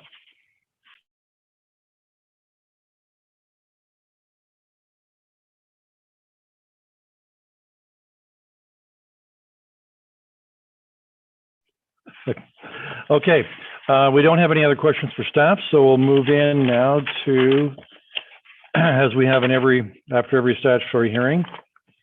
Well, first of all, I have to say specifically that the public hearing is now closed.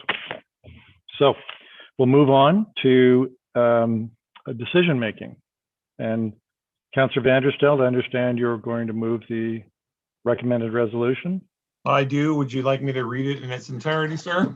Yeah, do we have a seconder for that? Yeah, Councillor Wall. Yeah. Councillor Wall? Yes.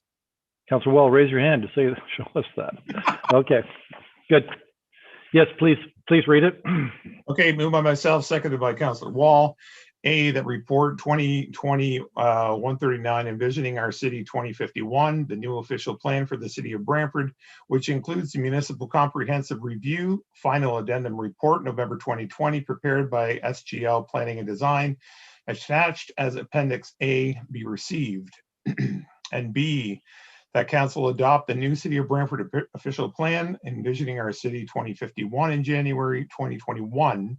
And C, that the bylaw to adopt the new city of Brantford official plan, envisioning our city 2051, be presented to city council for adoption in January 2021. And D, that planning staff be directed to submit the council adopted city of Brantford official plan, envisioning our city 2051, to the province of Ontario for final approval in accordance with section 1722 of the Planning Act. And E, that in accordance with section 26.7 of the Planning Act, the council declares to the approval authority, being the Minister of Municipal Affairs and Housing, the council adopted city of Brantford official plan, envisioning our city 2050, 1, conforms with provincial plans or does not conflict with them, as the case may be. 2, has regard to the matters of provincial interest listed in section 2 of the Planning Act. And 3, is consistent with policy statements issued under the subsection 3.1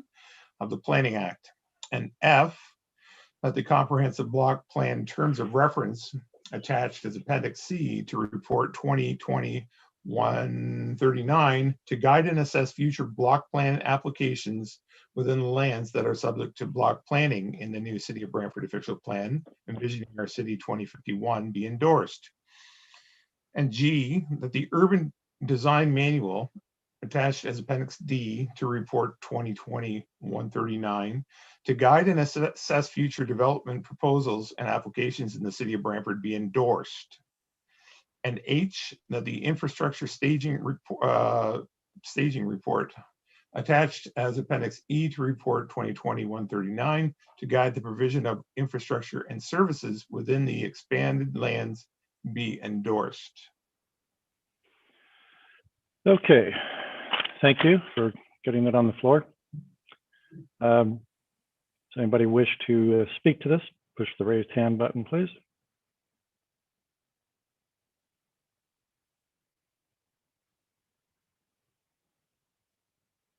Nobody? Okay, here we go. Councillor Carpenter. Thank you, Mr. Mayor. I have an amendment. And I have amendment and move my seconder is Councillor Antosky, that the text and schedules to the draft official plan be amended to include the lands municipally known as 218, 194, 170, and 152 Power Line Road in the settlement area boundary, and that the agricultural designation be changed to residential designation with core natural area designation to remain as is. And just speaking to that, I think we've already argued that about this area C9 being the whole that's surrounded on 3 sides by development, and to me it doesn't make sense that it's not in the urban boundary settlement area. Thank you. Okay, anybody else who wants to speak to the amendment? Councillor Sluss. Councillor Toss, you got to push that raised hand button. No, actually, I had another amendment. I had my hand up for an amendment. Okay, so can you, let's take Councillor Sluss's hand down, please. All right, so Councillor Wall to the amendment. Then it'll be Councillor Antosky. Pardon? Did you want to speak to the amendment? I do. Good, go ahead. So, I mean, this is complicated. If we change this now, I thought we couldn't change it.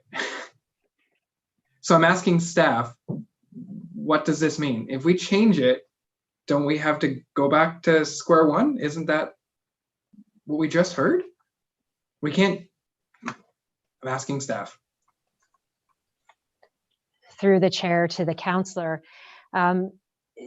the option is on the floor for council to make adjustments to the boundary settlement area. However, it will require us to, as we've said, go back and reevaluate our land needs assessment and methodology, as well as the land evaluation criteria that we worked through.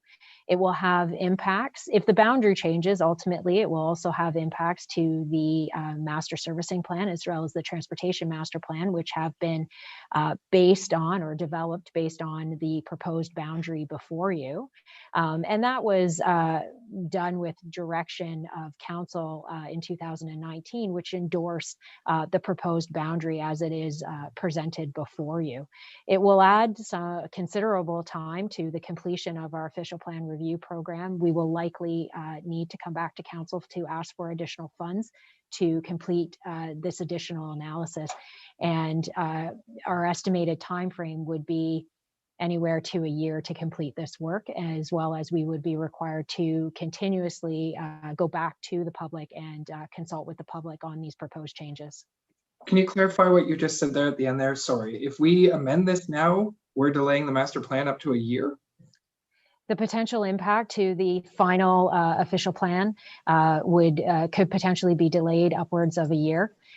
For us to complete this analysis, it'd be basically sending us back in many respects to the drawing board in terms of our background analysis and the implications to the transportation master plan and the master servicing plan. I can't speak to the time associated with that, but I can say their work was based on the proposed boundary as it is before you. So a change to the boundary would ultimately change the fundamental outcomes of those master planning studies. And lastly, it would also further delay any preceding background work that's required in order to complete the a new DC bylaw as well. So final question on that then, does that mean if this passes now, then it wouldn't come to council what was it, January?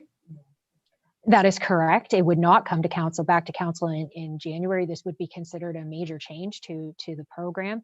And we would have to report back on the exact time that it would take for us to address these changes. But my estimation would be that it could be upwards of a year.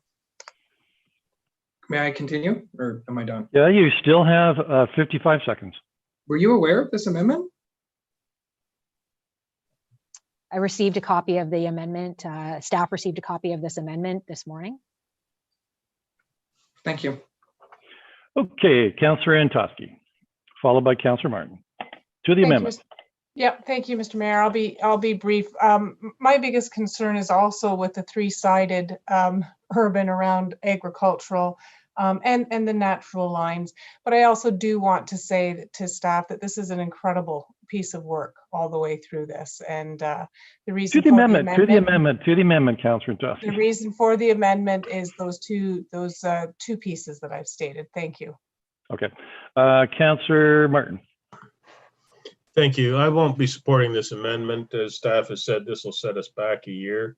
We've struck a task force to hurry this along, and to now set everything back a year is just ludicrous. So and not only that, but a year from now, when this comes back to us, if this amendment passes, there'll be some other group that's been taken out, and they're going to argue, well, we were in before, and they'll have a valid argument because they're originally in. They're going to say, well, why did you take us out? We want to be in. And if we amended to put them back in, then we're another year. And this whole thing will just carry on, and we'll never get it done. It's unfortunate that this group is left out and wants in badly, but we got to bite the bullet and draw a line somewhere. And I think staff have done a great job on this, and I want to accept it the way it is. Thank you. Yeah, I don't see anybody with raised hands, and I'll speak to it. In some ways, a bit of a repeat, but to me, the issue is this, which is, so we're here to make decisions that benefit the entire community and in accordance with provincial law, not necessarily to benefit the interest of individual landowners. And I get why they want to be in. It's pretty simple. They're probably worth more, substantially more. And I look at this land, the issue for us is we've got a lot of growth. We need employment lands. We need residential lands. We're running out of land here in this city. If we don't add to land, the price of houses will go up astronomically because the demand will be there. We can't put roadblocks up at the east end of our city and prevent people in the GTA coming here to look at houses. And we won't have the supply. And I can tell you, having my undergrad degree in economics, it's pretty basic. Supply and demand. You constrain the supply and the demand is there because we live beside the fastest growing metropolis in North America. We'll have skyrocketing prices here. So it's important we move forward in a fairly rapid fashion. I'm not sure that doing this, what does it do to assist in growth over the next, 10, 20, 30 years? I don't see the need in order to accommodate growth to bring it in like right now. Clearly there'll be a day when it comes in, but I don't think today's the day. And if we run the risk of bringing it in, of delaying the process by, I'm not sure it'd be a year, but let's say the risk is it could be delayed for up to a year. And I think that the cost to be borne by the entire community by a delay of 1 year to, in essence, benefit 3 landowners, I don't think that's a very good trade-off. I don't think that that's, so it's easier for me to make the decision when I consider that I represent the entire city and the interests of the city that I can't support it. But I'd say this, I mean, clearly there's a day when it'll come in, and it may be sooner than we think if this area, the GTA, continues to grow as fast as it is. But anyways, so Councillor McCreary. Mayor, thank you very much. I appreciate the merit of the amendment, and I support the desire of the councillor to move it forward. But I just, as much as I'd like to be able to vote for it, I don't think I can because I'm not willing to accept the delay that would result. Yeah. Okay, so call the vote.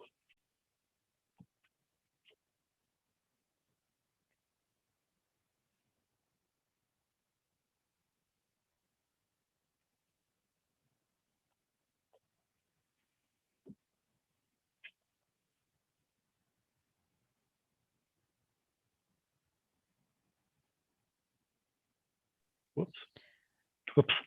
Sorry, my vote should have been no.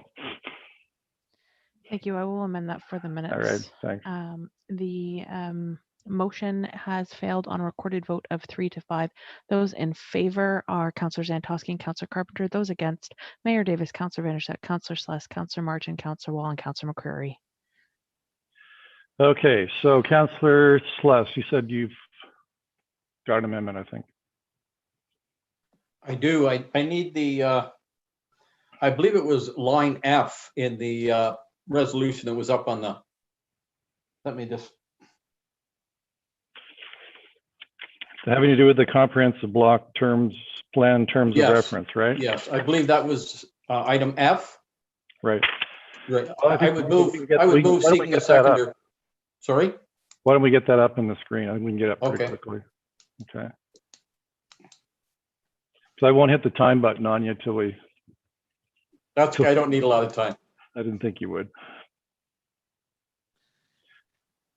Yes, it's Okay, it's there's item F, Mr. Mayor. Seeking a seconder, I would move that we strike item F. Oh. Okay. Do we have a seconder for that? No, I'm seeking one. Oh, Councillor Vanderstel, I see your hand raised. Okay, so it's on the floor.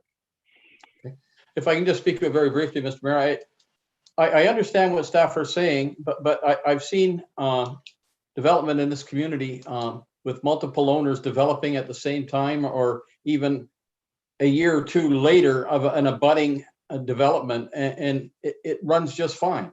I thought I heard this evening that it could take up to a year, and then the next rendition was it could take a year and a half to put this all together, and that kind of scares me.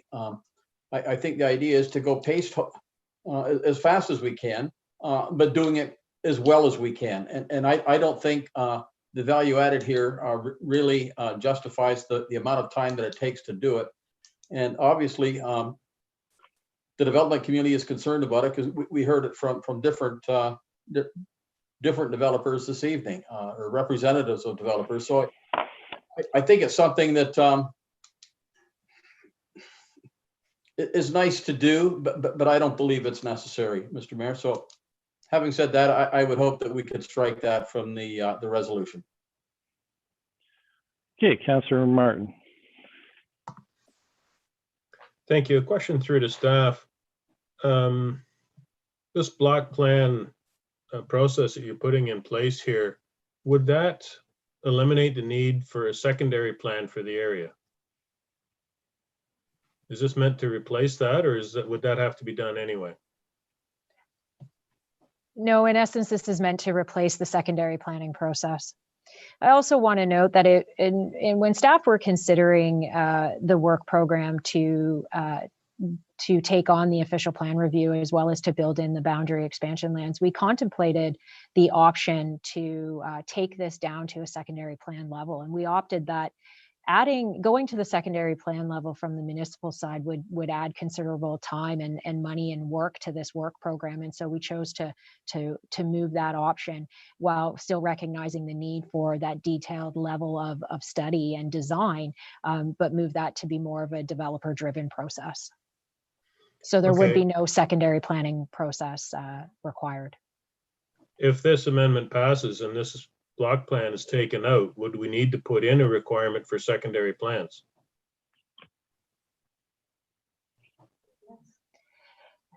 I think that would be a wise recommendation. It would be something that we would support, but I also think that the secondary planning process may actually take more time and be more complicated than the option that we have proposed, which is the block planning process.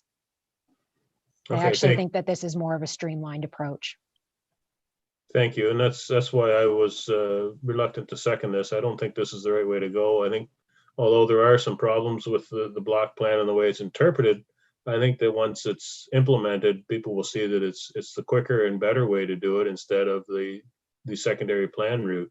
Because if we don't require either, then we're going to have a mess as individual lots are developed without any consideration to what's going to be next to them. Thank you. Councillor Carpenter. Thank you, Mr. Mayor. And just to staff. So staff, you brought the block plan recommendations in place simply as Councillor Martin has said, so that the process afterwards will go much faster. So all the studies that would have to be done under the block plan would have to be done anyways, would they not?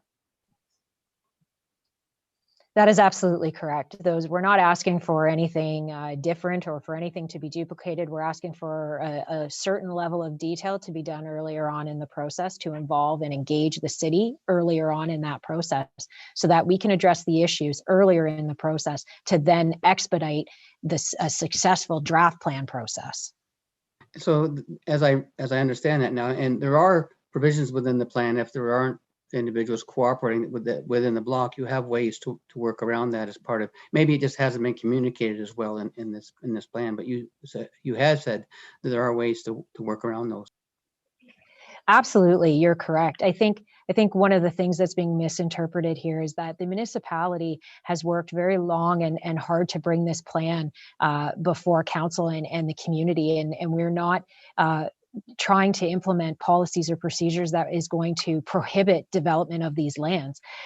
We have included options, and we've taken into consideration situations where you may have landowners that do not want to participate in the process, and the process that we have built would not preclude the remaining landowners for proceeding through the block plan process. It's quite the opposite. We're simply just asking, or the requirement, that there would be an acknowledgement from all of the landowners within the block plan area that the block plan process is happening and is occurring. Okay, and then as a result of that, anybody that didn't participate, they would still have to abide by the block plan that was presented and accepted by council or staff. That is correct, and as Mr. Moore mentioned, that's why we feel that it is a benefit to the landowners to participate in this process. All right, thank you. Just speaking to it, then I'm not going to support the amendment either. Originally, I had written down to do the same amendment until staff really clarified what the block planning process would be, especially when they said about secondary planning. This will eliminate a lot of that. Well, all of it, all the secondary planning, and any developer can move expeditiously once the block plan has been there. That moving forward with their draft plan of subdivision would be much faster and quicker. So I think what staff here are trying to do is expedite development, not prohibit it. And so I won't support the amendment now that I understand how the block plan works. Thank you. Councillor Vanderstel. Thank you, Mr. Mayor. Through you to staff, now you've got me very confused. I don't want to really get into the weeds on a comparative study between the secondary plan and block plan, but I heard a number of times tonight that a block plan is a more comprehensive, was one of the words, and more thorough exercise to find out that it meets our standards with more details included. So if I'm understanding it right, the block plan could take anywhere from a year to a year and a half, and in some cases 10 years, depending on the situations. But that a secondary plan, if we did not go ahead with the block plan, could take even longer than that, even though it's not necessarily more detailed. Could I get someone to clarify that, perhaps?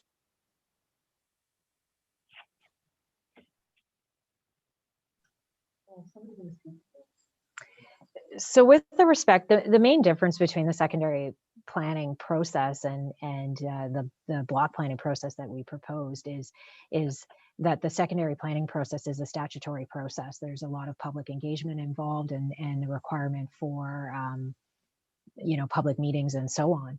With the block plan process, we did hear tonight that there is this perceived notion of a duplication of work.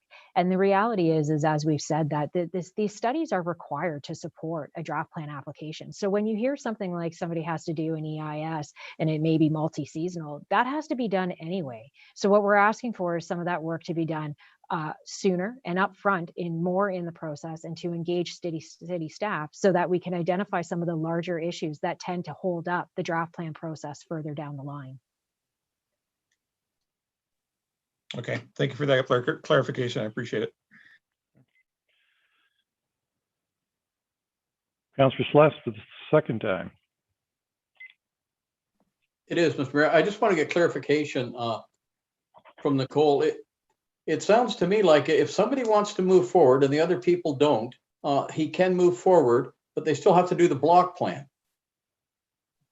So that means one guy's paying everybody's bill, and there's no obligation for them to compensate him, that there's no trigger for that to happen.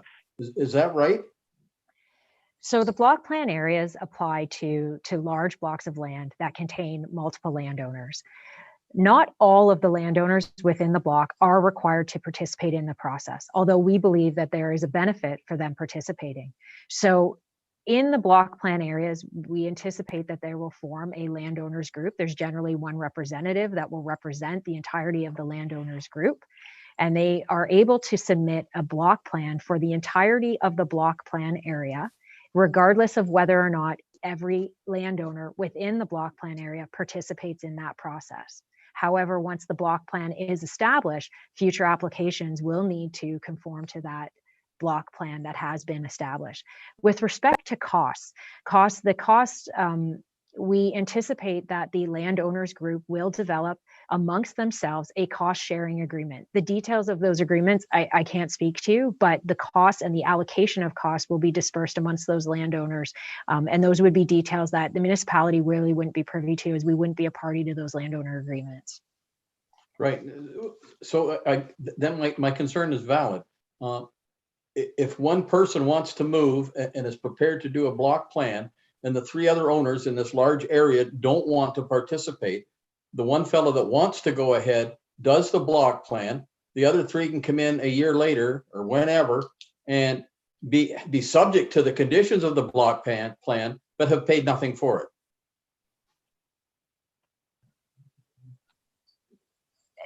Again, I think at the end of the day, there would be a cost sharing agreement, and that would be a detail that would be determined. There has to be those yes, I would suspect that there would have to be. I think that they're very standard amongst block planning processes amongst several other municipalities. It is a standard requirement. Okay, no, I understand if they're agreeing to participate, there would have to be an agreement. I get that part of it. But if they don't want to participate, they don't have to. They just have to conform to it without having any skin in the game. Through council to you, Councillor Celeste, maybe I can just jump in here. Dealing with some of the developers in the area currently that have cost sharing agreements, this is a minor cost. Developing this block plan to them is a very minor cost compared to the complete development they're going into. So they typically, as a developer, you would want to be a part of this block plan process because you could have infrastructure costs that are now being put on your lands that you weren't expecting. So, there's a bit of a trade-off there. You may save money up front by not being a part of these initial engineering and planning fees in these reports. However, the cost of the infrastructure you might have to install could be great for not being a part of it. So there is a real benefit to being a part of the block plan process. So if you want to save a little money up front, you may be paying a lot later to develop your lands. Okay, I don't understand the rationale there, but if they got to put infrastructure in, the infrastructure's got to go in. They're not going to put infrastructure in because you weren't part of the group. If the infrastructure's got to go in to develop there, then it's got to go in to develop there. But anyway, I won't debate. I'll just vote the way I intended to. But thanks for your help.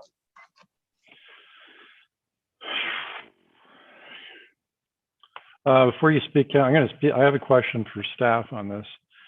So other councillors have seen secondary planning. I haven't. So if I understand it correctly, and perhaps staff can help me on this. So the secondary plan, essentially the city's leading that process and we're paying a lot of the cost. I got that straight?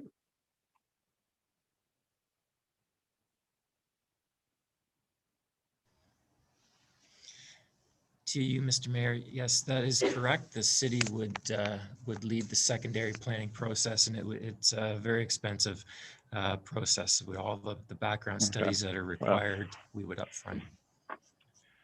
Yeah, so I'm not going to support. I mean, I had a lot of misgivings about the block plan approach, but now that I better understand the secondary planning approach, and development should, I agree the comments are made, development should pay for development.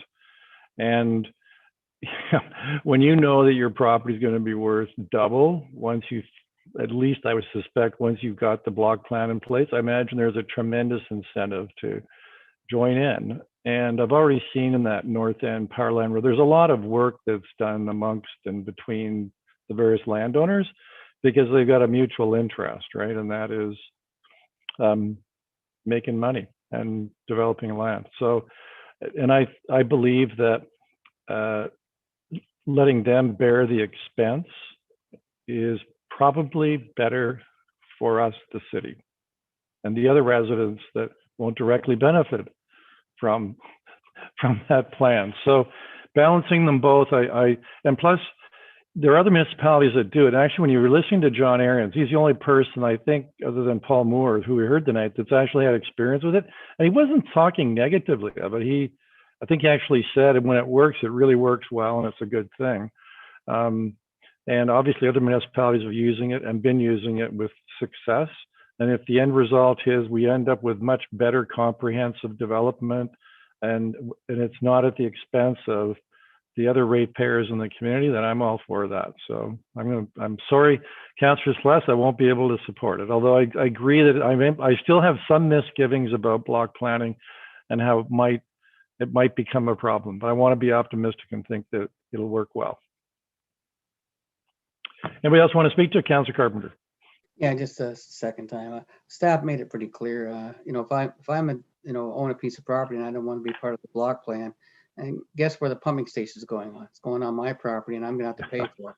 So I get why they say you want to be involved, and I get why the development industry may not be very supportive of the block plan process because the taxpayer was paying for it before, and now they'll have to pay for it under the block process. So I'm not in favor of the taxpayer paying for development. I think development should pay for development. I think most developers do too. So I'm with the mayor. I'm very optimistic now that it's been explained. It makes sense to me now.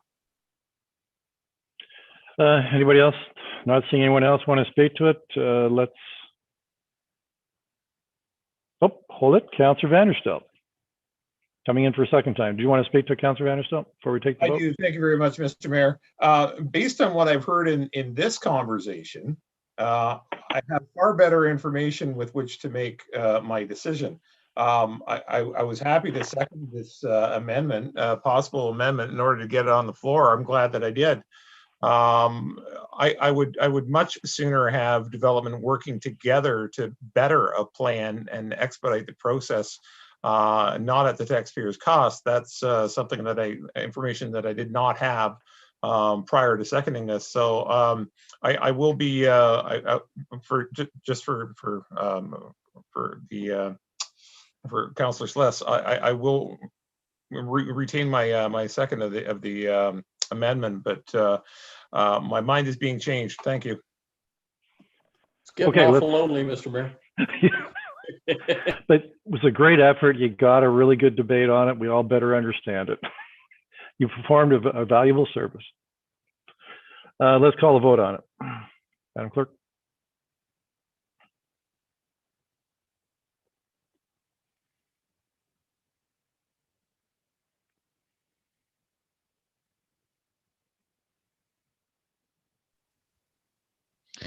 The amendment has lost on a tie or on a vote of 2-6. Those in favor, Councillors Vanderstelt, Councillor Sless. Those against, Mayor Davis, Councillors Martin, Antosky, Wall, McCreary, and Carpenter.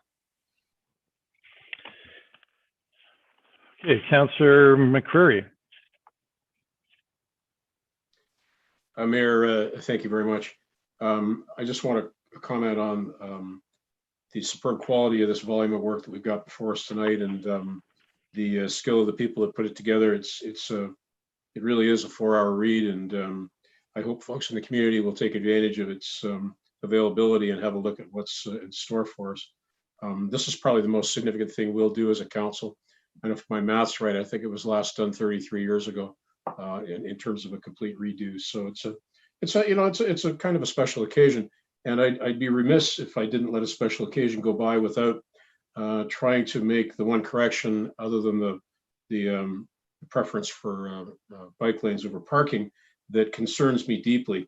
I was very disappointed tonight to learn that the museum use was not included in the official plan for the Mohawk Greenwich lands.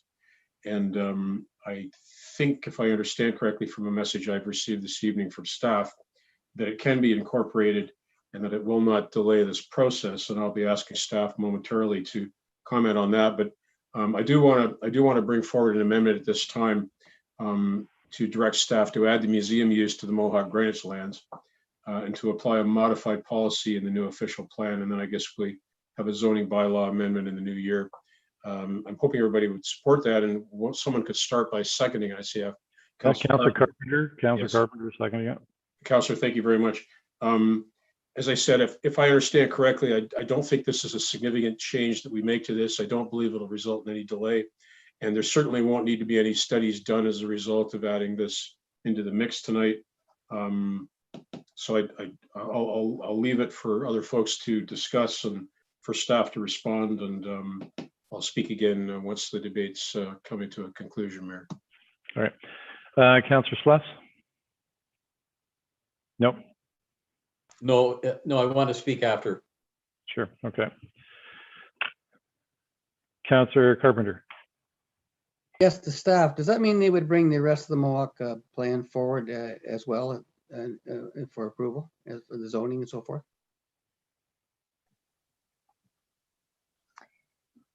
Through the chair to the councillor, no, but what we would do through the amendment is that we would build in, we originally received direction from council a few weeks ago when we brought forward the Mohawk Lake District Plan to proceed with an official plan amendment to introduce the new policy framework established through the Mohawk Lake District Plan, which also includes the museum use.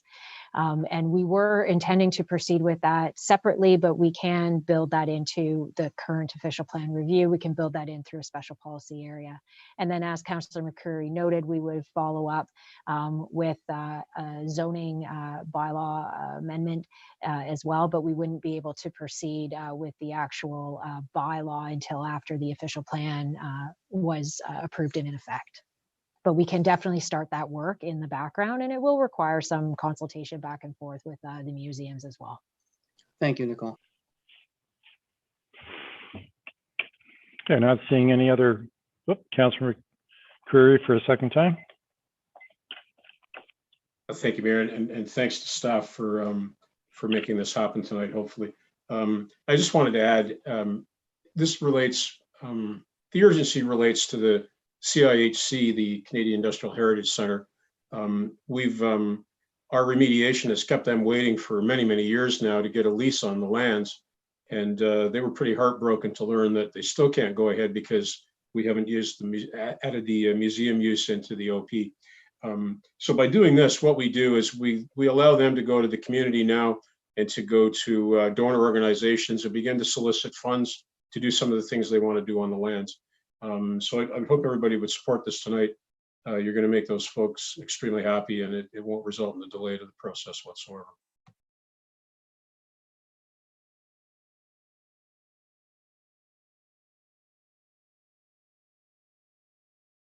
Muting me?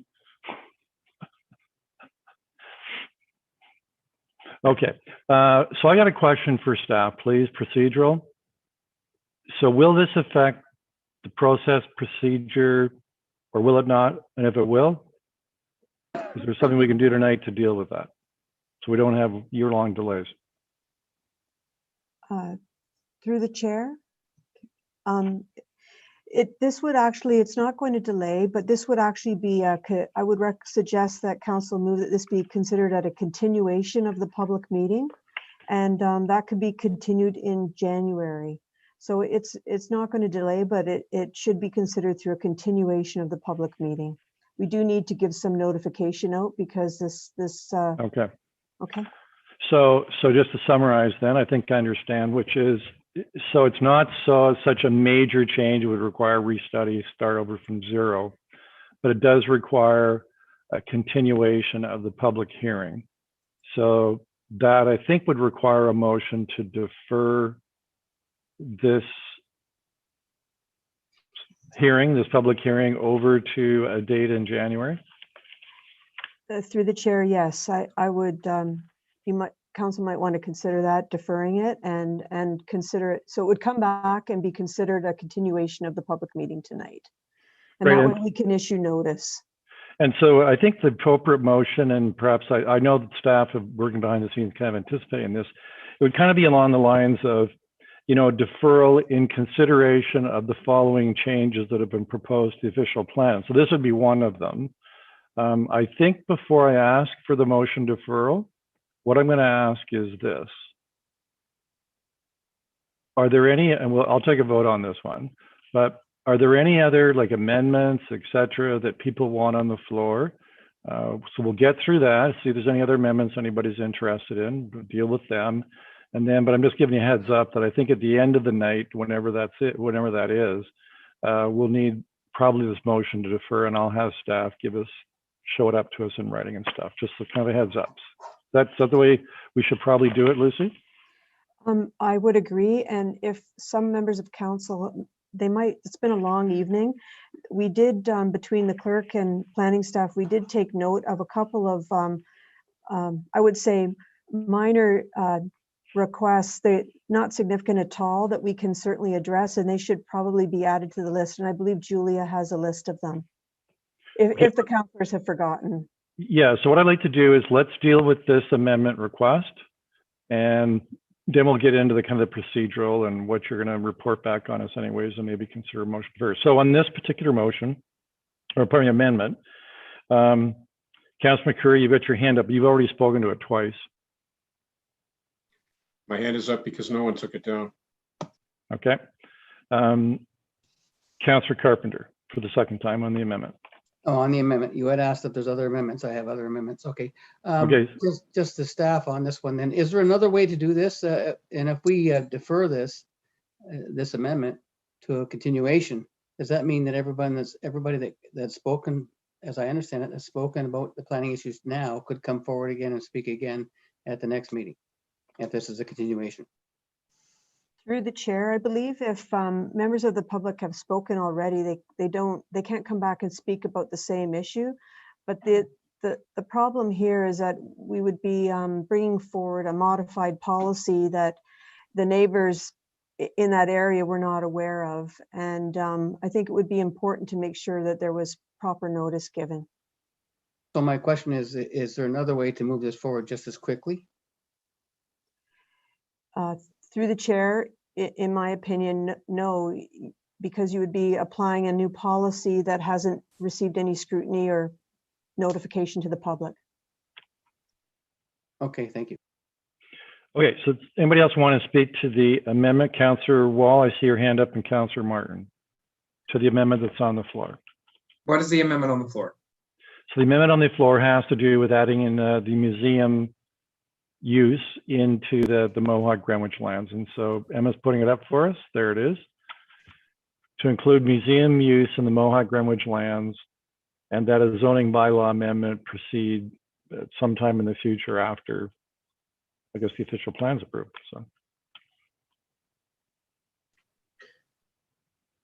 So I thought, I guess seeking clarification from himself. I thought that's what we were doing the deferral for.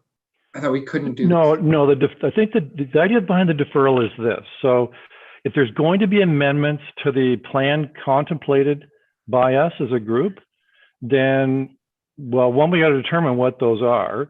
And then two, at the end of the meeting tonight, I think a motion deferral is in order, which is deferral that this public hearing then continue with proper notification given to the community of these changes that are being, I appreciate that are on the table, okay? Yes, thank you. So did you want to speak to this amendment? I just wanted to know what I was voting on. Thank you. Yeah, it's been a long afternoon night. So Councillor Martin, to the amendment. Yes, I'd like to move that we table this amendment until all of the discussion is finished, bring this back on the floor, and then defer the meeting. Well, can I just say this as chair? It creates a problem though. We'll be into continuous public hearings, and every time we come back, we got more issues. So I'd really prefer that we not do that, and that, we thrash it out. I know we'd like to get this evening ended, but we determine what other amendments, or let's call them changes, people want. And then that way, in January, we're only having one more public hearing. Because we defer this and we come up with more ideas and more changes in January, then it's going to be put over again to another hearing in February. And I don't think we want that.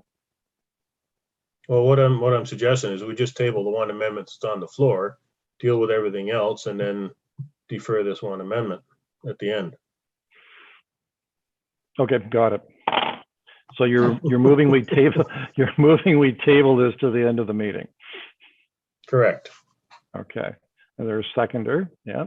Okay. I think in a motion to table, I don't think there's any debate. Mayor, if I may interject with a point of order, we don't Okay. speak to tabling motions in our rules and procedures. Yeah. There are deferrals and referrals. We have a motion on the floor. I believe to interrupt that with an motion that's not a deferral or a referral is out of order. And if I might add, I would actually ask for a ruling that.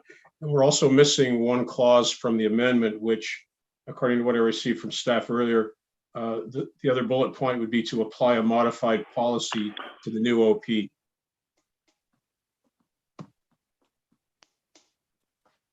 Okay, so let's go back to, first of all, in respect to tabling.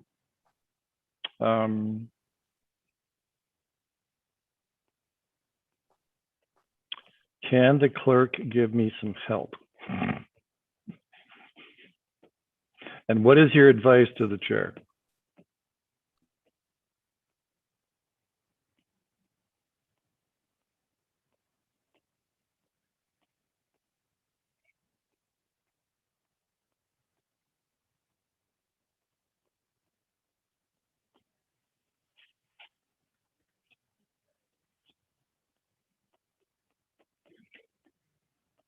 Yeah, this is pretty rare. I'm looking at page 32.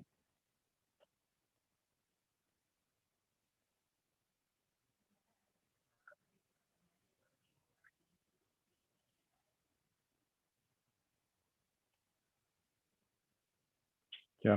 Okay. To move it forward, I'm going to rule in that point of order. I think a motion to table is in order.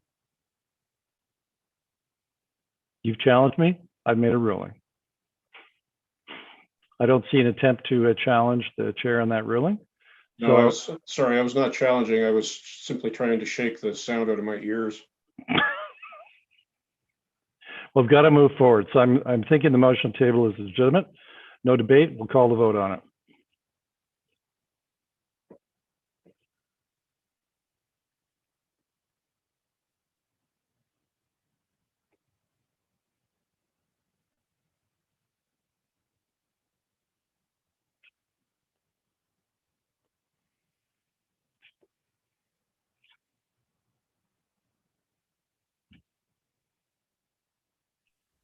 The motion to table the amendment is approved on a recorded vote of 6 to 2. Those in favor, Mayor Davis, Councillors Vanderstelt, Celeste Martin, and Toski Wall. Those against, Councillors McCreary and Carpenter.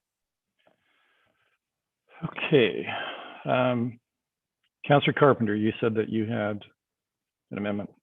Yes, I need to have a preamble with staff to understand what the amendment might be.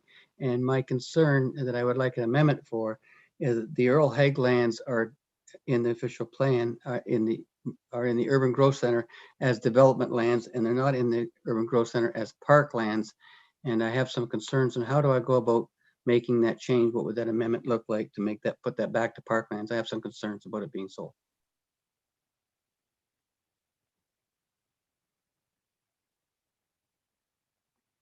Can staff give us some help on that point? Through the chair to the councillor. I think what we would do is you would give us the direction to consider the implication of removing the Earl Haig properties from the urban growth center. And how do I put them back to parklands? Well, in moving them into, including them in the urban growth center doesn't change their designation. It's really just a delineated boundary to measure the target. So I don't have the land use in front of me, but I don't believe that designation changed. Well, on my map, the urban growth center schedule 5, it has it designated as a lower downtown, and parkland is designated as open space and painted green. And Earl Haig is painted pink as part of growth.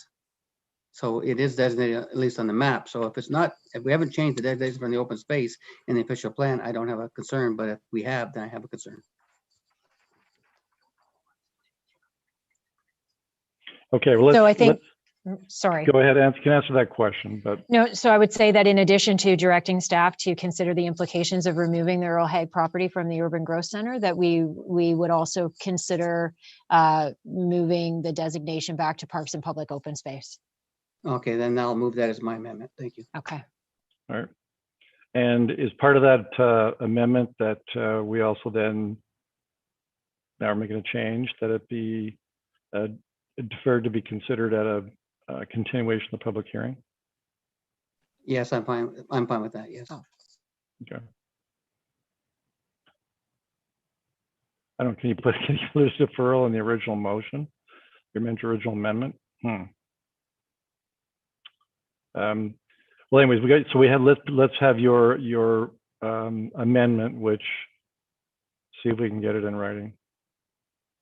Okay, my amendment is that the Earl Haig parkland be removed from the urban growth center and be referred back to as parkland in the OP.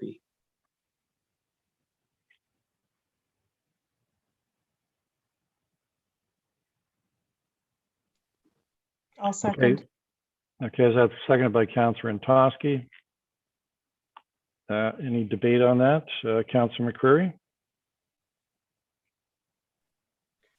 I find it curious. Not only do we have Earl Haig Park in the urban growth boundary, but we also have Brants Crossing, the War Memorial, the Bell Memorial, and Victoria Park and Harmony Square.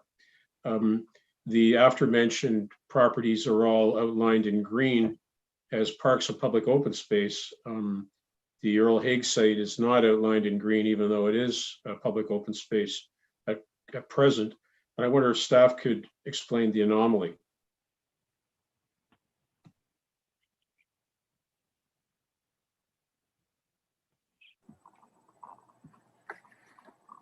through the mayor to Councillor McCreary. The parks that are within the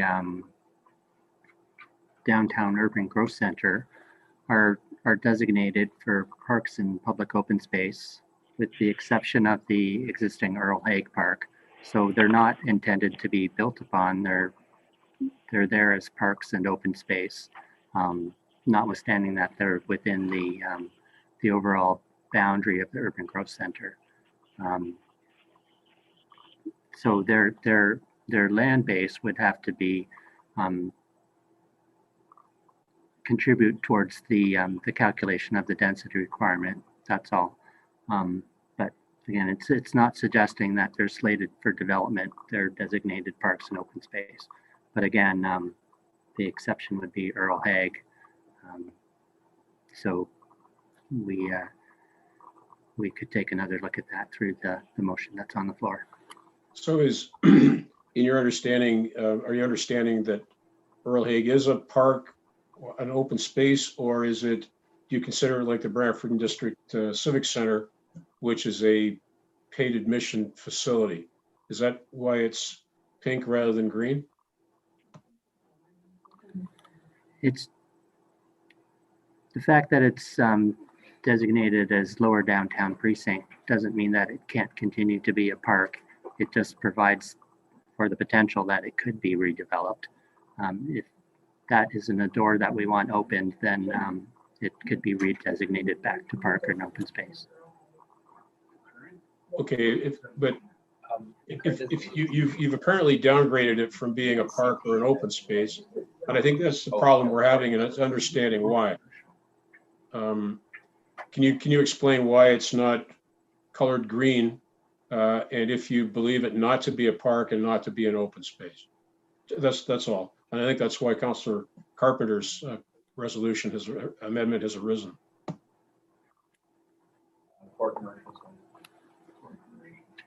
I think originally it was included as park and open space. I think it was changed again to allow the potential for it to be redeveloped. It's a city-owned property, so certainly, you know, it's going to be a city decision to actually see it developed. And again, if council isn't choosing to follow that direction, then there's nothing stopping it from continuing to be a park, even if it were under the lower precinct, the lower downtown precinct designation. So if we were to make some choice to sell the property and we hadn't changed its designation, the new owner would simply come with an OP amendment and rezoning after buying it, right? The way it's shown here on the schedule, if the city were to sell it, then someone could potentially develop it for the land uses permitted under the lower downtown precinct designation. That's an answer, but it's not one to the question I asked. If we hadn't made this change in color on the map, if Earl Hague Park was colored green and like all the rest of the existing parks, if we were to sell it, the buyer would have to come back to us at a later date to get an OP amendment and a rezoning. Is that accurate? Yes, if it was Thanks. green in the park, that's correct.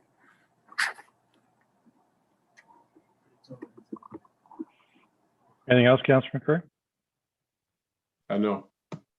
Okay. Councillor Carpenter. Just speaking to the amendment. Yeah, for the second time. Yeah, okay. Call it a second time. I just want to say that, you know, if council is of the mind that in the future they would like to sell this green space, we have some experience selling green space.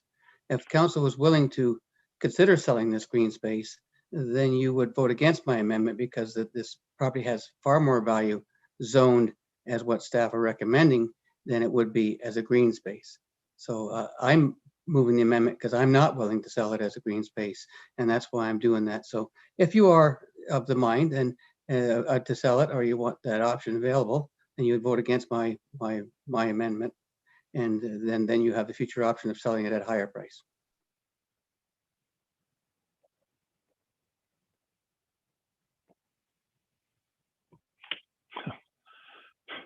Yeah, I'll, Councillor Sluss. Thank you, Mr. Mayor. Yeah, so I'll be supporting this, even though supporting it or not supporting it. If council makes a decision in the future to sell it, they have every right to do that. But I'm not in favor of having it designated development lands. I think it should remain parkland. So I'll be supporting the amendment.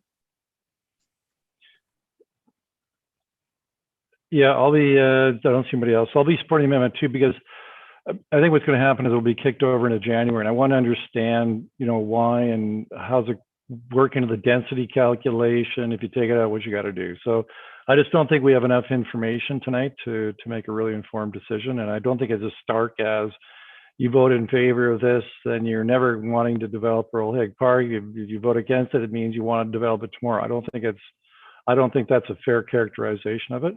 We're dealing with an official plan which provides broad brush stroke planning indications. It's really the zoning bylaws that really determine use. But anyways, I think we need a little more information as to why and the impact of it in terms of that general density issue. So I'll vote in favor of it tonight, understanding that it comes back to us in January with a more information, rather than trying to scoop it together and cram and get it and collect it together at 10 to 10 after we've been going out of 7 hours.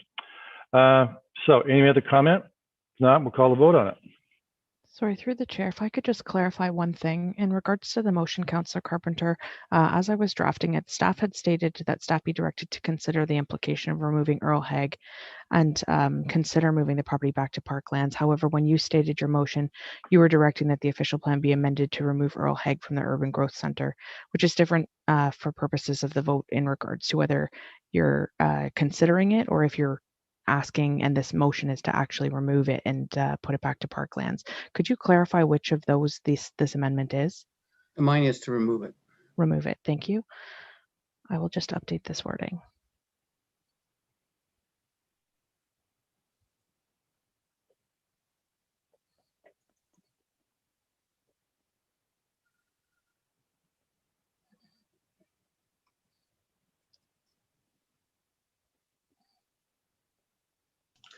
Well, we're paused. Can I ask a question, Mayor Davis? You can use a speaking opportunity. This isn't going to set us back a year, right? This is just it changed. So I'm just confirming. Well, okay. What I'd like to do is, we don't know exactly what the implication is. So if we do finish the evening off with a deferral of all the items, which I think we have to, because if we're using the same standards, you're making a change that wasn't in the published amount or published official plan. Then if it comes back for a continuation of the hearing, we'll get that additional information. If at that time it says, if we do this, it's going to be a year-long delay, well, then I'll assume on that day we might take a different decision. So we can, I thank you for answering the question. I'm trying to follow. Although I'd ask, clerk staff, in terms of so if we pass the amendment tonight and then later in this evening, we defer everything to another planning hearing, can it then be dealt with afresh at that time? So through the chair, in regards to any amendments, what we would consider any amendments you place on the floor, we would actually recommend that you carry them or fail them accordingly, call the vote on them. At the end of the summation of all of the amendments that may come forwards, that may be the time in which council recommends placing a deferral for the reasons of the pending amendments. What will come back and reopening for a continuation of the statutory public hearing, depending upon the requirements for recirculation, et cetera. What will come back then will be clarification, further information from staff, and the pending the amendments, because you're not voting as amended. So yes, everything will come back to you at that time. Okay. Anybody else want to speak to this amendment? You mind if I continue my speaking opportunity, Mayor Davis? Yeah, continue on. You've got at least 3 more minutes if you want. Thank you. All right.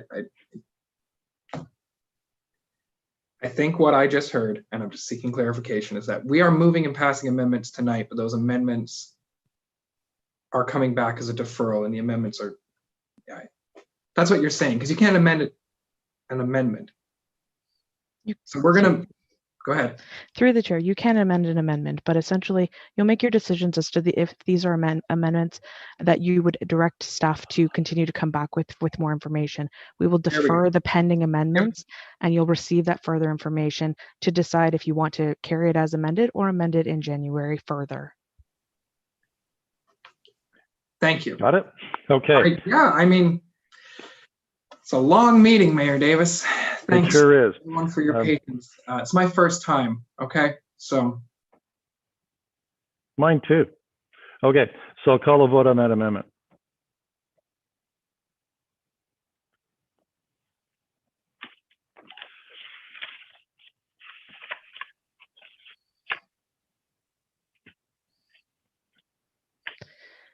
The amendment has carried on a recorded vote of 7-1. Those in favor, Mayor Davis, Councillors Vanderstout, Sless, Antosky, Wall, McCreary, Carpenter. Those against, Councillor Martin. Okay, so I need a motion to extend the time for this meeting. And I think it has to be in hour-long increments. Yep. Do I have a motion to extend? We're at 10 to 10. Moved by Councillor Sless. Is there a seconder? Thank you, Councillor Antosky, a seconder. All right, so call the vote then on the motion to extend. Speaking to the motion. Too late, the vote's been called. You're too late off the mark, Councilor McCreary.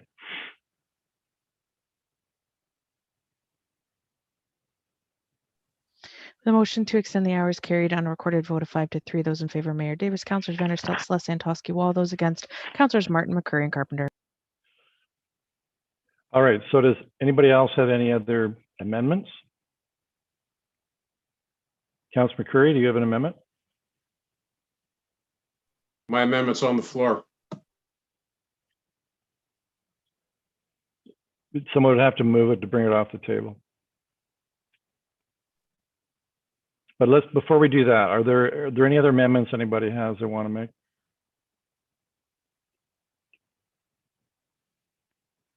Seeing none? So I'll introduce my amendment again. All right, well, let's have a motion to lift it off the table. Moved by Councillor Wall, second by Councillor Martin. Call the vote on that.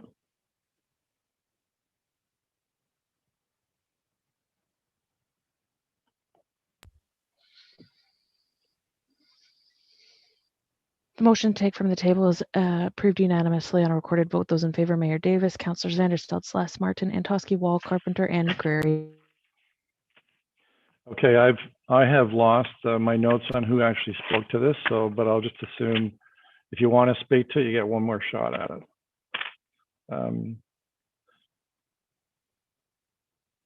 Seeing nobody wanting to speak to it, let's call the vote on it.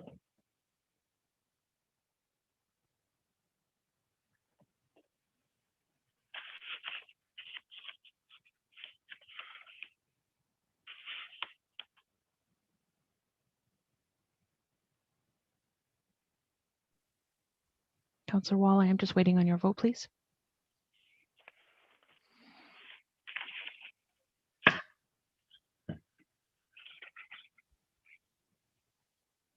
Sorry, Councillor Wall, it has not registered. yeah, it cut me in the affirmative. Perfect. Push the button. I don't know what's going on. Long evening, thank you. The amendment is approved unanimously on a recorded vote. Those in favor, Mayor Davis, Councillors Vanderstout, Sless, Martin, Antosky, Wall, McCreary, and Carpenter. Those against, none. Okay, so does anybody else want to move an amendment of any type? If so, push the raise hand button. Seeing no raised hands. So to make sure we're doing this right, and it's because it is coming out of a public hearing, I wonder if staff, could you please put up, because I know you've been working on this, a resolution that would defer what we've done tonight. Before we do that, you said that there was some other items that you were going to work on. Assuming we defer this into January. Nicole told us that. Sorry, through the chair, Ms. Hives had actually stated in regards to this that there were some considerations of items that came forwards. I'm not sure if those are ones that we want moved, so if I would just defer to Lucy Hives. Through the chair, there were, in the first portion of the meeting, there were a number of matters that members of council had raised, and none of them were really, they were not the type of changes that would require a continuation of the public meeting. So, and so we had just listed them off and they could be added. One was a request from Councillor Sless about adding involvement of the ward councillors to the block plan process, which we could certainly address. There was another, Councillor McCreary had comments relating to the design guidelines, regarding signs over sidewalks, and another one related to clarification about the bike lanes and parking. And we can certainly look at that. Councillor Sless also had a remark about encouraging access to the river and tightening up that language to make it a little more, making it stronger, directing that access be provided. And those were the main ones. Other than Mayor Davis, you had also mentioned a possibility of a modified policy relating to the hotels or motels along Colburn Street East. So those are the ones that we had taken note of. Yeah, I see the Ward 4 councillors nodding their heads. Yes, I think they'd like to see that. So what I'd like to know though is, so if I know you're suggesting to us a referral of the items that we just debated over to a continuation of the public hearing in January. Would such a motion, should it also include reference to these particular items? They would also be dealt with that night? Or are you telling us that if we refer this to a continuation of the hearing in January, that they're going to come up anyways because staff have noted them? Through the chair, Your Worship, they will be addressed by staff. These are all items that we can address easily, and they would be reported on in the planning report that will come before council in January. The only one though that would require, I think, direction would relate to the Colburn Street East and the hotels. Right. So I see Councillor Carpenter, you've raised your hand, I believe, in immediate response to that advice. You want to put an amendment on the floor, I expect. Thank you, Mr. Mayor. Yes, I would like to put the amendment on the floor that the hotels on Colburn Street be considered, is it modified policy area? Yeah. Is that the wording that staff wanted? I'd be happy to, I'm sure my ward mate will second that. She's eagerly seconding it. And so that would be a policy of encouraging relocation of the motels in that area. So do you understand what that is? Yeah, okay. It's the amendment is establishing another modified policy area, which would be Colburn Street East from the Wayne Gretzky Parkway to the city limits, and the policy would be encouraging the relocation of motels that are in that area. Do I have it accurately stated what your intent is, Councillor Carpenter? Yes, and we see some of that now, but this would just help expedite that. Yeah. And so Councillor Antosky, you're seconding that? Excellent. Yes, Mr. Mayor. Good. So does anybody want to, and just raise your hand physically because the raised hand thing's gotten a little bit mixed up. So Councillor Vanderstel, to this amendment. Is the on the amendment, is the language to include encourage or direct? Because encourage is a pretty slippery slope. I mean, we could encourage people to move and they would not feel encouraged to do so. Is there stronger language that the councillor would like to use? I think staff have the gist of it. They'll be able to bring it back with what language that would be appropriate. Yeah, I think that's fair. So any other debate on this, just physically raise your hand. Seeing none, call the vote on it.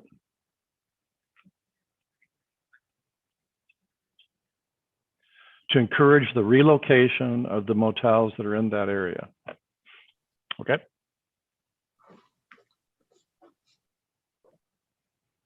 My system is no longer working, so I'm going to log out and log back in. Count me. Oh.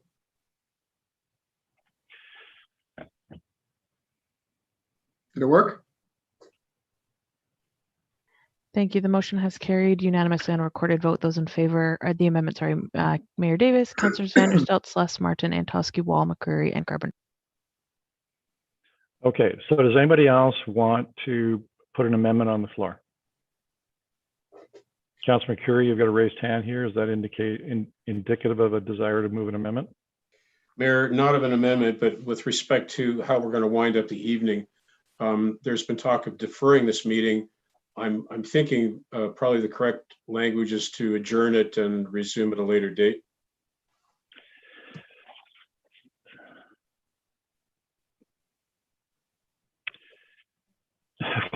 We'll have staff. I think there is a specific resolution that they want to put on the floor or encourage us to put on the floor to make sure we do it correctly. And I don't think it's adjournment. So, but before we get to that, are there any other amendments anybody wants to make?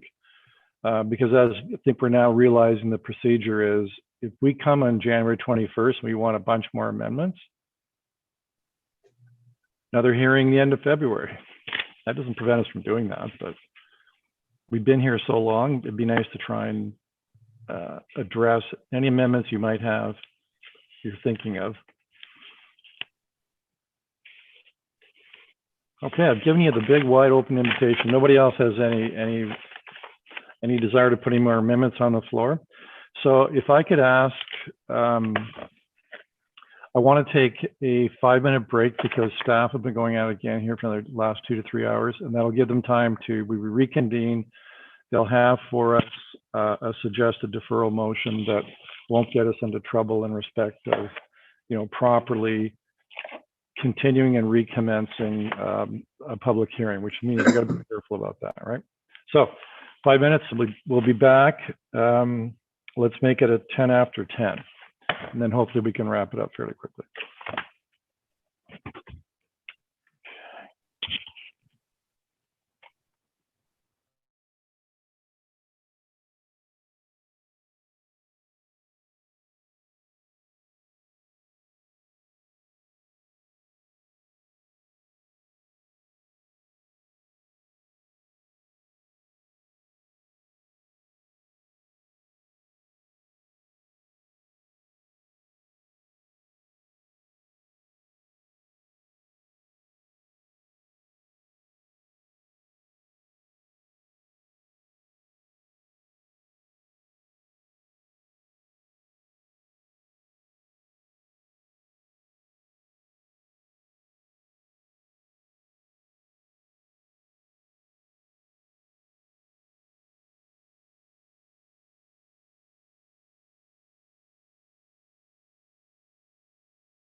Okay, welcome back, everybody. We have put the little break to good use, and we do have a draft resolution that I think would appropriately and properly have this continue again on January the 19th. And so, Julia, do you have for us that draft resolution, what it would look like?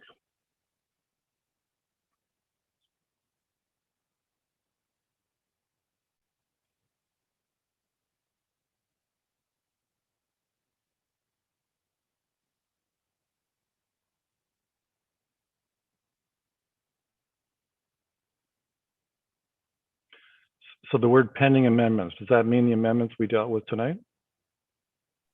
That is correct. All amendments that carried because you've not voted as amended. Right. So Exactly. moved. Okay. And then also just to clarify, those other items that that you discussed, they would also come to us. Some of the, as you say, the minor amendments. Correct. Those are clarification items. Yes, they'll report back. Yep. Okay. So Councillor Martin is moving this. Councillor Carpenter, you're seconding it. Okay. So I'll call the vote.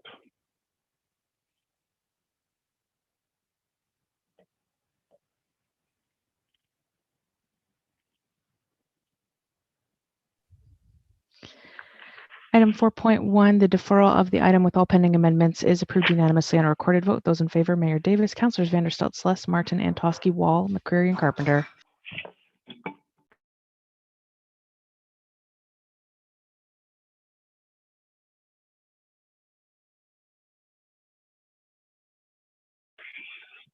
So there are no notices of motion, no resolutions. I've never been so more relieved to hammer the fact that this meeting is adjourned. Good night, everyone. Good job, Mr. Mayor. Good night. Night.